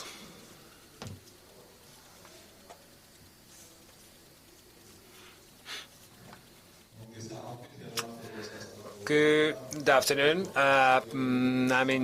E-management, ITG management in few places. You mentioned human factor. Is there any kind of scales, I suppose, to know has it been evaluated? I mean, where we are in terms of Georgia or Georgia public in terms of cyber security hygiene? Very well. I will say a couple of components. Perhaps my colleague have more information. First, roughly in 2016, 2018, for instance, in MOD, coefficient of the phishing was about 18%, or successful phishing. Afterwards, mandatory program was introduced for cyber hygiene, and this indicator was reduced to 11%. I can't definitively argue that the program gave this effect, but I mean, periodically, obviously, I mean, human mentality does change. In different ministries, when GITA was organizing different trainings, the indicator was between 40 to 60%, which is catastrophic. And the letter that we used to send was so naive. I mean, it should not generated any interest in anyone. Afterwards, I mean, the parameter was reduced, or indicator was reduced due to the time or implemented efforts. Of course, I mean, this parameter will perhaps increase because of the AI, and so social engineering will be, I mean, usually it's very hard to identify. Well, naturally, the current situation is better, because in the companies where, I mean, trainer or trainer, I mean, receiving letters from trainer, I mean, success rate, I suppose, is low. In special kind of organizations, like in security or defense sector, obviously, success rate for these attacks was lower. Of course, I mean, for organizations who are interested in the subject matter, they can test it themselves. I mean, in the companies, we start either phishing or wishing. And again, with the use of the, deep fake, with the use of voice or simulation of the top management. I mean, we can use this to train people, right? Or even assess, to assess maturity. And then afterwards, we'll start social engineering or phishing trainings. And afterwards, the staff is almost automatically is undergoing training, improving the knowledge, and we ourselves also simulating such attacks, again in agreement with the management, to simply assess vulnerability of organization. That's actually, most correctly shows the level of vulnerability. Actually, use of voice of executive actually is quite effective. If we use the studies, human factor is number one. That is cause or behind the cyber attacks on organization. Also, a member of top management who does not understand properly or does not properly gives a due to cybersecurity, obviously, are always one of the most vulnerable. Also, some statistical data. It is always published. Top 10 countries that are victims of social engineering. Always or oftentimes are countries adjacent to Ecuador, Equator even. Obviously, Nigerians are more vulnerable. Hypothetically speaking, then it's a Nordic country. Georgia is always in the top 10. And Belarus are always in. I could never understand, because they're not always on the same latitude where Italy, Georgia, Brazil, latitude of the leaders. Because, human factor not only relates to awareness, just think yourself. It's more like a muscle memory, I suppose, than the knowledge. We know we shouldn't click, but we do make a mistake. It's a human error. There is such statistics, and usually more countries on down under or south to the equator. Microphone, please.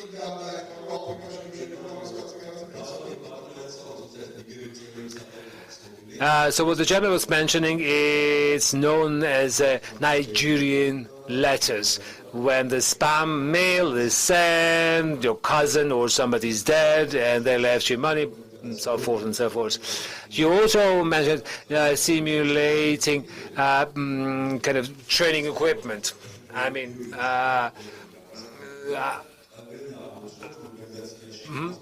Everyone who is employed, anybody will ask, they'll tell you, we do this organization. So we already have a generation that already inherently thinks about the cybersecurity. So I suppose, raising awareness efforts have yielded some results. More questions? If no, I will use this opportunity and extend my great appreciation to our speakers, and let me wish them best of luck. Internet ecosystem, next session, state infrastructure, digital skills, and Eka Khobusidze will be a moderator, Eka even, beg your pardon, Eka Khobusidze will be a moderator.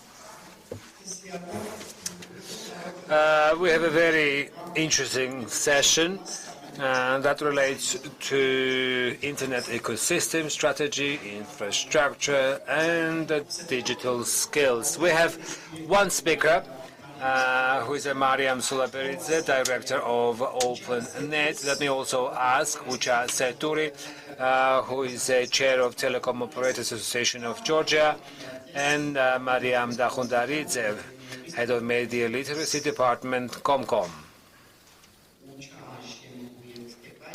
Mr. Ucha Seturi will also hopefully join us. To save time, let's jump in, and Mr. Ucha will join us. Madam Mariam, obviously, the project that state is implementing, and I have mentioned that during the morning session. I suppose it is crucial to give more information to our small operators about internetization. So let me give the floor to Mariam, who will continue the subject matter. Good afternoon. It is a great honor to being a part of this year's IGF, because as we OpenNet, as we began our activities, we are involved in these events, and annually we share updated information about the project. So let me give you a brief outlook for those who are not informed on the project particulars. Extensively, we covered, technological development, AI, and so forth and so forth. However, I have to mention that all these benefits are not equally accessible for our citizens. There is a digital disparity, and to remediate that, we have this state program. Program itself is actively is working from 2020, and that's when we began building infrastructure. The main essence is as follows. In the regions of Georgia where there is no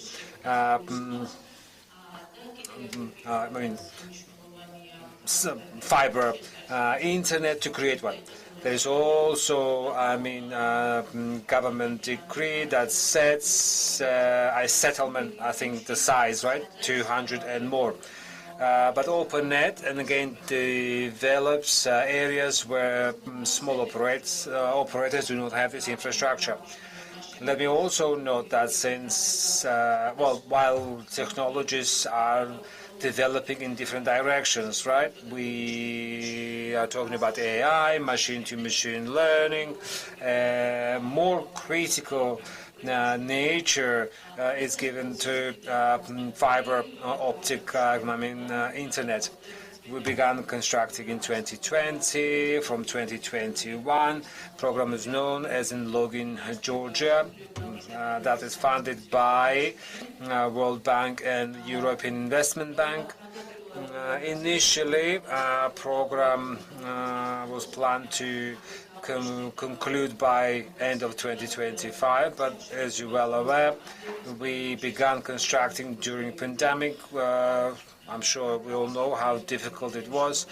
In addition to that, we have some war in the region that significantly impacted the project.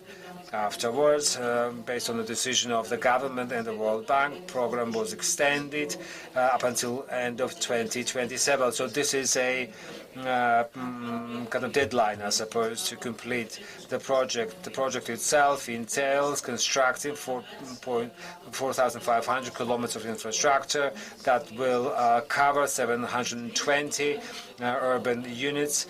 And let me move on to status quo, or current status quo.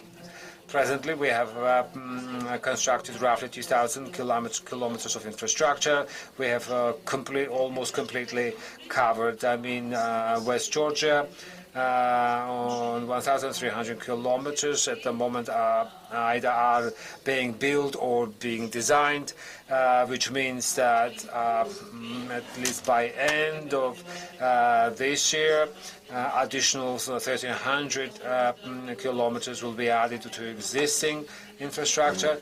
On the 400 lots, we have a tendering process, and we have two more regions that we are planning to announce. This is Kwemo-Kartli and Kaheti, roughly about 830 kilometers overall. As for operators, as well as their interest, let me note that OpenNet is a bulk operator, right? It means that we are not entering retail market, and we are not providing service to the final user. It is again purposefully done to simply allow private companies to develop their own infrastructure, and through our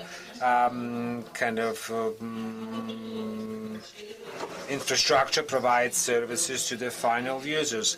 There was some skepticism towards the project.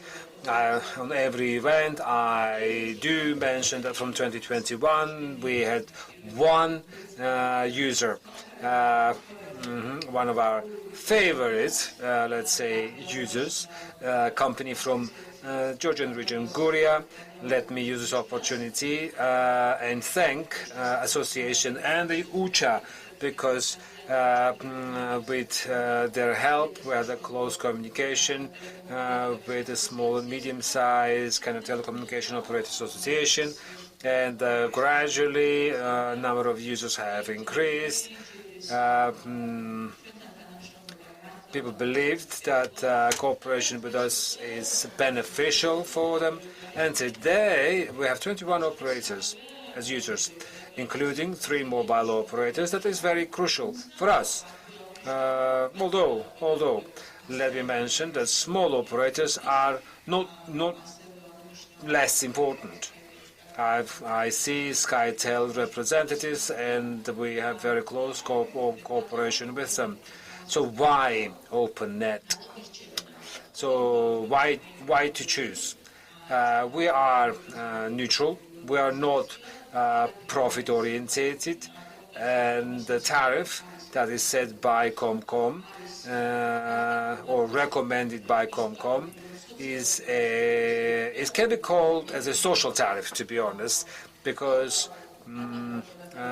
for every small operator it is accessible, and we had no kind of complaints. Of course, I mean everyone wants to have tariff as low as possible, but this is a tariff that should cover OPEX 24/7. Our technical team stands ready to provide support to any operator. For instance, how or what would be, better solution in terms of use of services. Presently, we provide two kind of services. As a data transfer and one more. The procedures are quite simple, and I think that's why we have increased from 1 to 21. Let me also point out that we have to construct in such places in areas tied up with many difficulties. As you might be aware, we have difficult relief geographically. In that stage, it was very difficult, but right now it is very, we are full of pride when we see where we have built our infrastructure. And pending your questions around the project. Thank you, Marika. This is a good presentation, informative, and I'm very happy that you have 21 consumers, which means that the state with OpenNet did not put its effort without meaning to make this network, and because for the operators it is expensive, it is not income generating. That's why they did not build it. That's why Marika referred to the fact that this is more social project and with lower prices as much as possible. And I am very happy that the consumption is on the upgrade, and thank you very much to the operators. So very interesting, and at the end of the sessions we'll have the questions, so you can ask Marika Mariam. Right now I would like to say that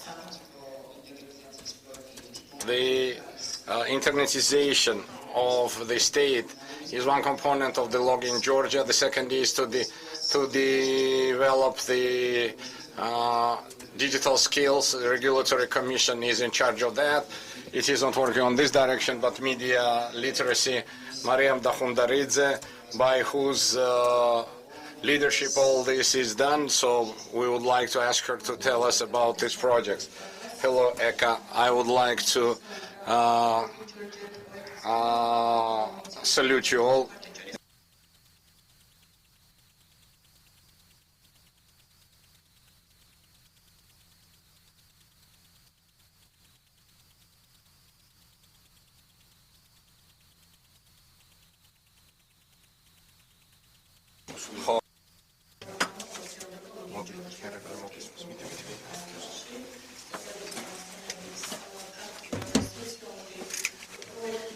The fact that this is a social project, and therefore we see this as a social program. Therefore, anyone can be a part of this who is over the age of 14. There is no limitations rurally, and we did everything for this program to be specifically fitted to the needs of the locals. This program, first of all, was very well fitted to the research which was conducted in this geographical area, the municipality. Therefore, it was made specially to meet the needs of the locals. There was also mentioned the period of the COVID pandemic, after which Starting the program was very hard, specifically involving the civilians. We also have to talk about the means of the program, which is raising awareness in society using cyber literacy, but to be more precise, this is deliberate use of the internet support. We manage this by the program of cyber support team, the program coordinators, cyber envoys who are presented here, and also by the team of trainers. It is conducted in two directions. We have two training topics, which is cyber literacy and safe use of the internet. We have a pilot project which was conducted in 2022 in Ozurgeti, and it was very hard during then to involve the locals in that project and to mobilize them.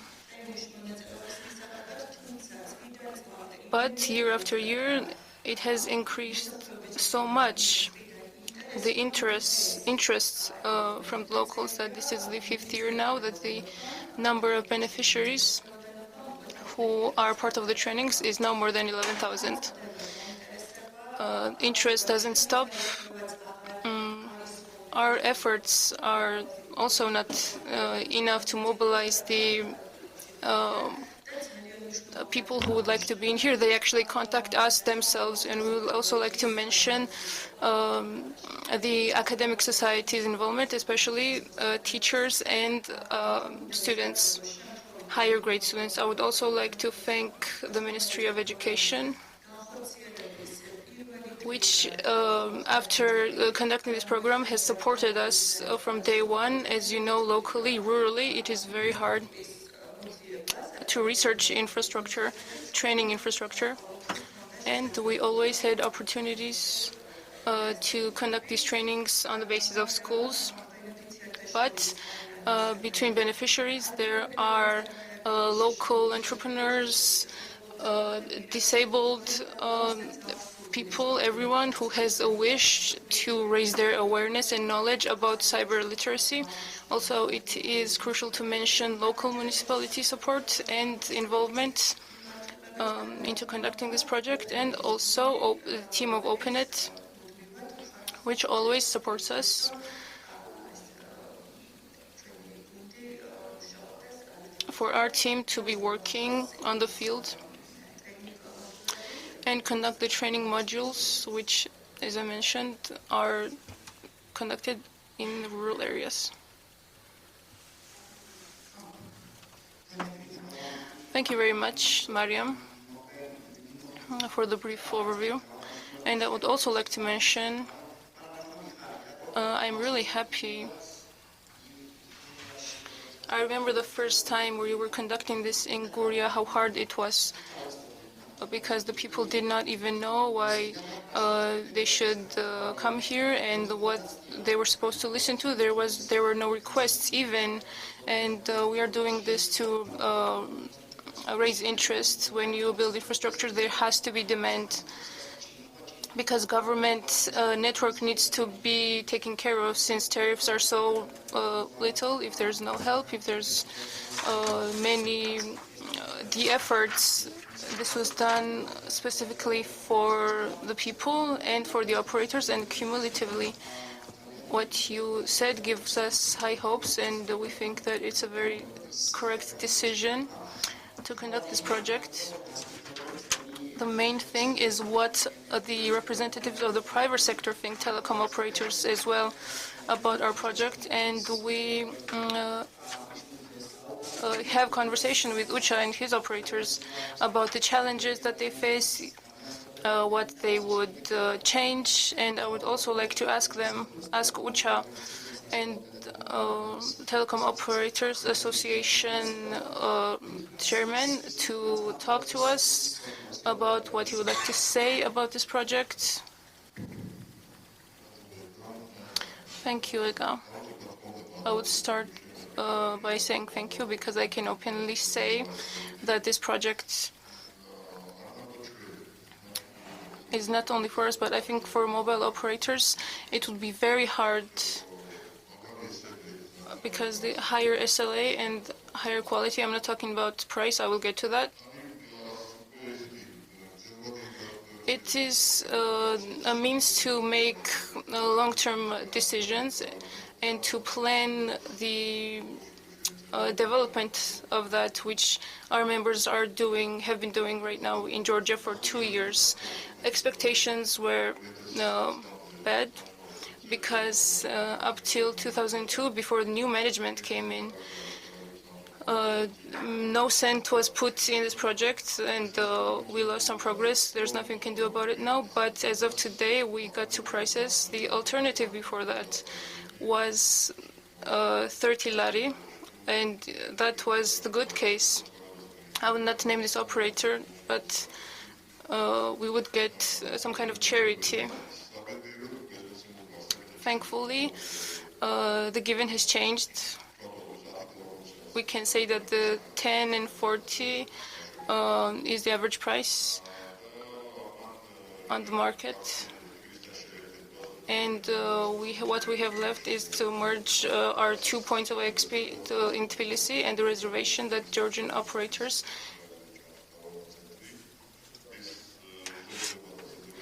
the isolation and segregation to end. This will end. And many things will change in its essence on our side as well. We won't talk about problematic locations such as Raj'alachkhumi, aka mountainous Achara, because we have started works in that direction as well. And we are getting towards the end. On our side, we will be very thankful. We will look at how it develops. The high quality should be kept, should be maintained, because resurrecting damages has to be important, because damages do happen. That's just given. Rarely it does happen, but the network is insured, and we can say that it's not a big catastrophe, and it's not a bad ending, but this is conducted in a very high quality manner. So we are waiting for it to end, especially merging with Tbilisi. Backup has been announced, which is coming by Akhaltsikhe towards Tbilisi, and we are looking over this process as well. We know that we are all in a hurry. We operators would like it to happen yesterday, but that just doesn't happen. And wishing success. Thank you to Marika and thank you, Eka, for conducting this process in a healthy manner, and for we are going in a great direction in terms of competition. There is no problem of competition for market players, especially the big ones. This is a normal wholesale market which supports quality, high standards which are set, the network which is built upon, and for our country, it will better a lot of things in our country for our consumers as well. I end this here, and in case of questions. Also, excuse me, during construction, I would also like to thank you. If there were some points that had to be moved, thank you to Aleko. There was very tight cooperation with each operator for the network to be divided, and it was always made easy, and it's very important. Thank you for that as well. Thank you, Ucha. It is happy news that private sector appreciates this project, especially OpenNet, since if not for the flexibility of OpenNet, I think many things would not have been the way they are. And I'm happy that this type of, I'm happy for this type of rating, and I also think that XP is very important for Kutaisi as well. It's my opinion, I may be wrong, but throughout the years I knew that wide operators, this was sadly the reality of Georgia, they used to call on you, but they used to go anywhere. I think OpenNet is still a very good ASLA and very good owner of networks in very hard-to-reach places, and I think their arrival kind of pushed these operators to come into IXP. Despite, well, I'm not degrading anyone. It is very good, actually, that IXP has been planted in Kutaisi, and it's very good. And the arrival of IXP conditioned you and also other operators. I know they have arrived here, and I hope it will cause a chain reaction. The existence of IXP, this neutral IXP, I think supports our strategic plans. In the yard of IXP, there is Western Georgia's OpenNet's main point, which means that it has to be said that during the previous session, we did not have connection with the Maxicom. We were trying to do this for 2 years, and there was no transit payment that had to be made by operators. So that doesn't happen anymore. We have also planned some cash project. We're working on it, and we hope that for summer we will have LT actually suggested creating My Home, and beyond that some other works in Kutaisi for them to receive independence. We know what happened in 2008. One wire was cut off and the whole city just was separated, so it's very important. And it's not just that it's a good network and we can get from one point to another easily. We'll see the benefits.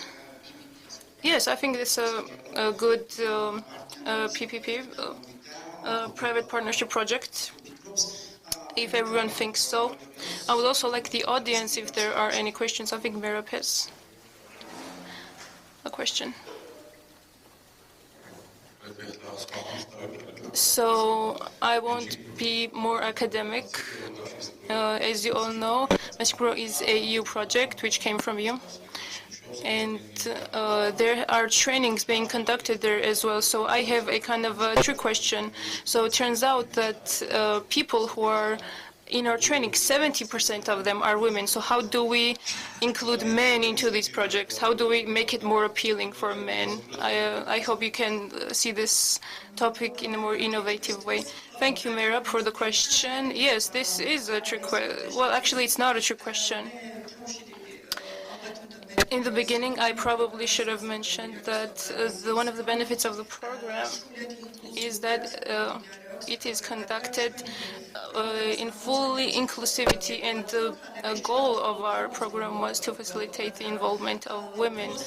But in the last episode, as they say, it turns out that women turned out to be more active in terms of gaining knowledge compared to men.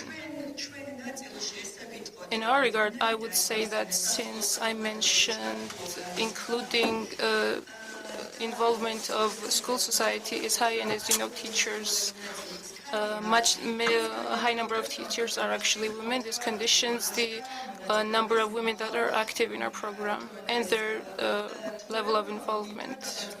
But I would like to assure you that from men, they are also active in this regard, and I also think that, as they would say, the popularity of the program will cause, in of itself, the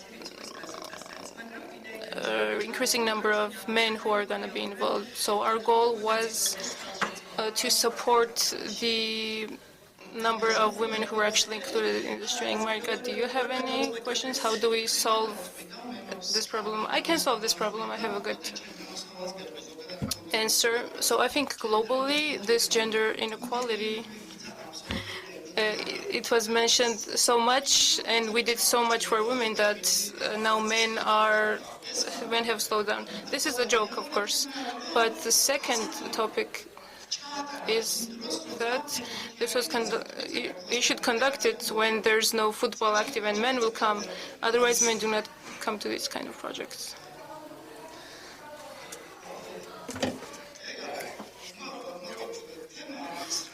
So the essence of the topic is that, as Mako mentioned, yes, all the measures are aimed at engagement of the buy-in of the women, like women tailored program we have in a strategy that proceeding from the gender equality is very bad. That so what you have mentioned, the men must have the interest. Nobody will force them, especially our trainings. The promotion of the courses we should do ourselves. Men should be interested to come.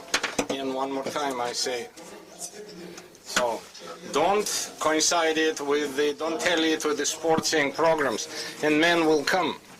Any questions with respect to this?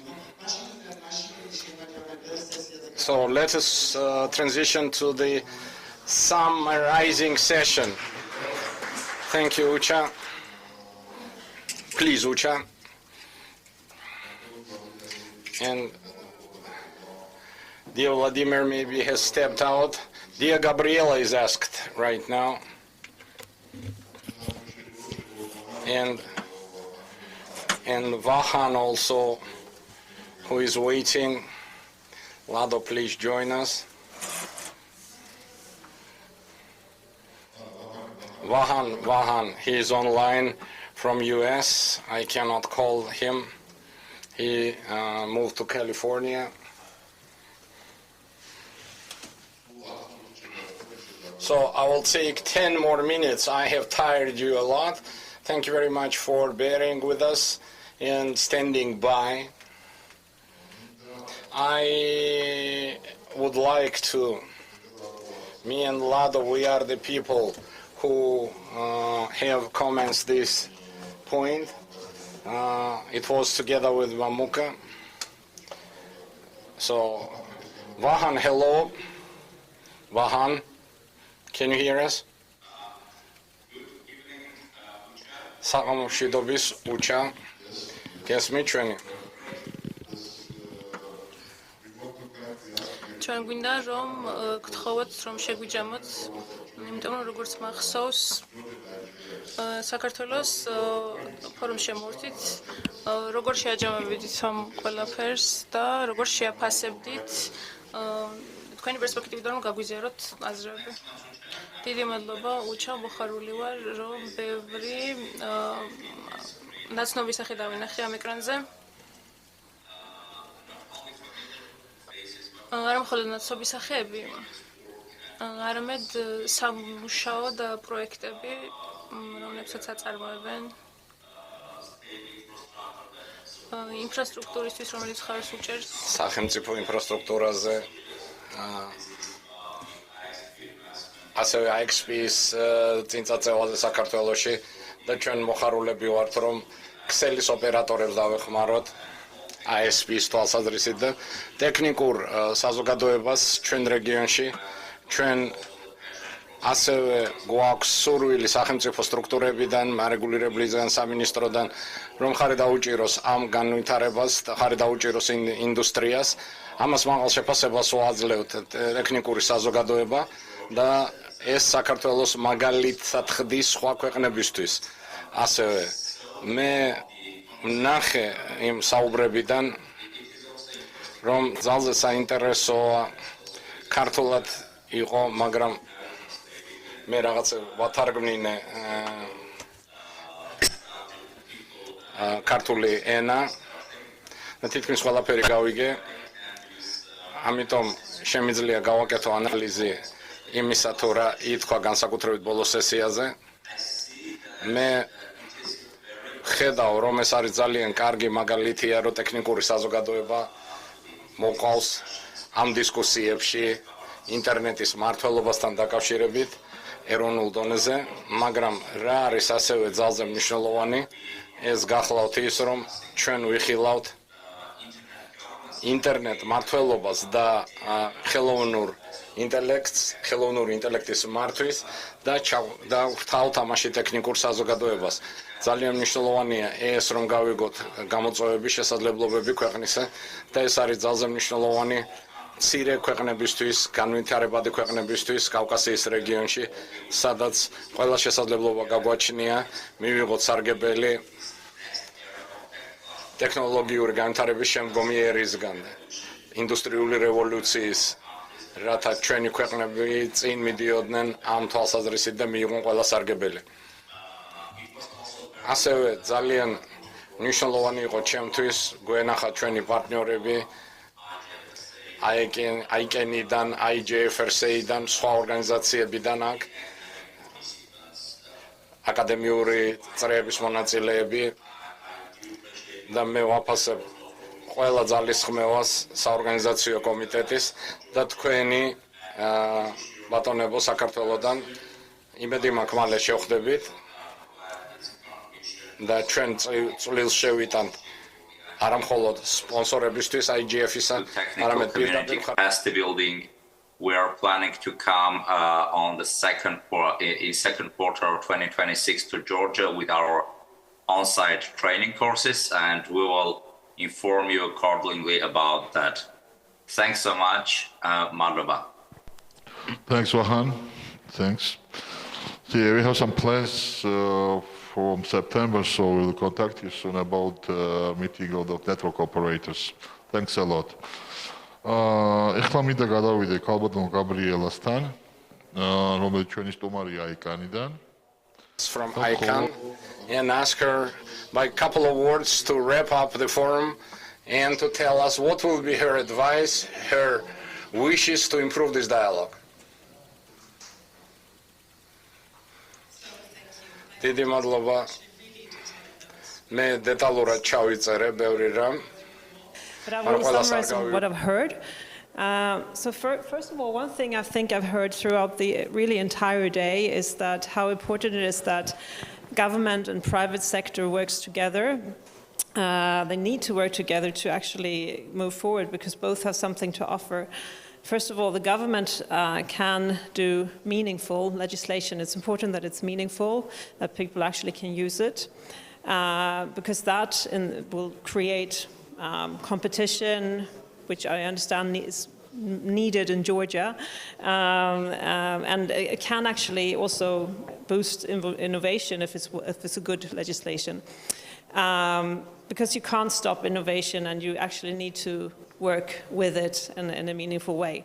On the other hand, businesses can contribute with financial means, and it often keeps the talent.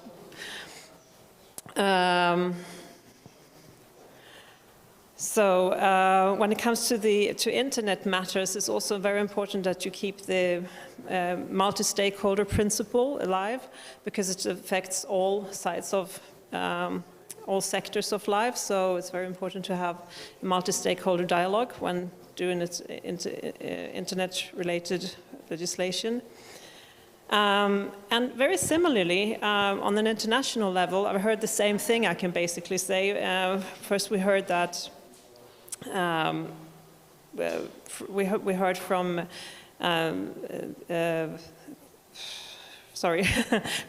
we heard from Anya Genko, for instance, that when legislating, we need to avoid unintended consequences, which actually can lead to internet fragmentation. So ITU, even they need to think of that.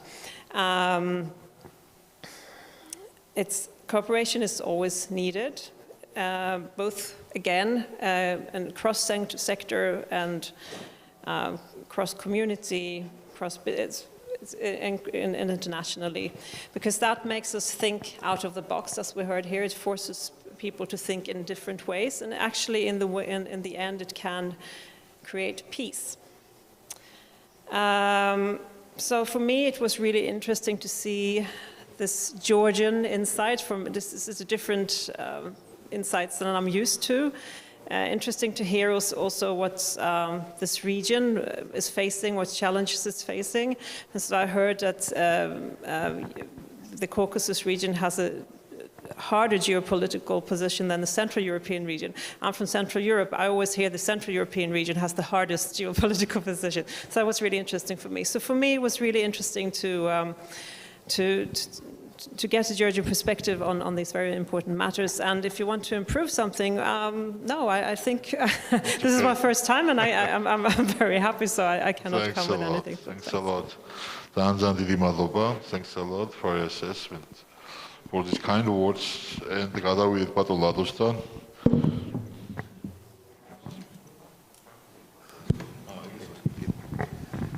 კი ბატონო, მადლობა. მე შეფასებისაგან ნაკლებად თავს შევიკავებ, იმიტომ რომ ფაქტიურად ის რაც ხდება, რაც იყო სხვაზე 2015 წელს მოყოლებული, როგორ ვითარდება ინტერნეტ მართლობის ფორუმი, საქართველოს ინტერნეტ მართლობის ფორუმი, ამას ვაღოს ვადენებდა რაღაც დონეზე, ზომაზე, რაღაც ზოდი ჩართული ვიყავი ხოლმე, ჩართული ვარ და ხა ბოლო წლებში რო ჩავერთე და ძალიან მიხარია რომ ეს არის უკვე მე-10 უჩა მე-10 არის, ანუ ეს ავიბილი ასე თქვათ და ძალიან სასიამოვნო ეს თემა რომ მე რასაც უსმენდი აქა ძალიან ცეთი ანუ ჩემი მართულები რაცა თქვათ ხელოვნური ინტელექტი ძალიან შემოვიდა ესე აქტიურად ეს თქვათ რაც ოსლოში გლობალურ ინტერნეტ მართლობის ფორუმზე იყო და რაც უსმენდი და როც ვიყავი ეს რობოტიკა ძირითადად იგივე თქვათ იგივე რაღაცები გადმოტანილი აქეთ ამ ხარჯზე ძალიან კარგი არის ანუ თანხმდრაში მიდის იდეაში ეს ყველაფერი და ძალიან ცეთი მისაღები არის და კიდევ ერთხელ ძალიან დიდი მადლობა მინდა უთხრა უჩას პირადად, იმიტომ რომ ასე ვთქვათ, მე დრო შესავით და უდგას თავში ყველაფერს ამას ყველაფერს და ძალიან დიდი მადლობა ყველას ვთქვათ ეს მობრძანებისათვის ინტერნეტ მართლობის ფორუმზე. მე-10 ფორუმზე უკვე. მადლობა. მადლობა. შეგვიძლია დავასრულოთ. განსაკუთრებული მადლობა ჩვენ თარჯიმნებს, რომლებიც გვეხმარებოდნენ. დიდი მადლობა. მადლობა ყველა მონაწილეს. დიდი მადლობა. ბედნიერად.